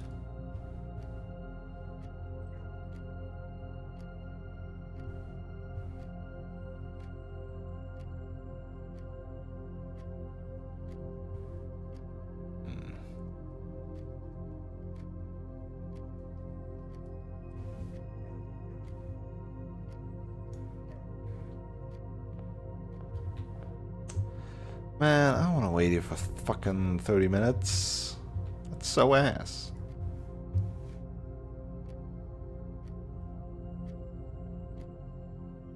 What are we doing while we're waiting? For 30 minutes. Let's go play some 7-hour Wild Hearts.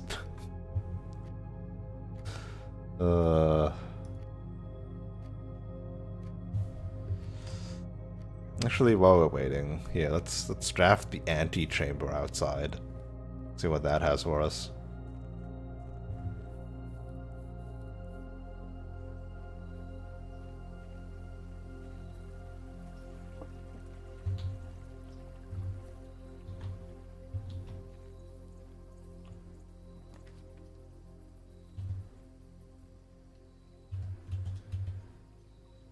Two antechambers now.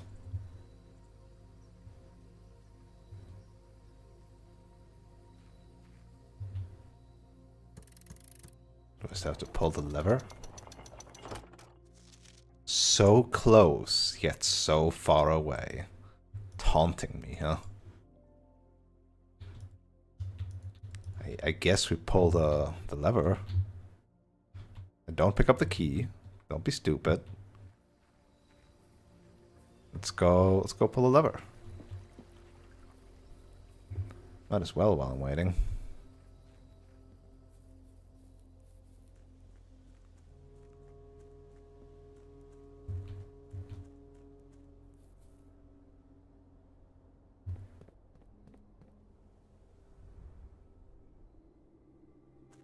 I have enough steps for such a thing.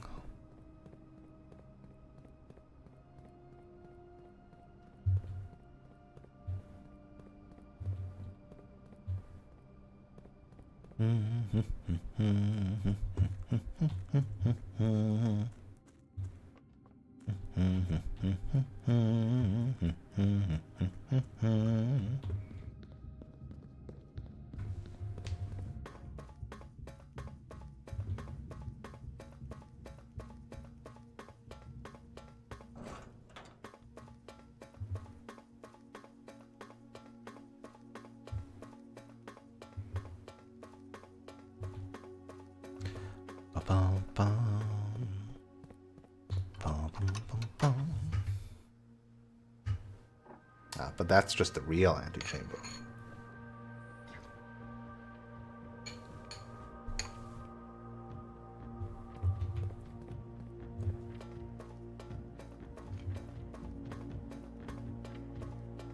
I have faith.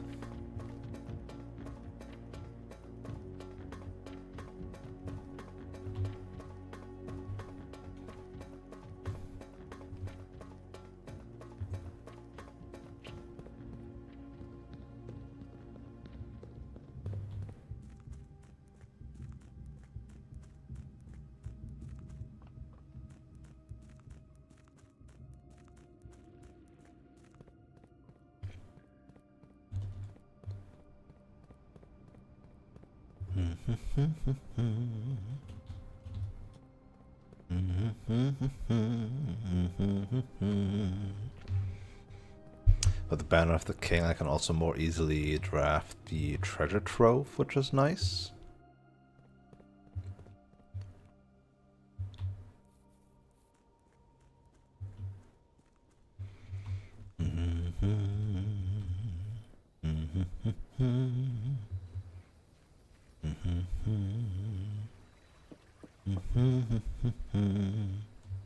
Ah, oh, hello there.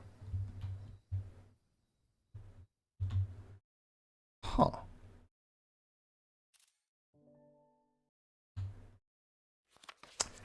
Steady is the scepter, deadly is the stone, heavy is the crown, ready is the throne. Well, that all but confirms that part. What is the stone? Oh, wait, the stone, the Curse of Blackbridge, right? It's a stone. We just read about that today. That is a cursed stone. It is deadly, quite deadly, in fact.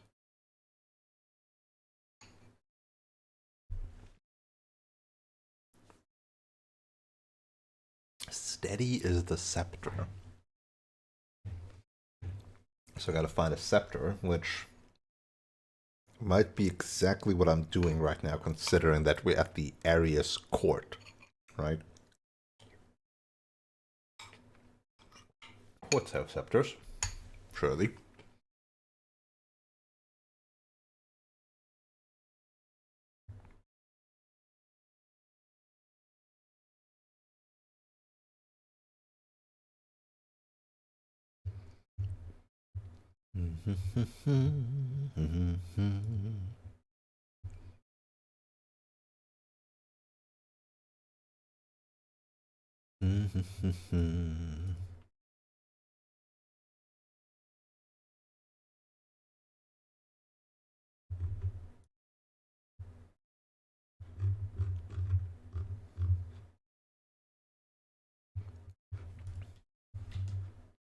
Okay. Alright, mister. Alright. What are the other things I want to do? I want to do maybe open up these other doors, but they might just be dead ends. But I won't be able to today anyway because I just blindly drafted stuff into nothingness. I guess I'll try out the entrance hall. See what happens if I get the entrance hall as the monk, and then I'll do room 46, and then I'll do foundation. Will I be stuck with the foundation as an outer room because it's permanent? Who knows? But where will it lead me? An even bigger question. Why can't I just dump all my allowance in this fountain? Come on.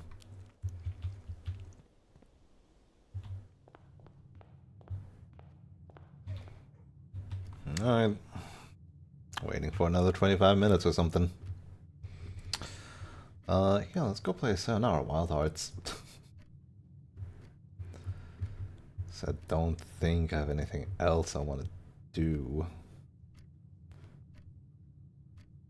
with what I have right now.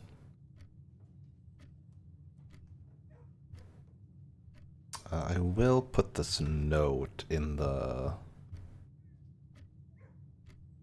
thing.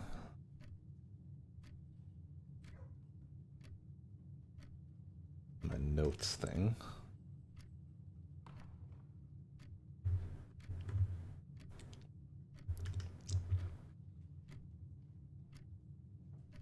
Because that does seem quite important.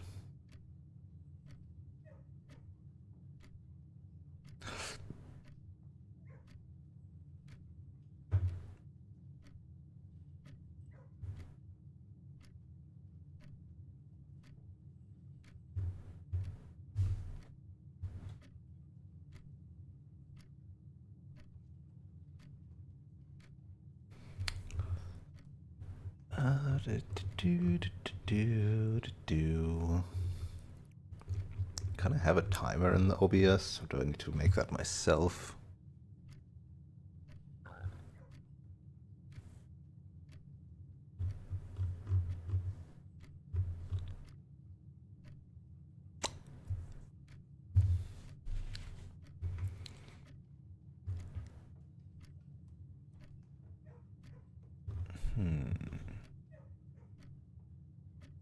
Oh, wait, service timer? Oh, but that's like a timer for like commands and not not like something that I can just show.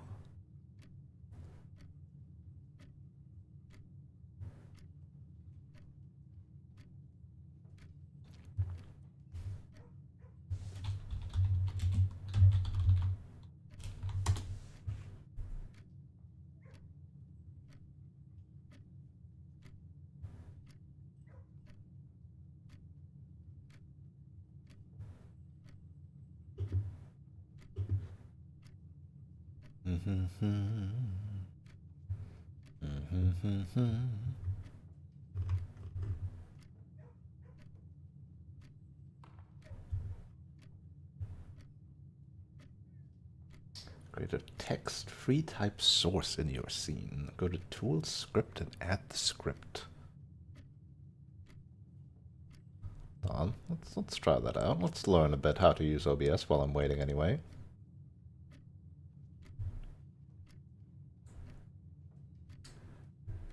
Text free type. What is free type?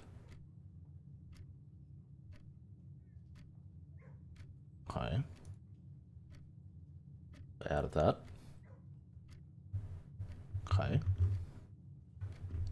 Then I Tools, Script.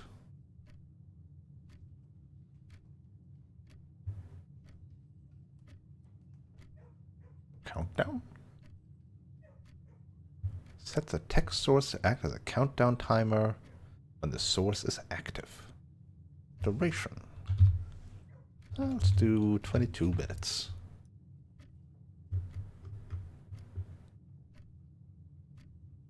Oh, hi. That's cute. That's really easy.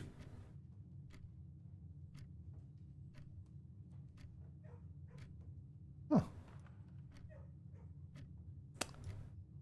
I need to use that more often. That's nice.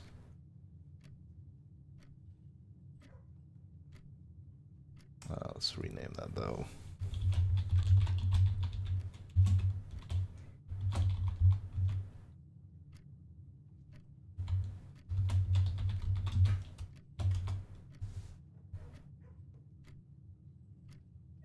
Now it naturally broke.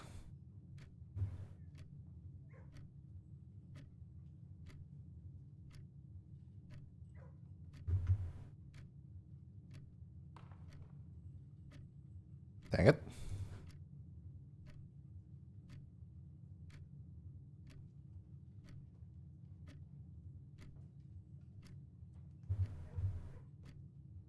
What? Why does it do that? Can I not have that?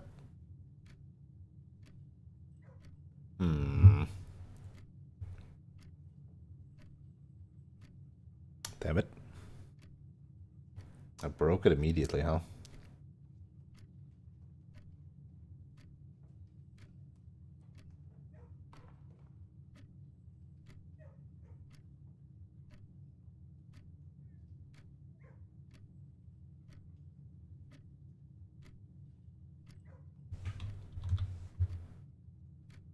There we go. Although now it's only 2.5, so 2.5 times 7. 2.5 times 7.5. 18 minutes. Okay. Let's set it to 80 minutes.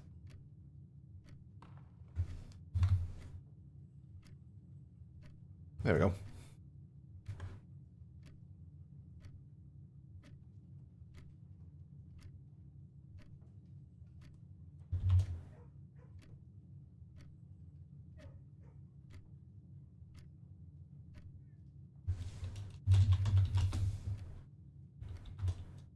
God damn it.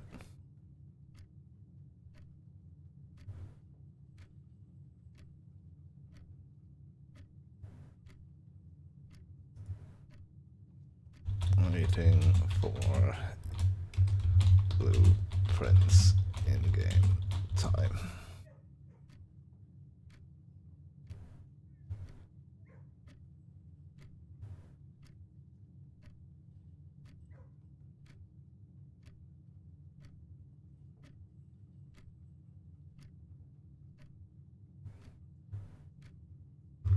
Cool.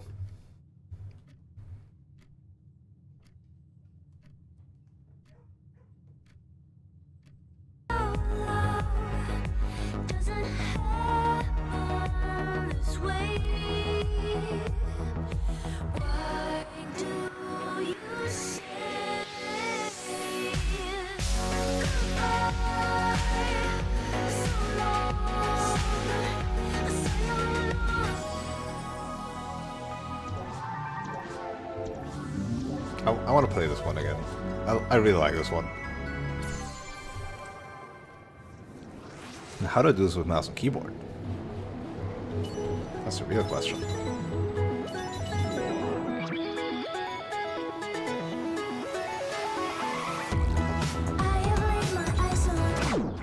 Immediately ran into something.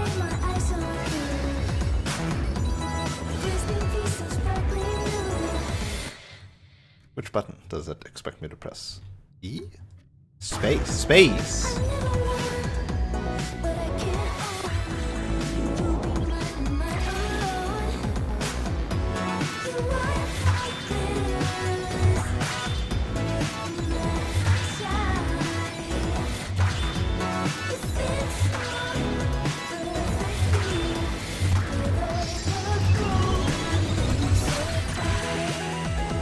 I gotta play this with controller. This is pretty ass. The mouse and keyboard.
the song is just really good, and it fits perfectly to the level. Some of the songs are also still very good, but don't quite hit the same, you know?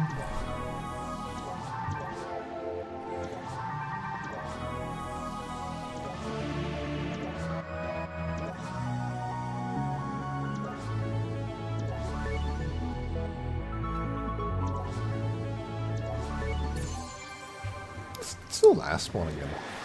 It's still the medley.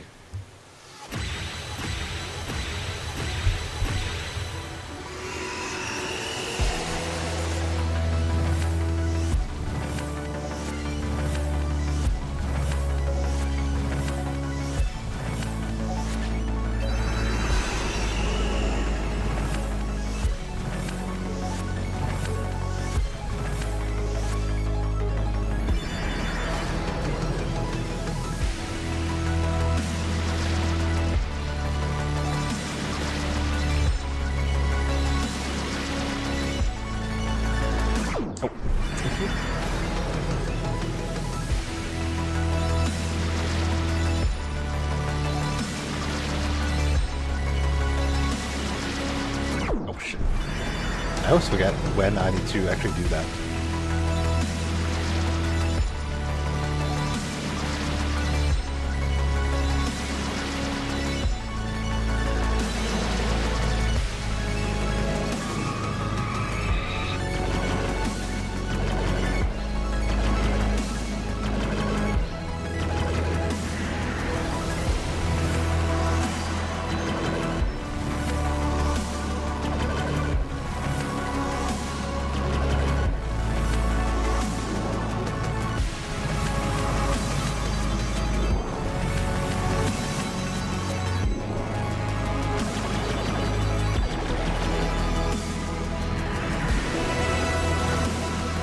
Oh shit.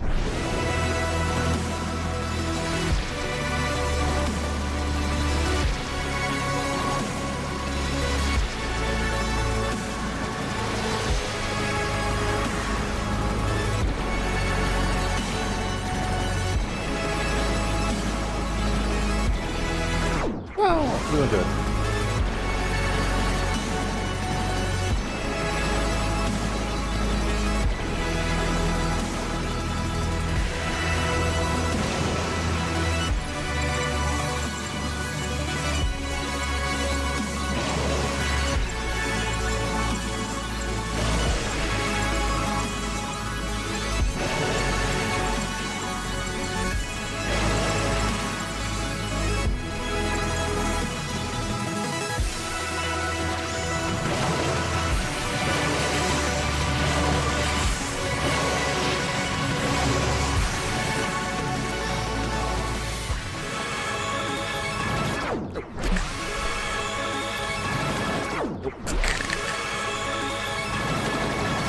I'm really bad at this. Oh, right, I can also go up and down.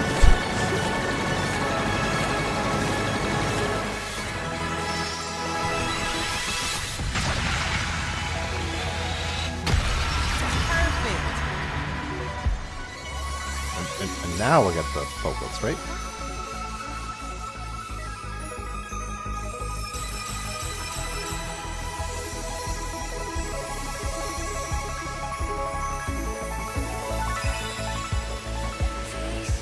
There we go.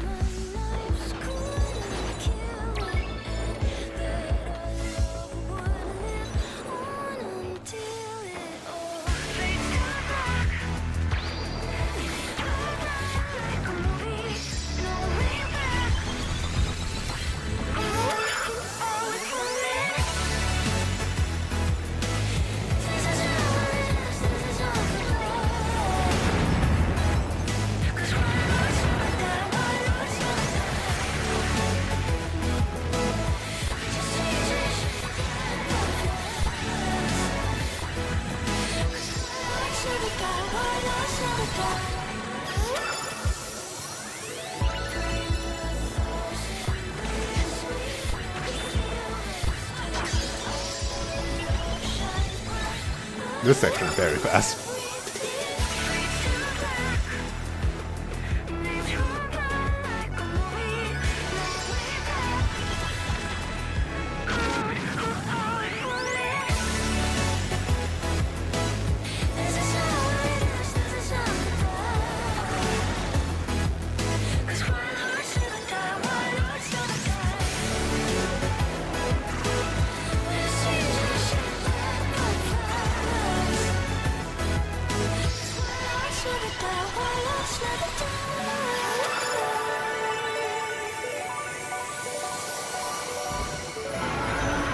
Dorgan.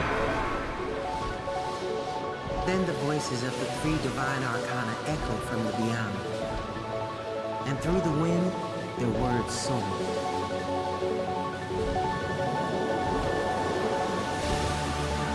From the shards of your broken heart, the real peril has risen. You have restored the lost harmony of the world.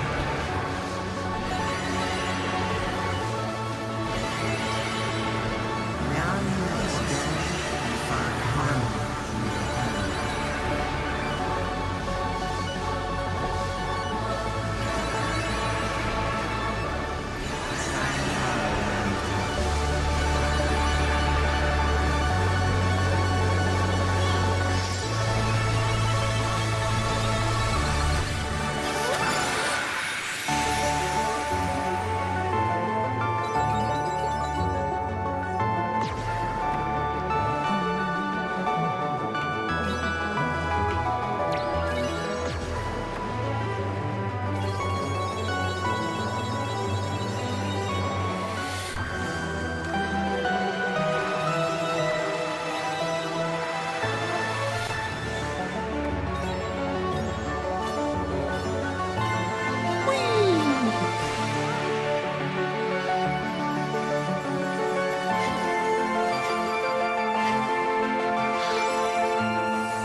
This is such a pretty game.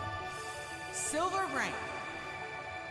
Not long ago, in a town much like yours, there was a young woman who fell out of love, asleep, away. For years she fell through spirals of sadness and anger until she could not fall any deeper and fell right back into her grave.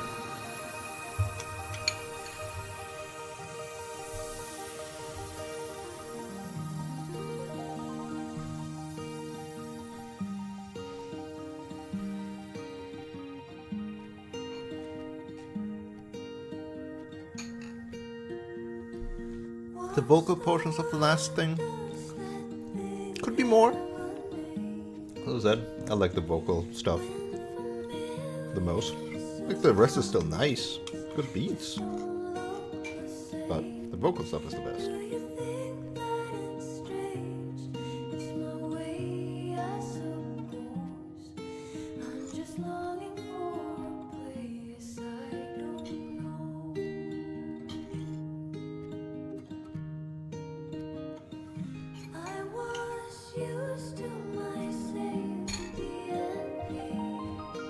It would be really funny if I just like pretended I beat the entire thing while waiting.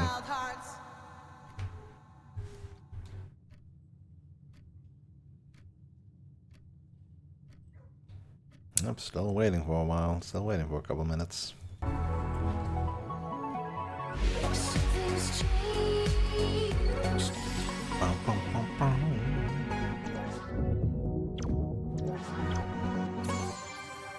So is this one was the like play every song, right?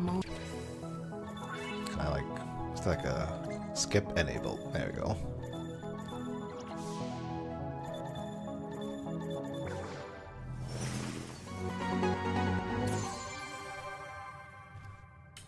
Long ago, a harmonious universe existed. What? I thought I said skip enabled.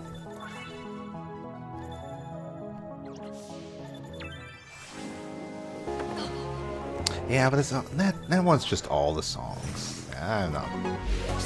Why is there not like a mode with just the vocal ones?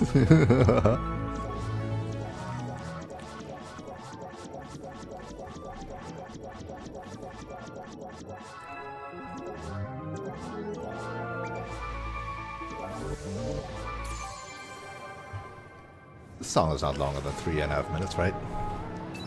Begin again.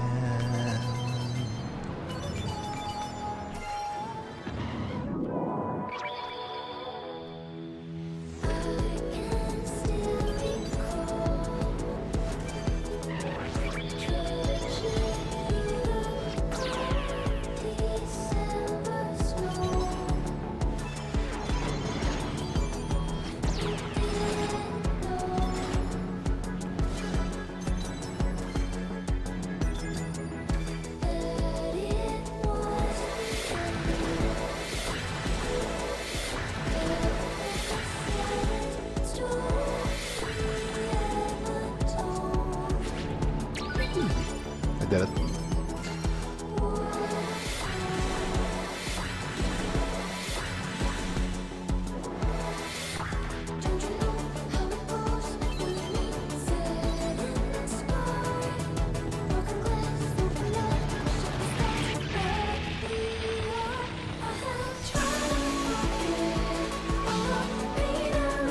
Yeah, the first and third boss was the best ones. They just flow the best.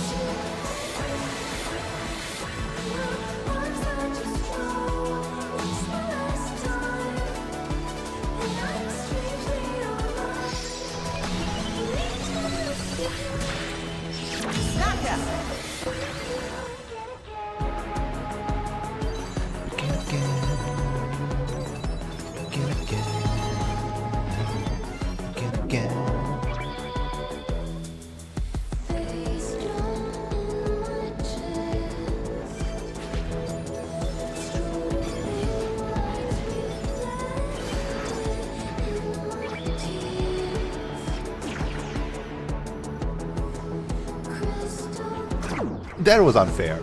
I could have known.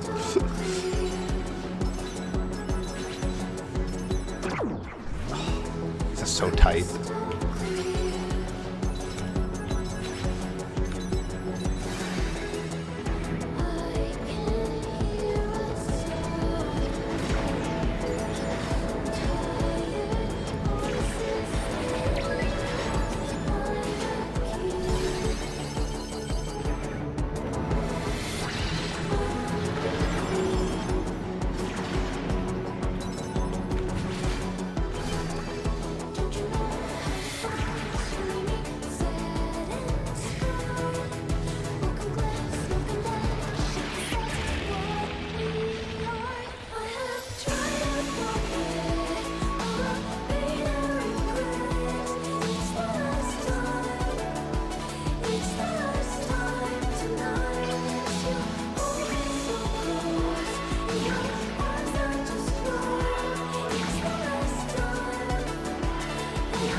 Okay, so my timer's up, but the song's not over.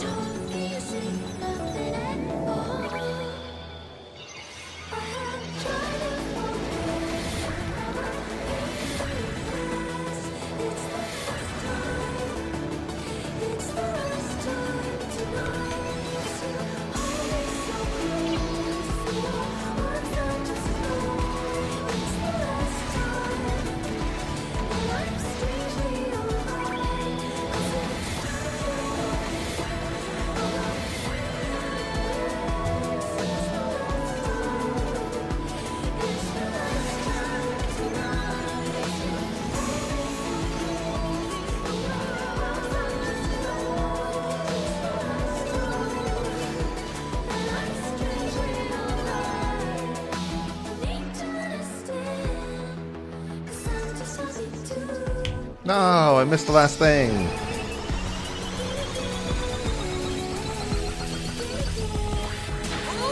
That's gotta hurt. Silver Rain. Damn, I missed the freaking last thing.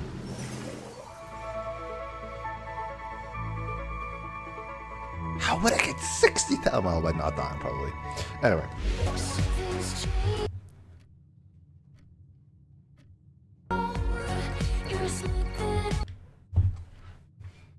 It's the sacred hour. Gotta go. Gotta go. Where the sacred hour goes.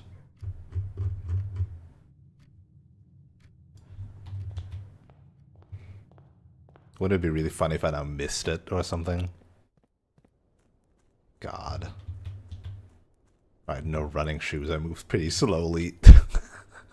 God, that would be so sad.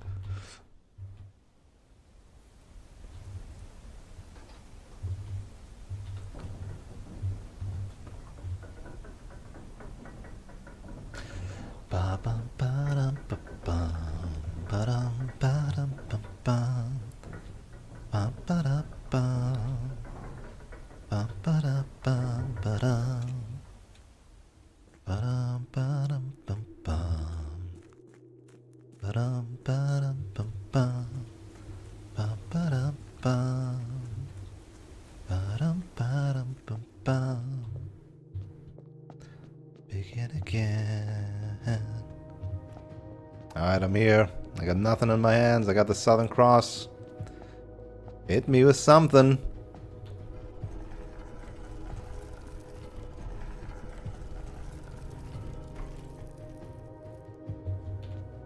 Ah, east.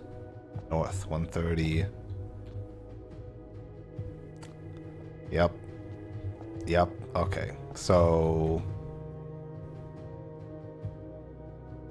wind press button.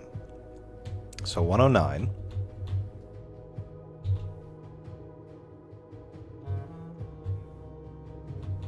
$115. Counterclockwise.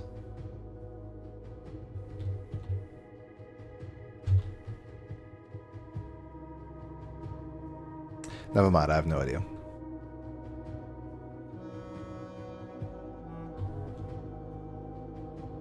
$109. Press the button. 3, 4, 5, 6. $115. And then counterclockwise to east. No? Have I misunderstood? Have I misunderstood how that works?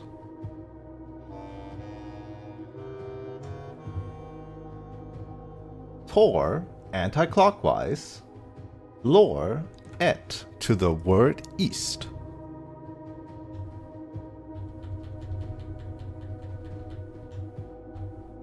Oh, I was not quite on the word east. Right. Sorry again. 109. 115. It's 26. 008, huh?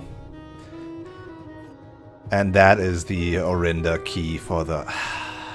Which means now I need to fucking... No, don't tell me I also have to do that while doing the treasure trove the day beforehand. That's fucked up.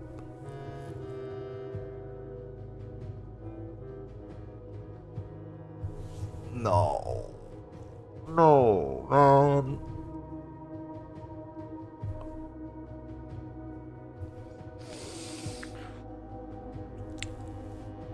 No. What? Why?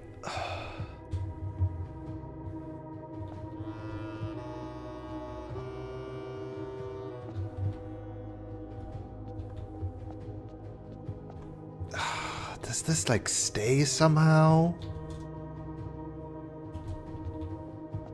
Fuck me. I hope this just stays open from now on and I can just get it. Because if not, then that's royally fucked. That's just fucked. Because then I would have to... I mean, I guess I would have to like do a day prep. But then I... Like, what? You can't, like, okay, so the crown of the blueprint is always going to be in room 46. That's the easy part. If I also have to do this, like go in there empty, have the treasure trove, but then how do I get the fucking the thing? Because for that I need the shrine, so I need 2 outer rooms. So I have to store one of them in the frickin' coat check? That's fucked up. Isn't that fucked up? That's fucked up. No, wait. Don't do it here. I wanted to do it in the entrance hall. I forgot. I wanted to check out what the entrance hall has for me.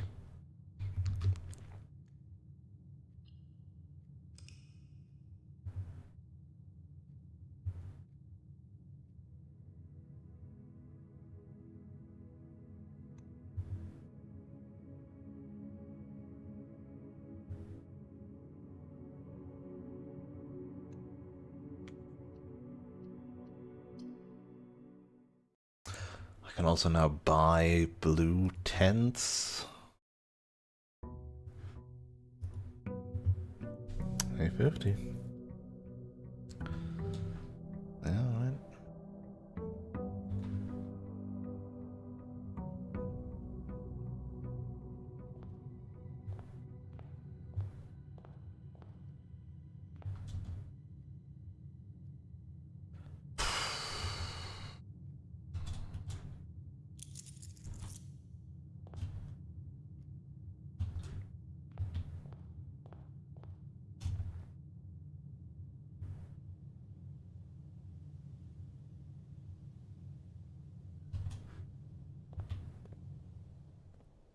Alright, first we check if I can just grab the key from now on. Because if not, that's fucked up. That's just fucked up.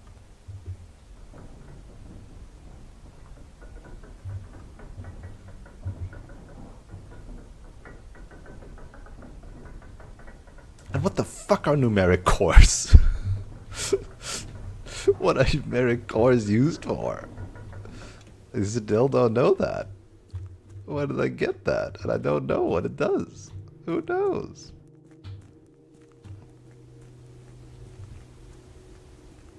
This better just be available to me from now on. It's a good couple steps, so you better just have it.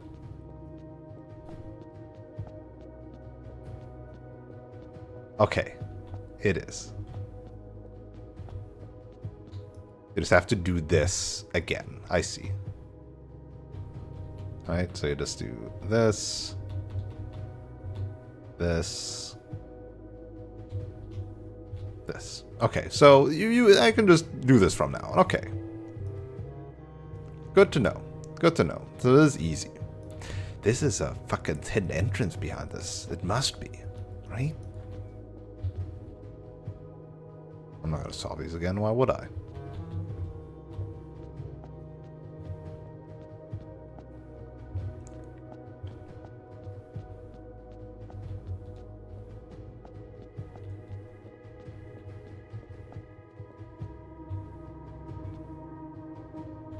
So it's like a double puzzle, basically.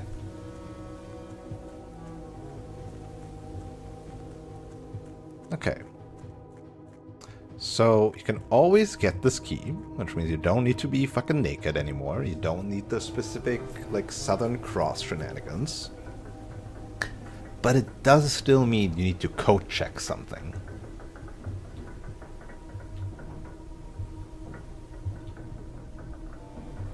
Probably. Well, I don't know. I don't know what's like easier to get, honestly. Or harder to lug around with you. Because like I know if I get the treasure trove here, I can easily open that. And if I get the shrine, I can easily open the other thing. So the treasure trove might be more annoying because it needs the blessing, right?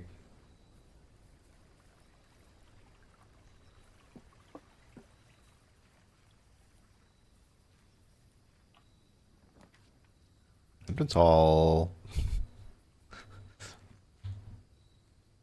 Ah, I don't get another allowance. Vin Nevare.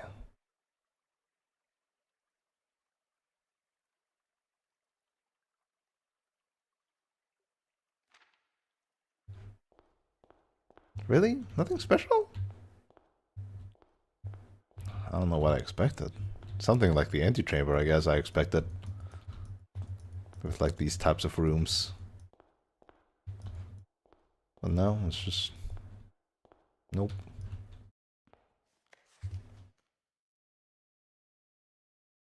Yeah, I'm missing one Paolo game for that one.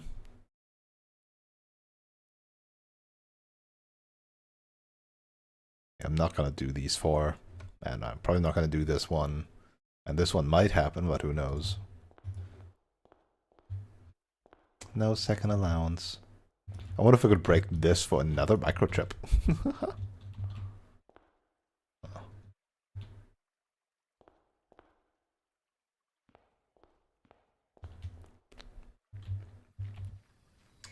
Well, if anybody's here to answer me an actual question,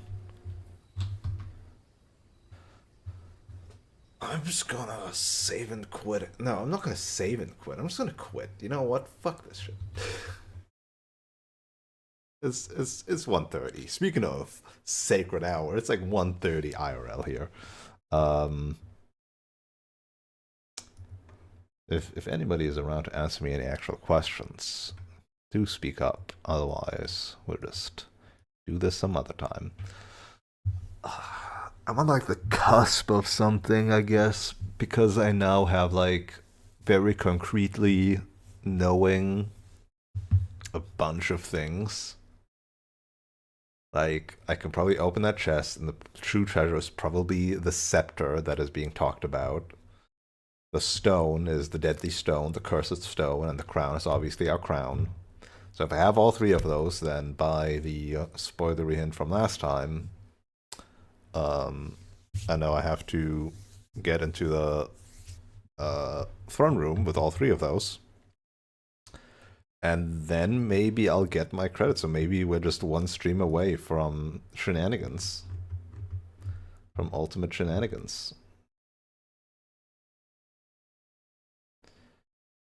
Again,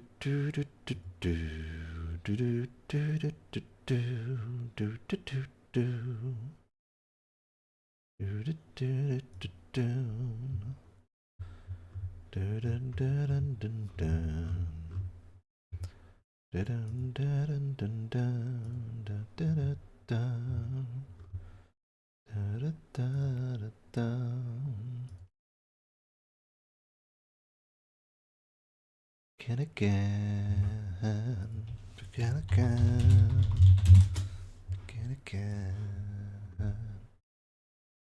again, again.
Right. Okay, one more. And then tomorrow, if this bugs me, we'll do blueprints and maybe finish this shit. I will foolishly presume that the next time I play blueprints will be the last time I play blueprints. Because if there's even more secrets after that, if they don't have a cutscene, I don't want to see it. I feel like once I've reclaimed the throne or whatever, I can leave content. I'm still upset about the 8 sigils not having like something huge behind it. I don't know. That feels so weird. It feels so odd. And yeah, otherwise, I might either continue Azeroth Reborn, where we finish Blood Elf and start Undead, or start something new, start Pipistrello if I'm not too lazy to make a thumbnail. So that's on for tomorrow. Keep an eye out for that. Thanks again, Teeny and Raiders, for stopping by. And everybody else, well, everybody else, also all of you, that sounds wrong. Have a wonderful rest of the day, evening, night, morning, afternoon, or whatever time of day it is for you. And up to see you around. Have a good one. Peace.